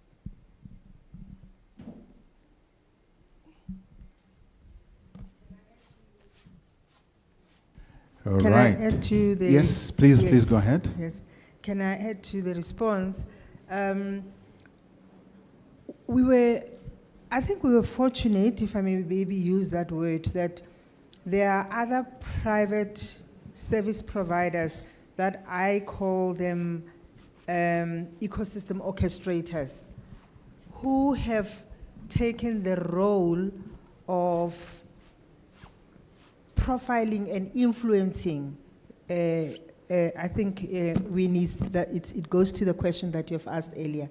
They profiled and influenced what corporate should focus on, which is not just driven by a few people in that organization and what their experience has been, but literally being influenced by what is happening on the ground.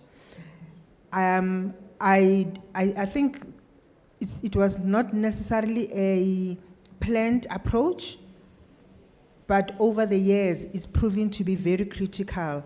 The whole wave of funding moving to education from corporates did not just happen. Somebody was talking about it. Every year they'll do surveys, and as other corporates read that documentation or their booklet, then they will hear how people are financing things that are aligned to communities and to government. So I think one of the organizations taking that role to say, we will speak to the ear of corporates, because some of them, most of them, they mean well, but the reality is that they don't live development. We are not CSI, we are literally on the ground. So it's almost partnering with them to say, even though you meant it well, unless you understand what the pulse is right now, when shifts are happening, if you are not there on the ground, you will not see. I'll give an example. With the program that Mr. Skuman was talking about, we started focusing on matriculants. But over time, we realized that if we start at foundation phase, the investment will go further. Right now, as we speak, many organizations have shifted now to early childhood development. It didn't just happen, we were influenced, subtly, listening, and you could see most people are now saying we start at ECD and the rest will follow. So yeah, ecosystem orchestration by one of us. And it doesn't have to be one organization. Organizations can rotate to do that work. Thank you. Thank you very much.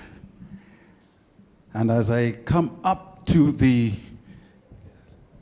lectern, I think you want to Sindikiza. Just a small Please do. clarification. I think it was brought up by somebody here.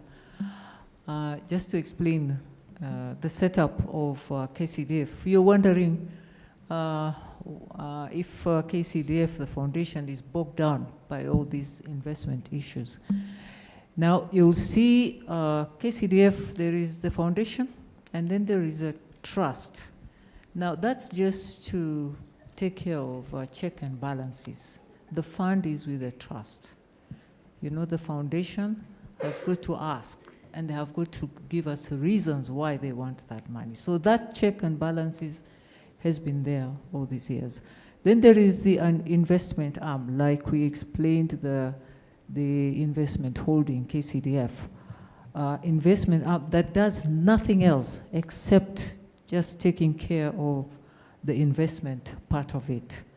Okay, we know the tension is there because the foundation, sometimes they're not happy with the pace of things that they're going.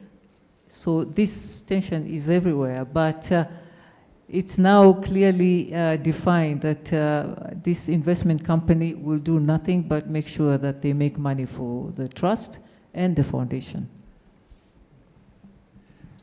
Thank you very much. As we continue with our session this afternoon, it is one that I would dare suggest is literally almost like icing on the cake. And we thank you for your patience and your engagement, the interaction, the questions that you've been asking, very insightful, and the nuggets of wisdom that we all will take away with us. Just a very quick recap. This morning, we set the scene in terms of the background and the genesis of the journey in terms of relationship between the establishment of KCDF Investment Holdings, and also moved on to get a sense of, as we look back and look forward, our history. And again, just appreciating the role of the nonprofit sector in driving sustainable community transformation in a changing world. Panel discussion. Kagiso Trust Financial Sustainability Strategy was one that elicited quite deep dive, as it were, in just understanding the things that you don't get to hear, but just get to appreciate what sets them different, what you can learn from them, and how it is that they are where they are today. And an entity that others would say when they grow up, they want to be like Kagiso. Some of us have already grown up, but we will recap and grow and catch up. And again, as we continue engaging, we're at a place where we want to look and explore the potential opportunities to create long-term sustainable community investment assets in Kenya. And when you think, so that I can also sound correct, I might just get some bundles. This color is, I'm asking the gentleman, what color is this? Green. Did I hear green? Green, yeah, correct answer. But red, oh, you know I'm split. But we have with us, ladies and gentlemen, Mr. Joseph Ogutu. Can you give him a round of applause? Because Mr. Joseph Ogutu is the chair of Safaricom Foundation.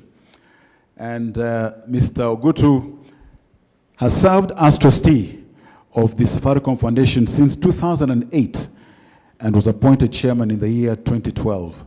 And under his stewardship, the foundation has deepened its community partnerships, strengthened sustainable development initiatives across Kenya, and he's particularly passionate about building authentic, long-term relationships that empower communities and enhance their capacity for self-reliance.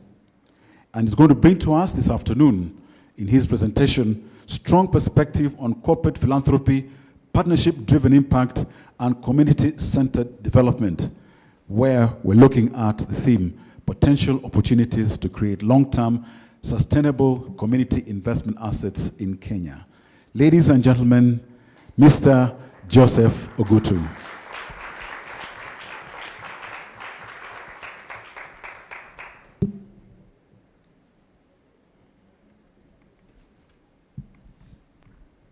Good afternoon. So let me first apologize for coming late. I know this session was supposed to be held in the morning, and we were caught up in the air traffic controllers strike. So I was in Kisumu last night, hoping to pick my flight at 5:30. I was told the flight had moved to 8 p.m. Then I was told the flight had been canceled. Then I was told the flight would leave at 9:35. And then I was told that the flight would leave at 11 o'clock. By that time, I knew there would be no flight today.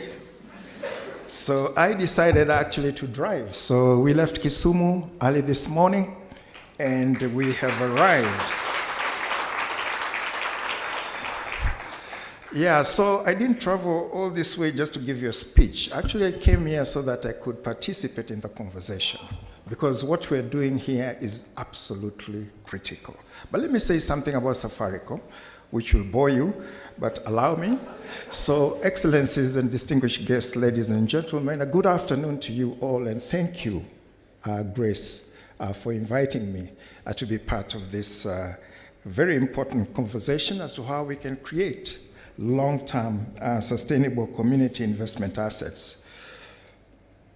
About this time last year, a lot of actors in the development sector were very confident that there will still be funding from traditional funders. So that was in February. And then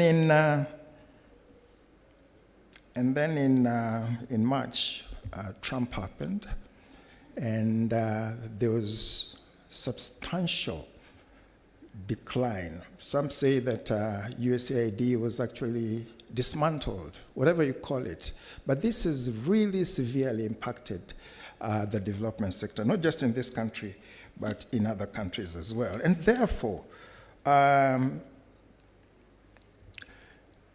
makes this a very, very important conversation. In fact, when it happened, some of my friends who are in the banking sector said this is a good opportunity for Safaricom to step in now that USAID is dismantled.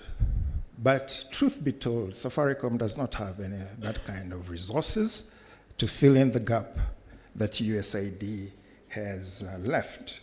So what we can commit to, we do have a long-term commitment to support work among our communities, among our people. That we can confirm. And this started at inception. And I'll speak very briefly because I prefer that we have the discussion as opposed to me giving you what I think you need to hear. So Safaricom, right from the very beginning, in the year 2000, the founders of the company realized that if we were to be successful in this market, we needed to identify with the local challenges, the needs of our societies within which we are operating. And so our technical staff, as they went out to build the network, they interacted with communities. And as they were interacting with those communities, they came back to us and they said, look, we have noted that education is a challenge, health is a challenge, issues of environment are a challenge, and so on. And so even before the foundation was actually formed, the company started contributing to those needs of the society. Later, one Bob Collymore said that the business of business is business, but business cannot thrive if business is not at the table discussing and dealing with societal issues. that was the birth of the purpose that is called Transforming Lives in Safaricom. And so even as we connect people to knowledge, and people to opportunities, Safaricom took the decisions that we must be involved in the societal needs and societal challenges. And I know this sounds like a PR, an item from PR, but it is actually part of the DNA of the company, having a purpose to work with communities. The reason why I'm late here, because I was in Lugari yesterday, in Kakamega County, trying to put up 2 schools, very, very, very needy schools in Lugari County. Some of them, I think, one of them, the roof had been blown up, the walls were caving in because they were not done to standard. And so M-Pesa Foundation, I've put up 70 million shillings to renovate each of those 2 schools. So,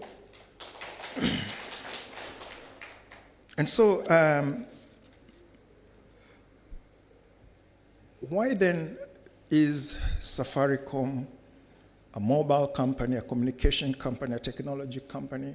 Why is the company in health, in education, in environmental issues, economic empowerment? Why does it involve itself in all those things?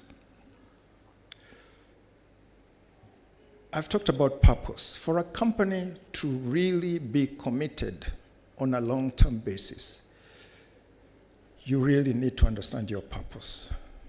And fortunately for us, and I've said before, the founders from the very beginning realized that we're not just here to create shareholder value. We are here to be part of the community within which we serve. And so the very first fundraising effort to support the community was the Lewa Marathon, which was done in the Lewa Conservancy in the year 2000. And since then, raising funds in this way, particularly from the Lewa Conservancy, has really supported the communities that are living within the Conservancy. And after that, in 2003, it was felt necessary to form a foundation. And so Safaricom Foundation was registered as a charitable trust.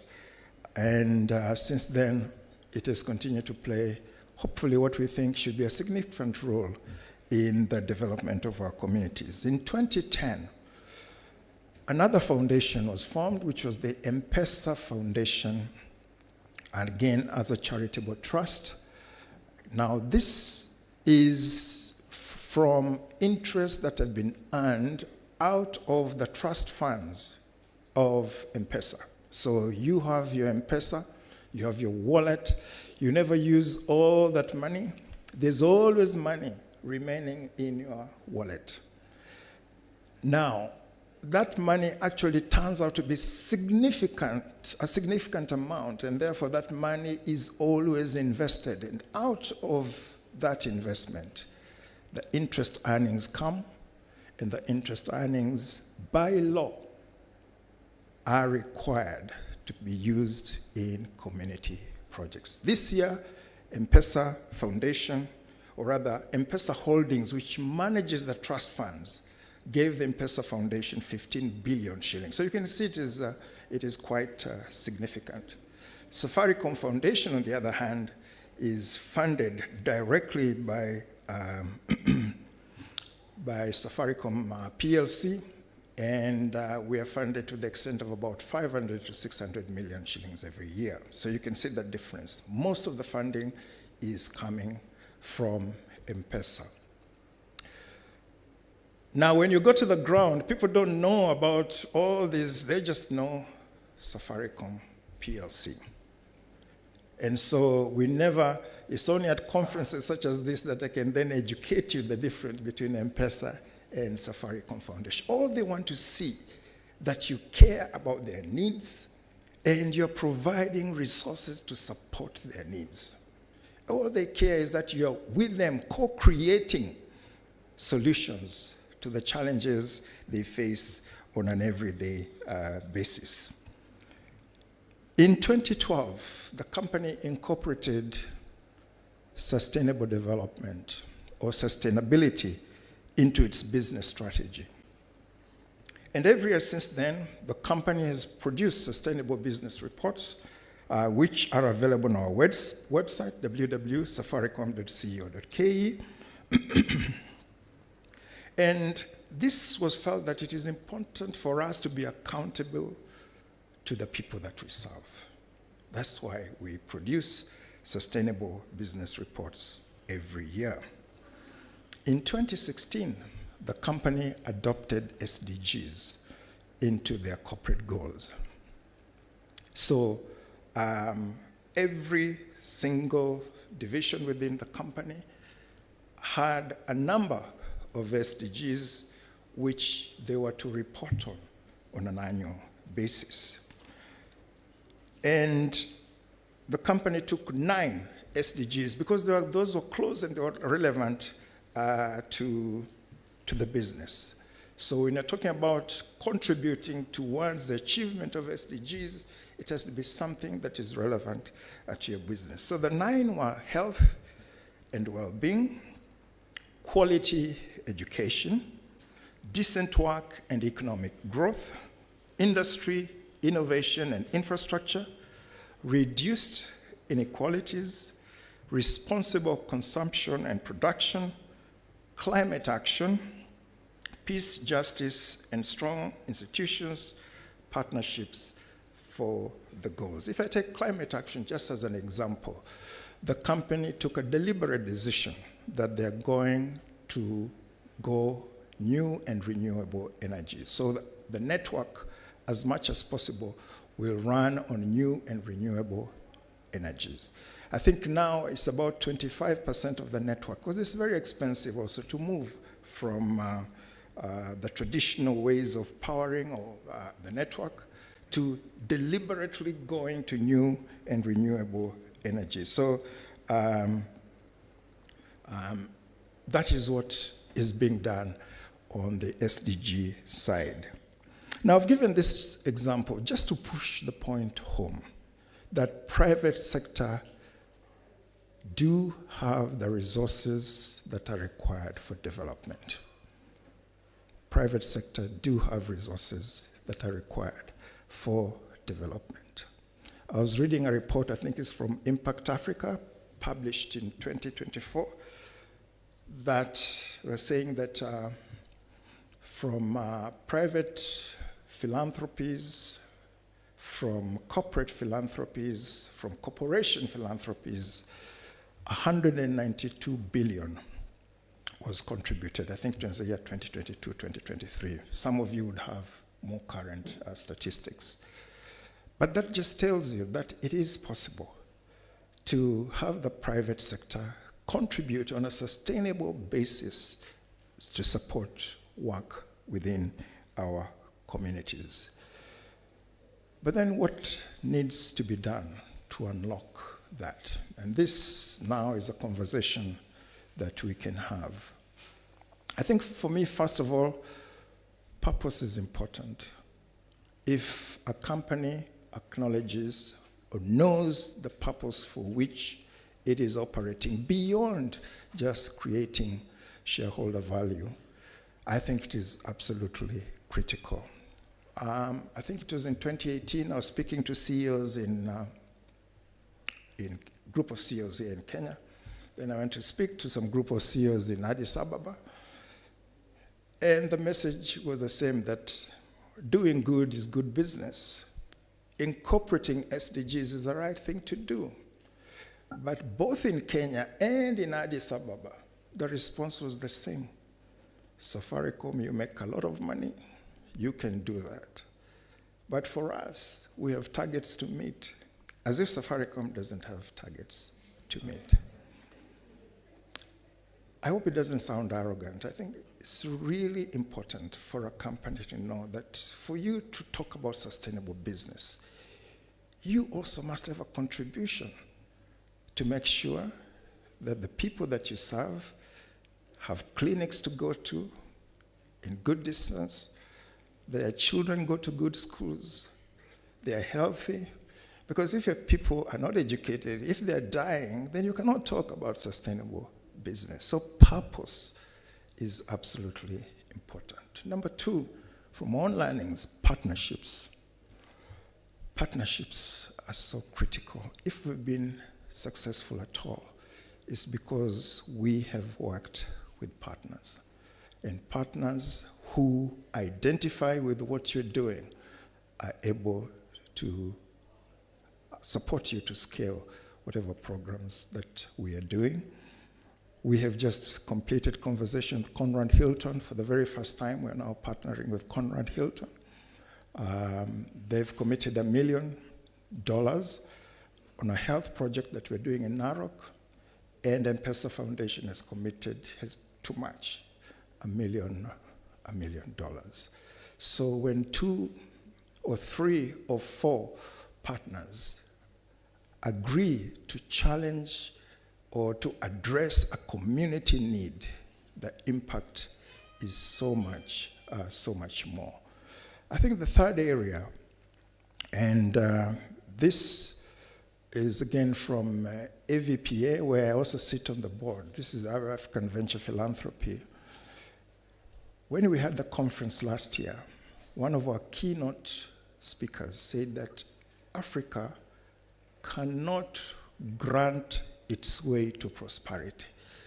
Africa cannot grant its way to prosperity. In other words, you cannot depend on grants on and on if you're hoping to be prosperous. But yet, there is so much, in terms of resources, there's so much wealth within our country and within our borders. And one of the areas that we've been looking at is the pension funds. How do we unlock pension funds to come and support community work? And of course, the pension funds are selfish. They want to invest where they get the highest returns for the sake of their members. And so the discussion about how do we de-risk to make it palatable, to make it attractive to private sector players such as pension funds, to release those funds so that they're available for community growth. Are there any creative ways that we can think about to make sure that we have resources flowing into projects supported by our communities on a long-term basis? I think that's a discussion that we can have as to how do we create new sources of funding to come into our development sector. So as I said, these are just some thoughts, back of the envelope thoughts, but perhaps when you get into the conversation, maybe we can talk about much more. So I thank you for your kind attention, and I'm ready to interact. Thank you. Thank you very much, Mr. Ogutu. If you kindly would just maybe take a seat. And this time we're also going to have an interactive, engaging session here, because Mr. Dean, you are welcome. By the way, as he comes, he drove all the way from JKA to here in our roads. Something we didn't know, but now we do. Mr. Dean, over to you. I know you're going to have an really interesting engagement and discussion. Thank you.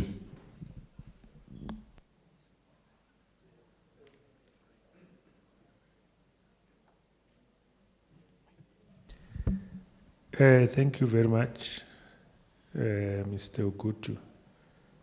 Can I call you Joe? Yes. You don't mind? Okay. Yes.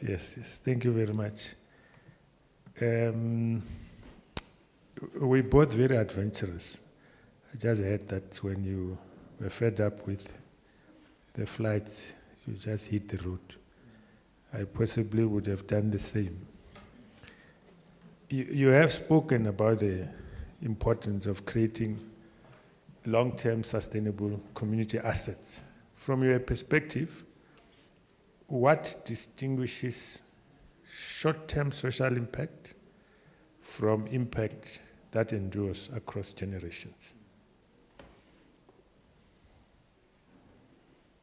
So I said that first and foremost, for you to think long-term, you must have a purpose that drives you. You really have to have a purpose. Otherwise, it is going to be short-term. I'll give you an example. I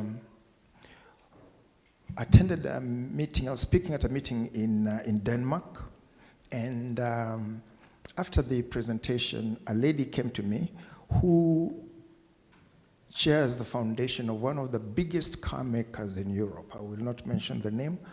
One of the biggest car makers in Europe.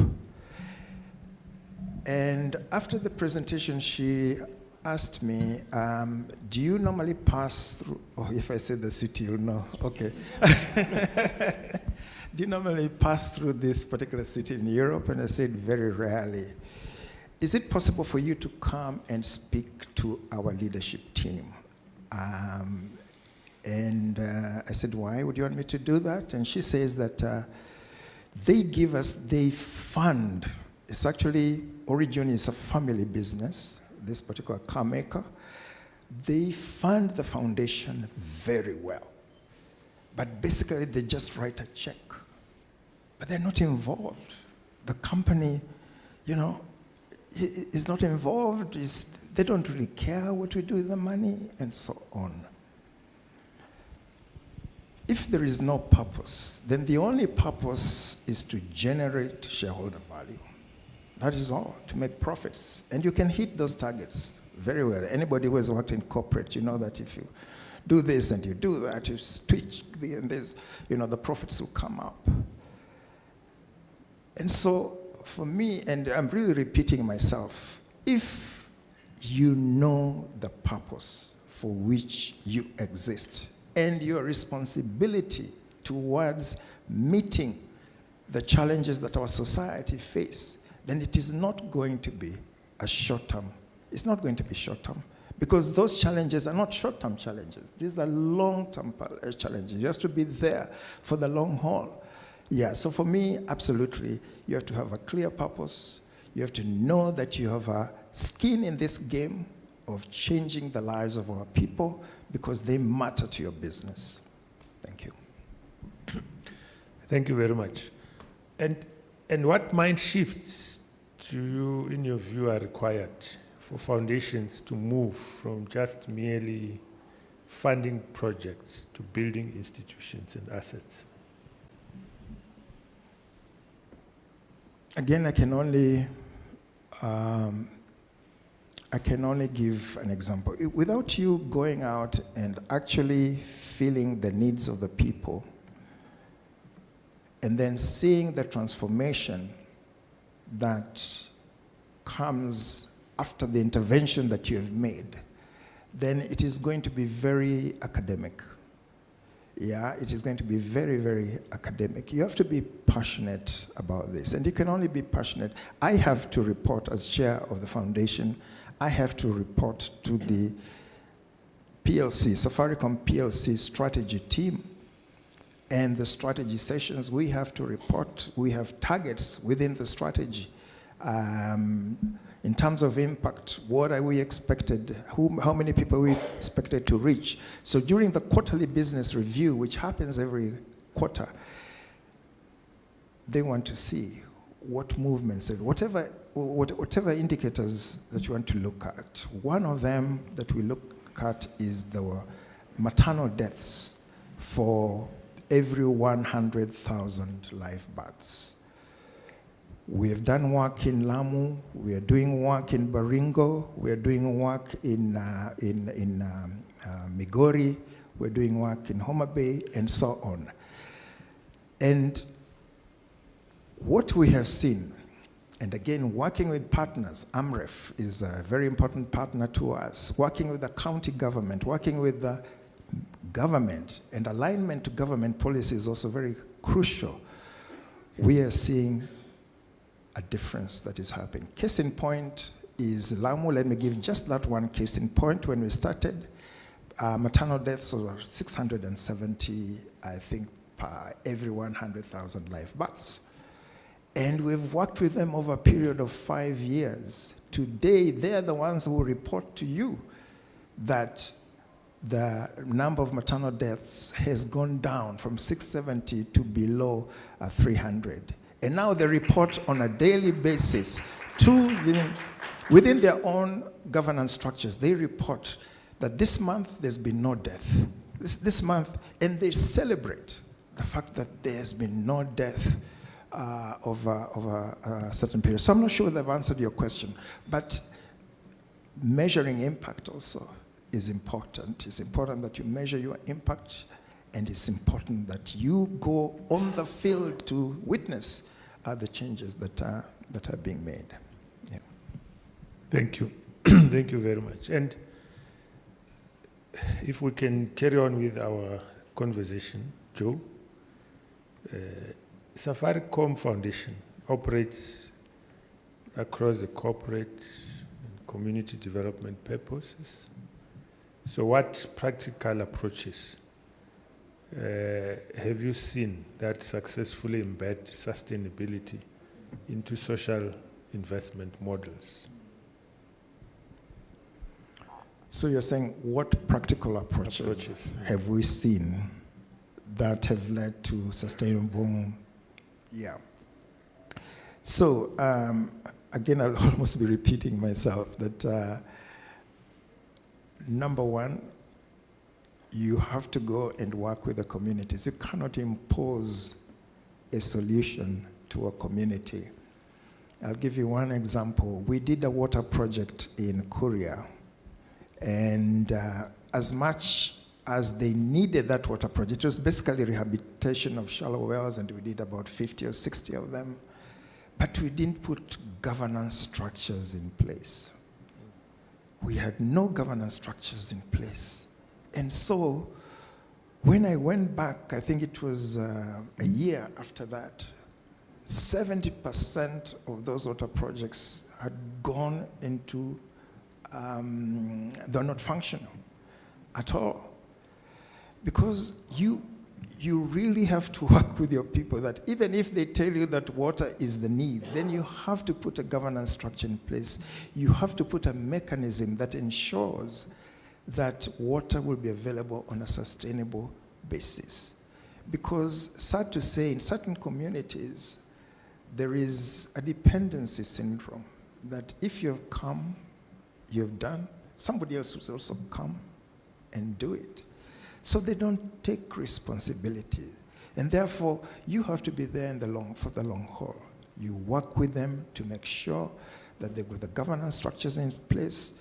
If they're collecting money, there is a way in which money is kept safely so that it is used for maintenance purposes. One of the common things is people steal the pipes and so on. I see Carol smiling because you're in this business. It is tough. So if I may answer your question, then one, don't just give a check and walk away. You have to be part of the community. You have to walk with them that journey.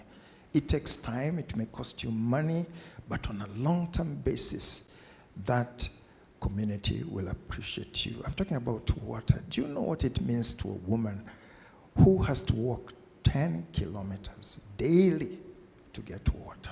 10 kilometers. It means that day she'll do nothing else. The daughter will do nothing else. And see the joy in their hearts when water is brought to a walking distance next to the village, that they can now turn the tap, fill whatever it is container they have. It means so much time has been freed to be able to do more productive things. So yes, I think you absolutely need to work with them. It is not just signing a check. It's not just giving them the money, but you have to be with them, support them until they're able to move on a sustainable basis. Oh, very, very interesting, because sometimes communities are of the view that governance is for governments and not for them. And I think this particular aspect is neglected a lot. When we were still doing grant funding in Kagiso Trust, we have pumped money into a lot of projects, and we have seen how projects which were unhealthy at a governance level, that money went to waste. You just move a few years down the line, they are no longer there. They just collapse. But projects where they had good governance, they have a better chance of being sustainable and longevity. The Kagiso Trust model emphasizes community ownership, investment income through sustainable dividends, and reduced donor reliance. Maybe I can say progressive reduction of donor reliance. So in your view, what elements of this model do you believe are most transferable to the Kenyan context? I'm not sure, actually. I leave it to this elite audience to respond on my behalf, because we have the collective wisdom of this audience to share that. Yeah, because I can take a view, and it doesn't mean that what we have done has always worked. As I've said before, you go in, you make mistakes, you learn, you rejig, and hopefully you come out better. So on that, I will pass, and I'll say the audience here will support in terms of the contribution to this topic. Yeah.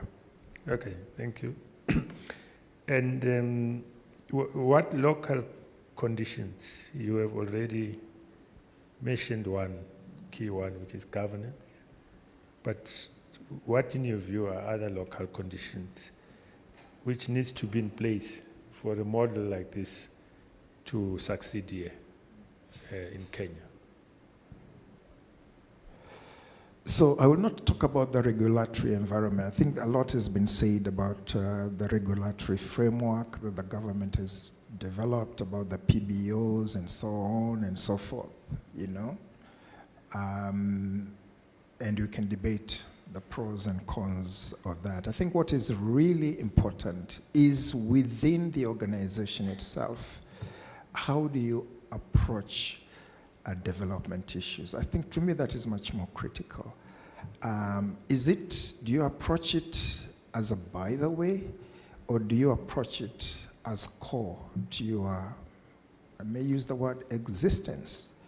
Because to the extent that it touches the community, it touches you, it impacts your business, and so on. So I will say that within the company, within the organization, within the private sector, let us define what is it that we require before we go in. Some private sector players want to see a return, as I've used the example of pension funds. Maybe I'm being unfair to pension funds, but for them, and you can understand why they need a return.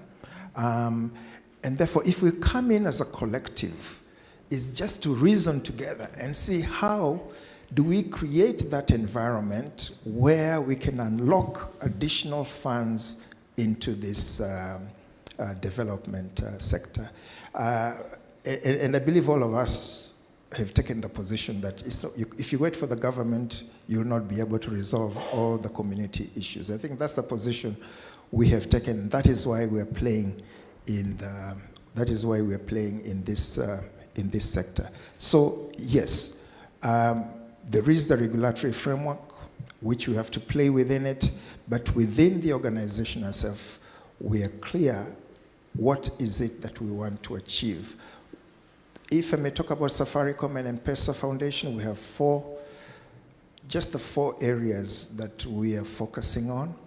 1 is health, 2 is education, 3 is economic empowerment, and 4 is environmental conservation. So we have chosen those deliberately, that as areas we shall focus on, and then we identify the partners with whom we shall be able to work so that we can be able to scale and our impact will be much better. So those are the things that are within our control as actors in the sector. To choose whom we are going to partner with, what is it that we want to achieve, where do we want to concentrate our resources for, because we cannot be everything to all the people. Yeah.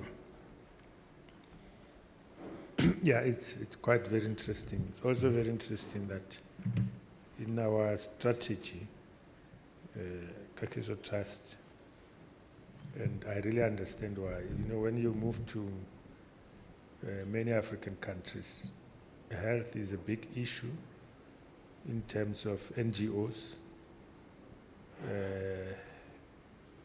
In our country, for instance, health is a big issue in terms of government. There's a lot of pressure that is put to government. So we don't even have a pillar of health in our strategy. So we focus on education, socio-economic development, and others. But if you look beyond Kenya, for instance, into the rest of the African continent, do you see any scope for similar sustainability-led foundations emerging somewhere across Africa in terms of your experience? Yes, absolutely. We have work that has been going on in Tanzania, and they have focused on again the safety of the mother from the time of conception to the time of delivery, and they have a program. I think they call it Linda Mama or something. So together with the group Vodafone, the Vodafone group and the Vodacom group, I think we have seen that working together as a group and focusing on the challenge of the women from the time of conception to the time of delivery, there have been benefits. So there's opportunity to really work across geographies with a clear focus to impact lives of our mothers. The other one is fistula. Fistula is a big problem in Africa. Certainly in Kenya, it is a big problem. Again, working with our core partners within the Vodafone group, again, we've been able to address, together with the Flying Doctors, together with AMREF and other partners, we've been able to start focusing on dealing with fistula, and hopefully we have a target of 2030 that we can eradicate fistula in the continent. So yes, there's opportunity to work together. Once we are all convinced that this is the line we need to take, we can put our resources together and address a problem, yeah. Thank you. The traditional corporate social investments normally looks at the here and now, the needs which are there at this particular moment, and they focus on that very often. And they want to maybe to contribute towards relief and maybe move on and so on. But so how, in your view, can the private sector move from this kind of just here and now to actively enable long-term growth and independence of foundations? Independence of foundations. like very few entities. I mean, when the people do programs, they will say, it's more running costs. Let me call it running cost. For now, a year, 3 years, or 5 years. Very few entities would give you a little bit for you to do investment for your own sustainability. They're not thinking about that at all. Even though you would keep on going to them all the time, they don't even think of winning you off somehow.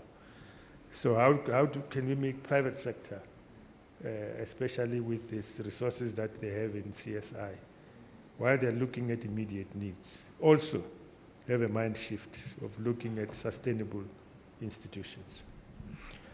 To be quite honest, I have never experienced a case where the parent company seeks to limit resources going to the philanthropy arm.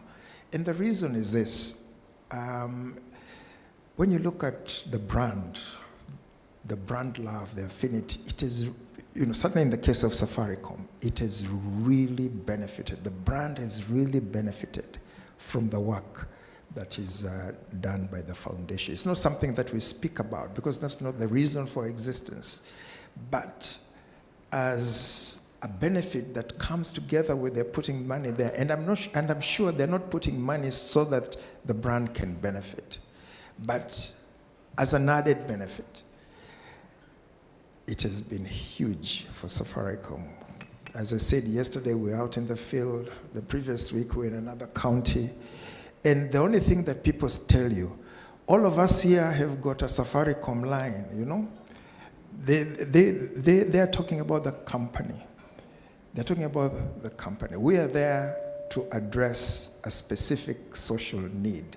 So I would, certainly in our case, the company has got no reason to limit resources that are coming to the philanthropy arm.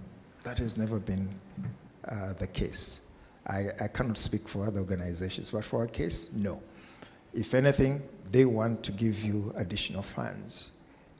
As I said, this year, 15 billion into M-Pesa Foundation, which has launched what we call Citizens of the Future.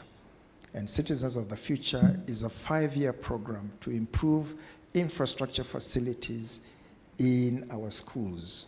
And we're doing 100 schools every year for the next 5 years. As I said, we're putting in between 60 and 70 million shillings. If you do the numbers, it comes to quite a substantial amount. But the benefit, while not spoken, goes to the brand. Yeah, they stand to benefit. But would they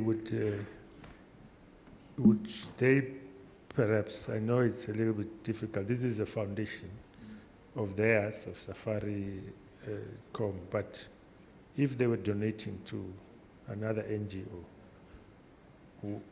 normally they would not give to an NGO a portion, let me say a savings portion, a portion for sustainability. They would give them the portion to address those particular needs in the program. And this is how they deal with CSI. You have to demonstrate you're buying books, you're building infrastructure, and so on. If you say, I'm buying a company,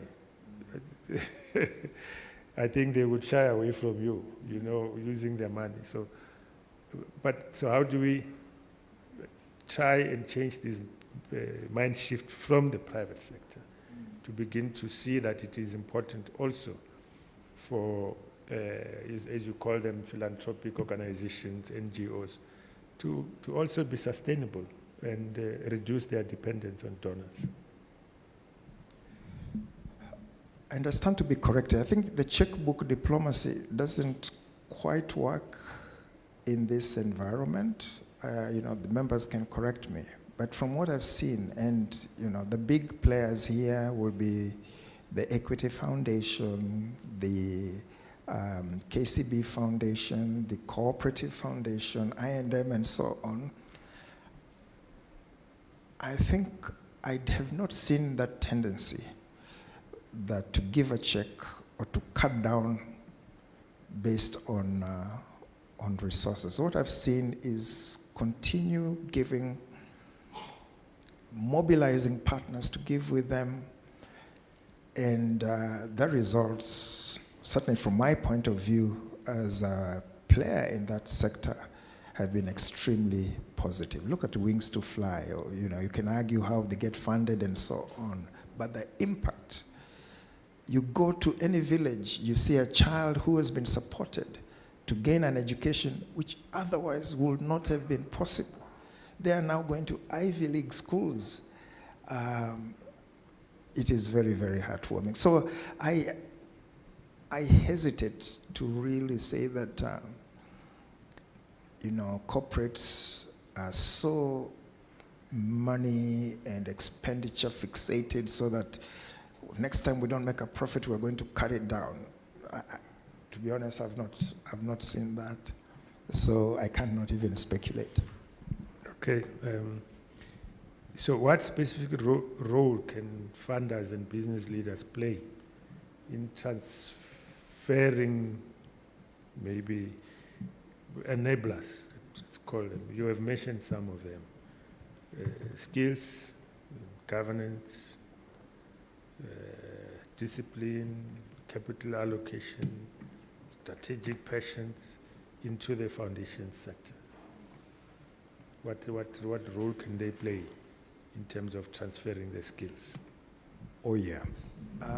If I understood your question correctly, in terms of transferring skills to the beneficiary, is that what you're? Yes, to NGOs and those that they fund. Yes, yes. I think it's not one that is very much used, but I would say that the potential is huge and the benefits to the organization are very huge. I'll give you an example. We used to have a program known as World of Difference. And World of Difference was basically using our staff who have strength in a particular area. It could be HR, it could be marketing, it could using our staff and assigning them a particular foundation that we are working with, or an organization or a CBO that we are working with, using them to sort of transfer some skill sets to that particular organization. That was hugely beneficial. We had that program, and I remember very well, one of our staff we sent to Kenya Red Cross, and she went to Kenya Red Cross to establish the ambulance initiative that still works at the Kenya Red Cross today. This has been hugely, hugely successful, to the extent that they even appointed at the first general manager of that particular department that they had set up, which was a commercial actually, although it's an ambulance, but it was actually a commercial service that they had set up. So the opportunity to answer your question of corporates with foundation using the skill sets that they have in the company to transfer to CBOs and organizations that they support, I think is huge. It is huge. It doesn't cost much money. It could be a 3 or 6 months attachment, but it will make a huge difference to that particular organization that you are partnering with. So that, for me, is something that needs to be much more highlighted than it is at the moment. Thank you. And if you were advising foundations today with ambitions of, we want to start this long-term sustainability trajectory or journey, what would be the single most important principle you would insist on from day one? I think the first thing, any foundation understand the needs of the community you are working with. Don't go there with a solution. Be patient. Talk to them, listen to them, and co-create with them. Otherwise, it will just be a cash handout. So, absolutely critical. Understand the needs of that community, work with them, co-create a solution, and they'll have the buy-in to work with, to develop it even beyond your tenure within that organization. Absolutely critical. You cannot overemphasize that point. Understand the community, work with them, co-create, leave them to continue once they have understood what they need to do on an ongoing basis. As I was conversing with you here, I was just feeling like I'm putting into practice this new concept of a human library, which is gaining traction all over the world. I think it started more in Scandinavian countries. Sometimes instead of getting into the library, pull out a book, you must pull out a human being and then engage with a human being and come out with a wealth of knowledge. Yeah. So you are a human library. That we were pulling out a wealth of knowledge. And I know I've really kept you for long here, but one last issue that I would like you to reflect upon and give us wisdom on is what gives you optimism about the future of African-led, self-sustaining development institutions. Do you have any optimism? I'm not talking about Kenya now, I'm talking about all of us, the African continent. Yes, I am an eternal optimist. Let me put that clear from the beginning. But what I've seen across the continent, wealth is being created. There's no doubt about it. You can argue about how that wealth has been got and so on, but wealth is being created. And increasingly, I'm seeing local companies, local organizations beginning to think as to how they can use that wealth beyond regenerating or plowing back into their business. Increasingly, I am seeing foundations coming up. A lot of people are beginning to think, what can I do beyond what I'm doing for myself? And particularly the young people. We have a school, M-Pesa Foundation Academy. We are now having graduates from that school because this year we're celebrating 10 years. And these kids, as they come out, they're coming into an environment, there is no work, so to speak. They have been taught entrepreneurship from the beginning, and they're starting now to develop stuff on their own. But even as they develop that, they're already thinking, what can I do for the community? We have a lot of our young people who have environmental bodies, who are going to volunteer in hospitals and so on. For me, that gives me, I'm talking about the Gen Zs. These are kids straight out of college or in college that they're already thinking, what can their contribution be to the society? And because they're also interested in sustainable development, they're already talking, is it, why are you making roads and cutting our trees? It's not just activism for the sake of activism, but they're thinking about their future. They're thinking about their future and say, what is it that you're going to leave us with? And therefore, I have a lot of hope that even going forward, these young people will make sure that the sustainable issues like the environment and so on, they are being addressed even as we go along, even as they are growing. It's not something that you put in the back burner. They want you to address the issues now. And that gives me hope that they'll continue on that path even to their adulthood. Yeah.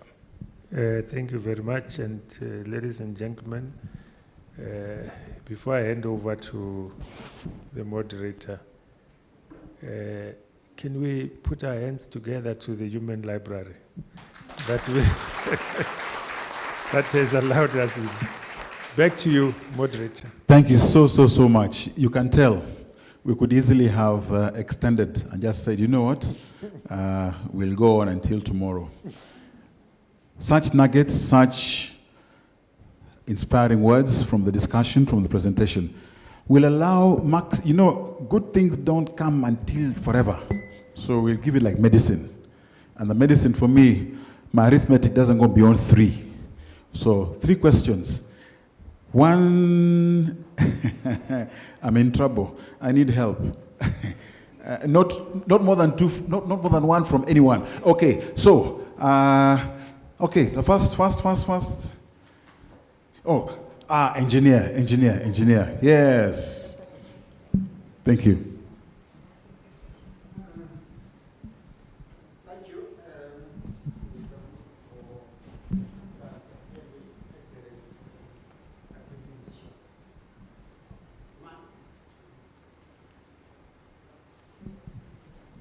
Mine is to make a comment and then follow it up with a question.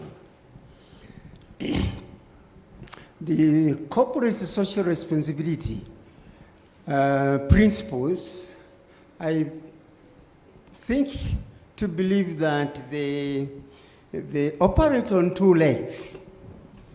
The first leg is to give to the community in appreciation of what you are, what you have got from the community, you give them back. That happens to many, all of us. You are educated in the community. There are not many educated people in that community. And you go back and you contribute to that community. The corporate world does the same. Now, the other leg is advertisement, promotion, to brand your product, like Safaricom in competition with the other technological entities in the field, would like to ensure that they keep themselves ahead, and by therefore being seen to do good, that provides, I believe, for their motivation. If one were to think more of the first leg, where you just give to the community, wouldn't, and therefore comes to my question, wouldn't the possibility of therefore working with other institutions such as ourselves at Kcdf, who we do not have any product to sell, or what we stand for is that is good to the community, and by so doing, encourage the growth of such independent organization, which can probably go far and beyond and be out of the possibility of 1 or 2 points that came up in the course of discussion, that now and again, a foundation like that could be could cut short of their contribution to certain communities because of certain activities going within such an organization. But institutions like the Kcdf have all just to provide the good. They don't think of any particular product of anyone. Thank you. Thank you very much. Number one, as I was speaking, you never heard me use the word CSR or corporate social responsibility. You never heard me using the word give back.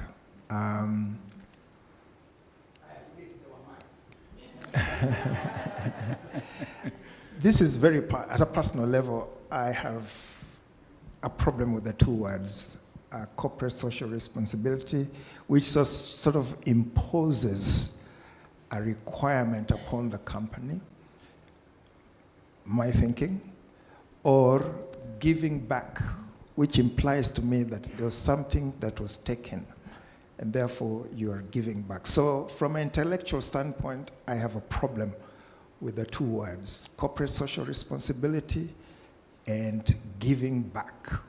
So for me, I like the word investment.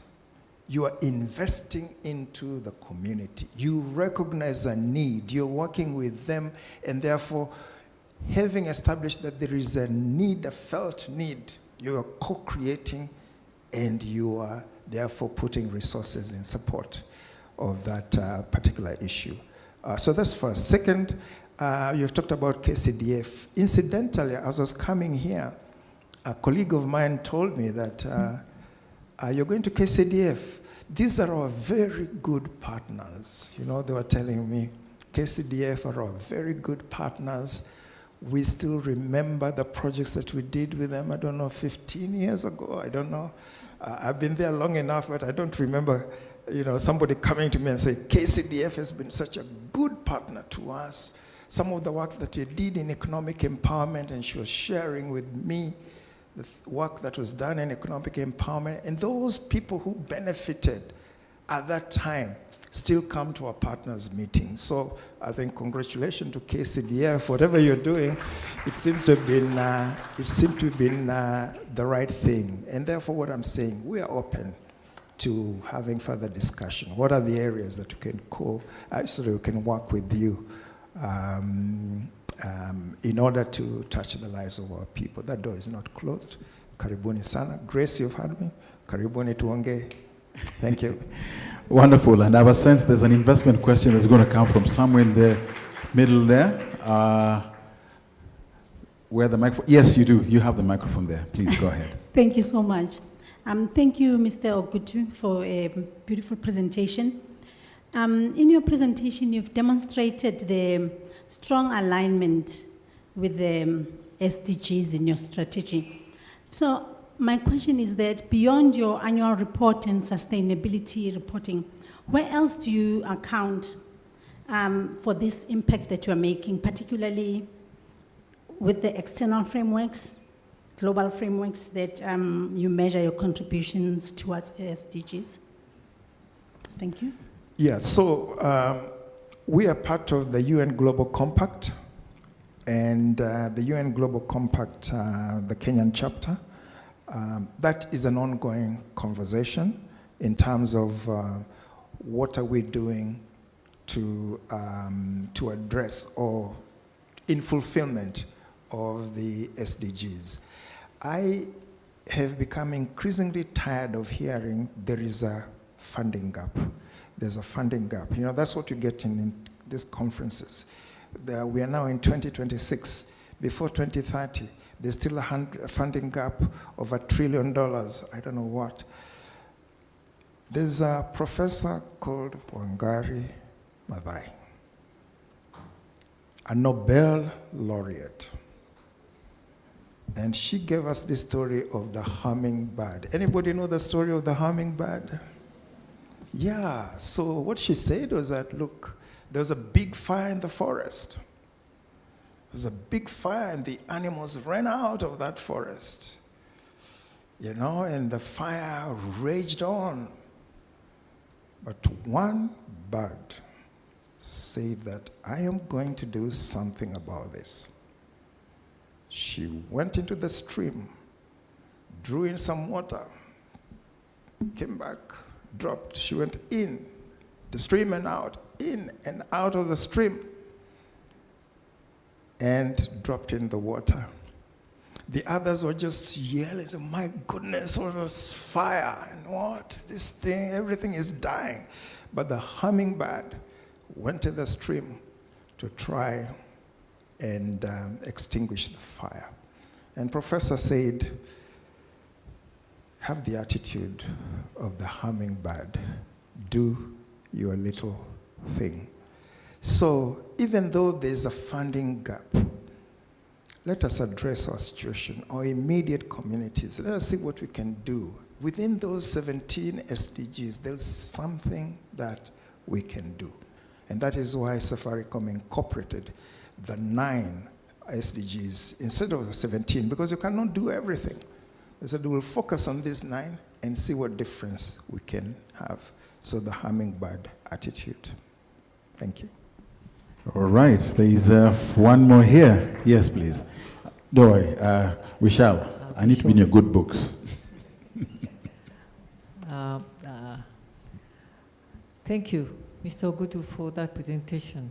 It's really wonderful. I have 3 questions. One is,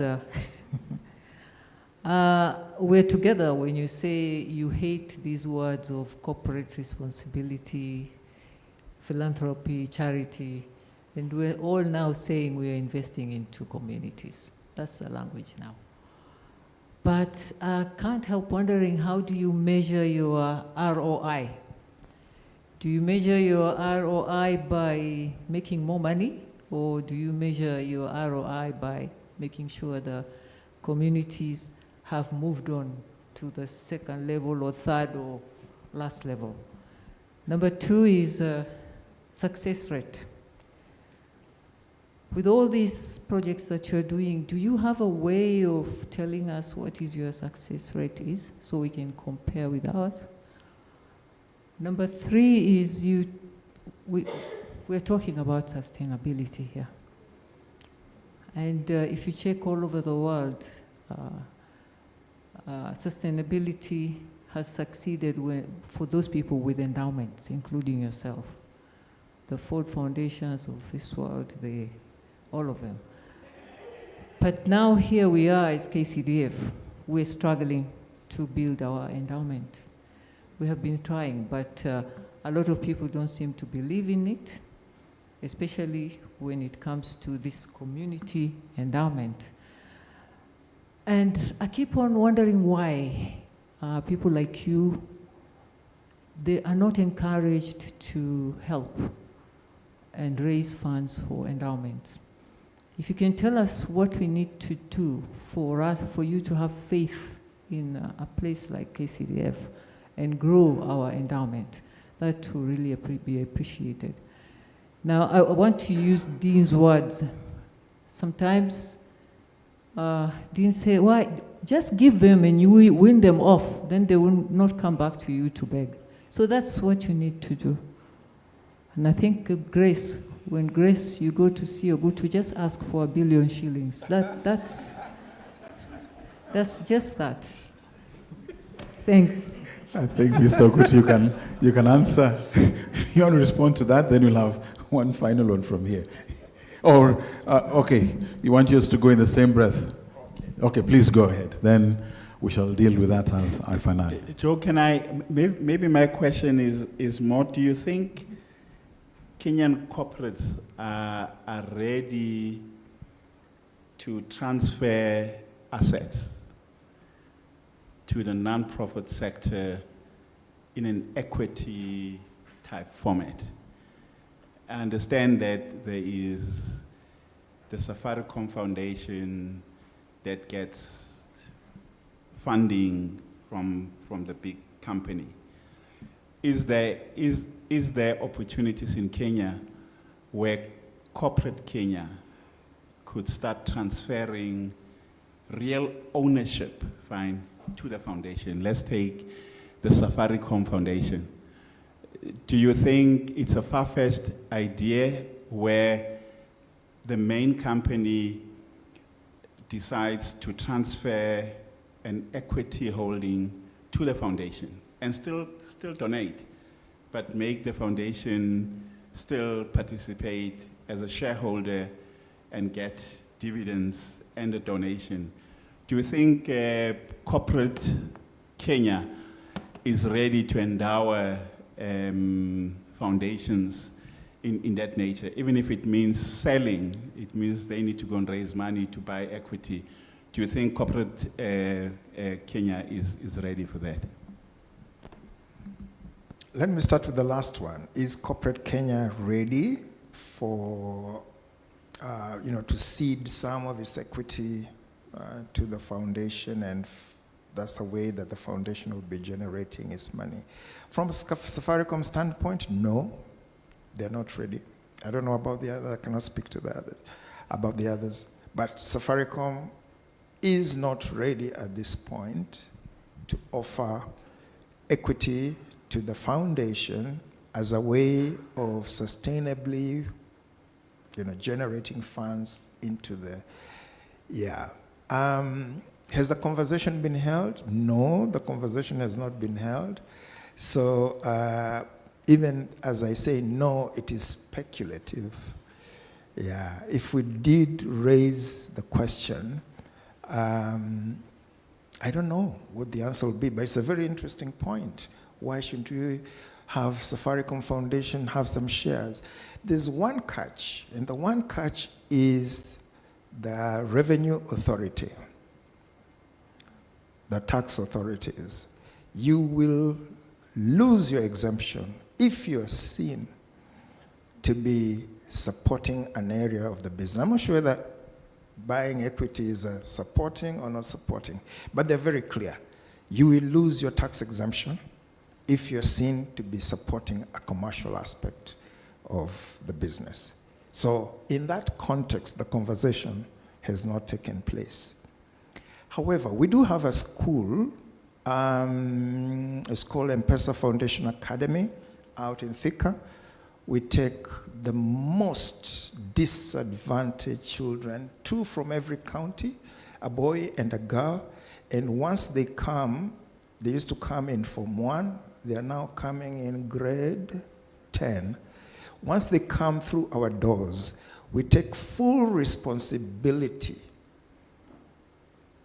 up to the day they'll graduate from university. Now, to ensure that that goes on, an endowment fund was established. And now I'm answering your question. So an endowment fund has been established to make sure, up to the point we are speaking now, up to 2040, the endowment fund will be able to cover for each and every student that goes into the doors of M-Pesa Foundation Academy. Yeah? So there is a benefit of an endowment fund. Has the endowment fund been used to benefit the foundations? It's still earning money. Before the money is transferred to the foundation, it's actually continues, it's trust funds. So those trust funds continue to earn interest. And it's the interest earnings that are then passed on to the foundation in order to do community projects. So the foundation itself does not quite invest, but the M-Pesa Holdings Company invests the money. Out of that interest earnings, monies are then transferred to the foundation. And that is and M-Pesa Holdings is not part of Safaricom PLC. It's a distinct entity. And its sole responsibility is to manage those funds and ensure those funds are available to be deployed into community projects. What is our return on investment? In 2023, we were launching the strategy 2023-2026 foundation strategy. And I was doing the presentation and I said, we hope to touch 5 million lives by the end of the strategy period. And we had brought some experts to critique our strategy. And the first expert said, Joe, we don't want to hear We don't want to hear that you're going to touch 5 million lives. Start talking impact.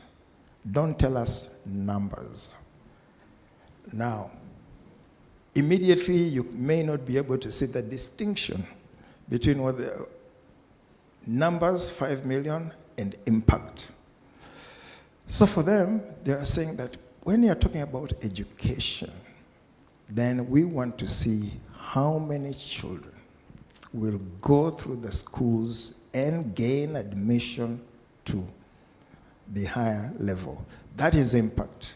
We want to see those who have completed university. If we are talking about the school, those who have completed university, what are they doing? So that is impact. We don't want to hear numbers, that we are going to take 5 million kids, or whatever number, through high school and so on. So it was an eye-opener for us that we must start thinking seriously. So it's not just the numbers that we are conveying through the conveyor belt, but what impact can we measure in terms of transformed lives? And that is something that, to be honest with you, we are working on. Return on our investment, ROI, is something that we are currently doing with the support of, what is this consultant firm that are working with us on sustainability? Which are the 3 big firms? PwC, Deloitte, KPMG is the one. So we are working with KPMG to do all those measures. Yeah. All right, thank you very much. I guess when that feedback comes, it'll speak to the success rate. We can continue, we can go on, and let's keep engaging. As a finale, Madam Grace, your time now. Finally, you are the helm. You've been putting all this together to give us some closing remarks. And, Mr. Dean, the one who drove from JKIA, we want to capture. If you don't mind, with Joe, just come and stand in front. Just in front of the tables. I think the cameraman wants to capture the moment, but he'll direct us. If you could kindly just indulge for a moment there.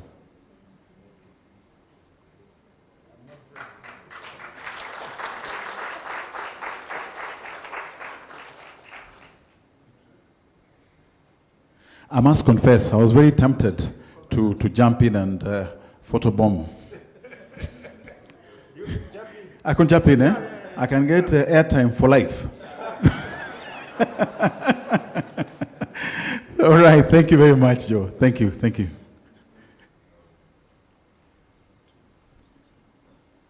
Okay, thank you.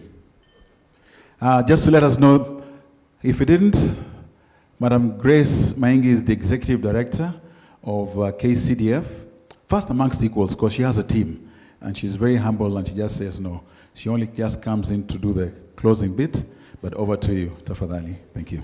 Thank you very much, Edmund.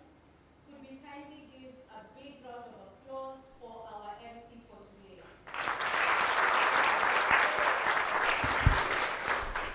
So, ladies and gentlemen, we hope that today has fulfilled everything that we wanted it to bring. We wanted it to bring conversations across country, from Kenya to South Africa, for us to have powerful conversations that really demonstrate that there is power, there is resources within Africa, and that we are the drivers of the change, we are the ones to make the investment. So, let me know, have we delivered?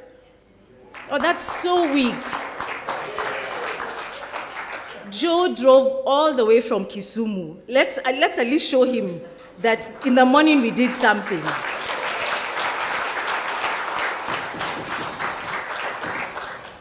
So really, this was an invitation by Kcdf and the Kcdf entities to invite you on a journey that has authentic conversations, consciousness of the realities and the task ahead of us. Because as has been said this afternoon and in the morning, the challenges that we have within Africa are real and are deep.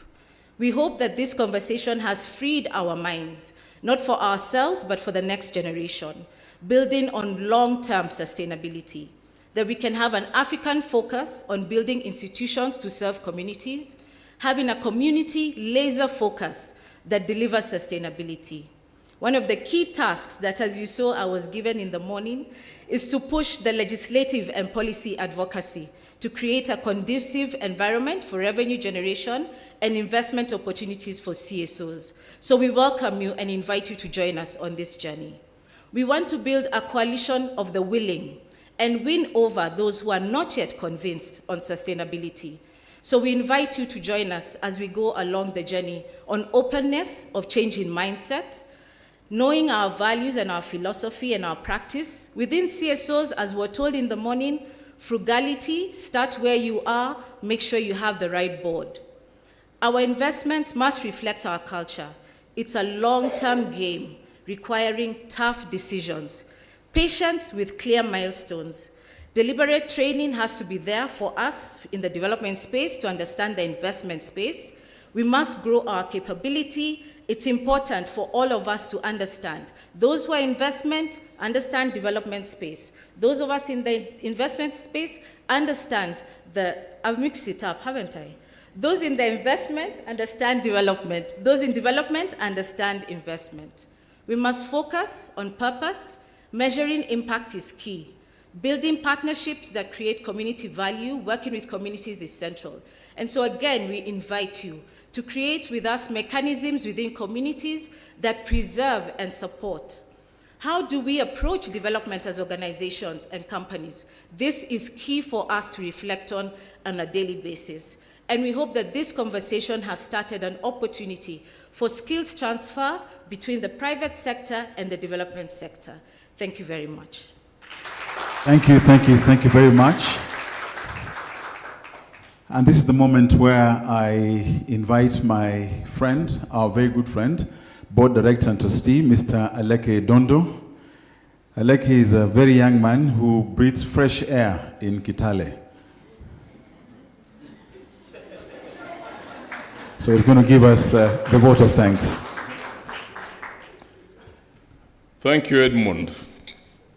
Distinguished guests, our guests from Kagiso Capital and Kagiso Trust, esteemed trustees, board members, partners, ladies and gentlemen, good afternoon.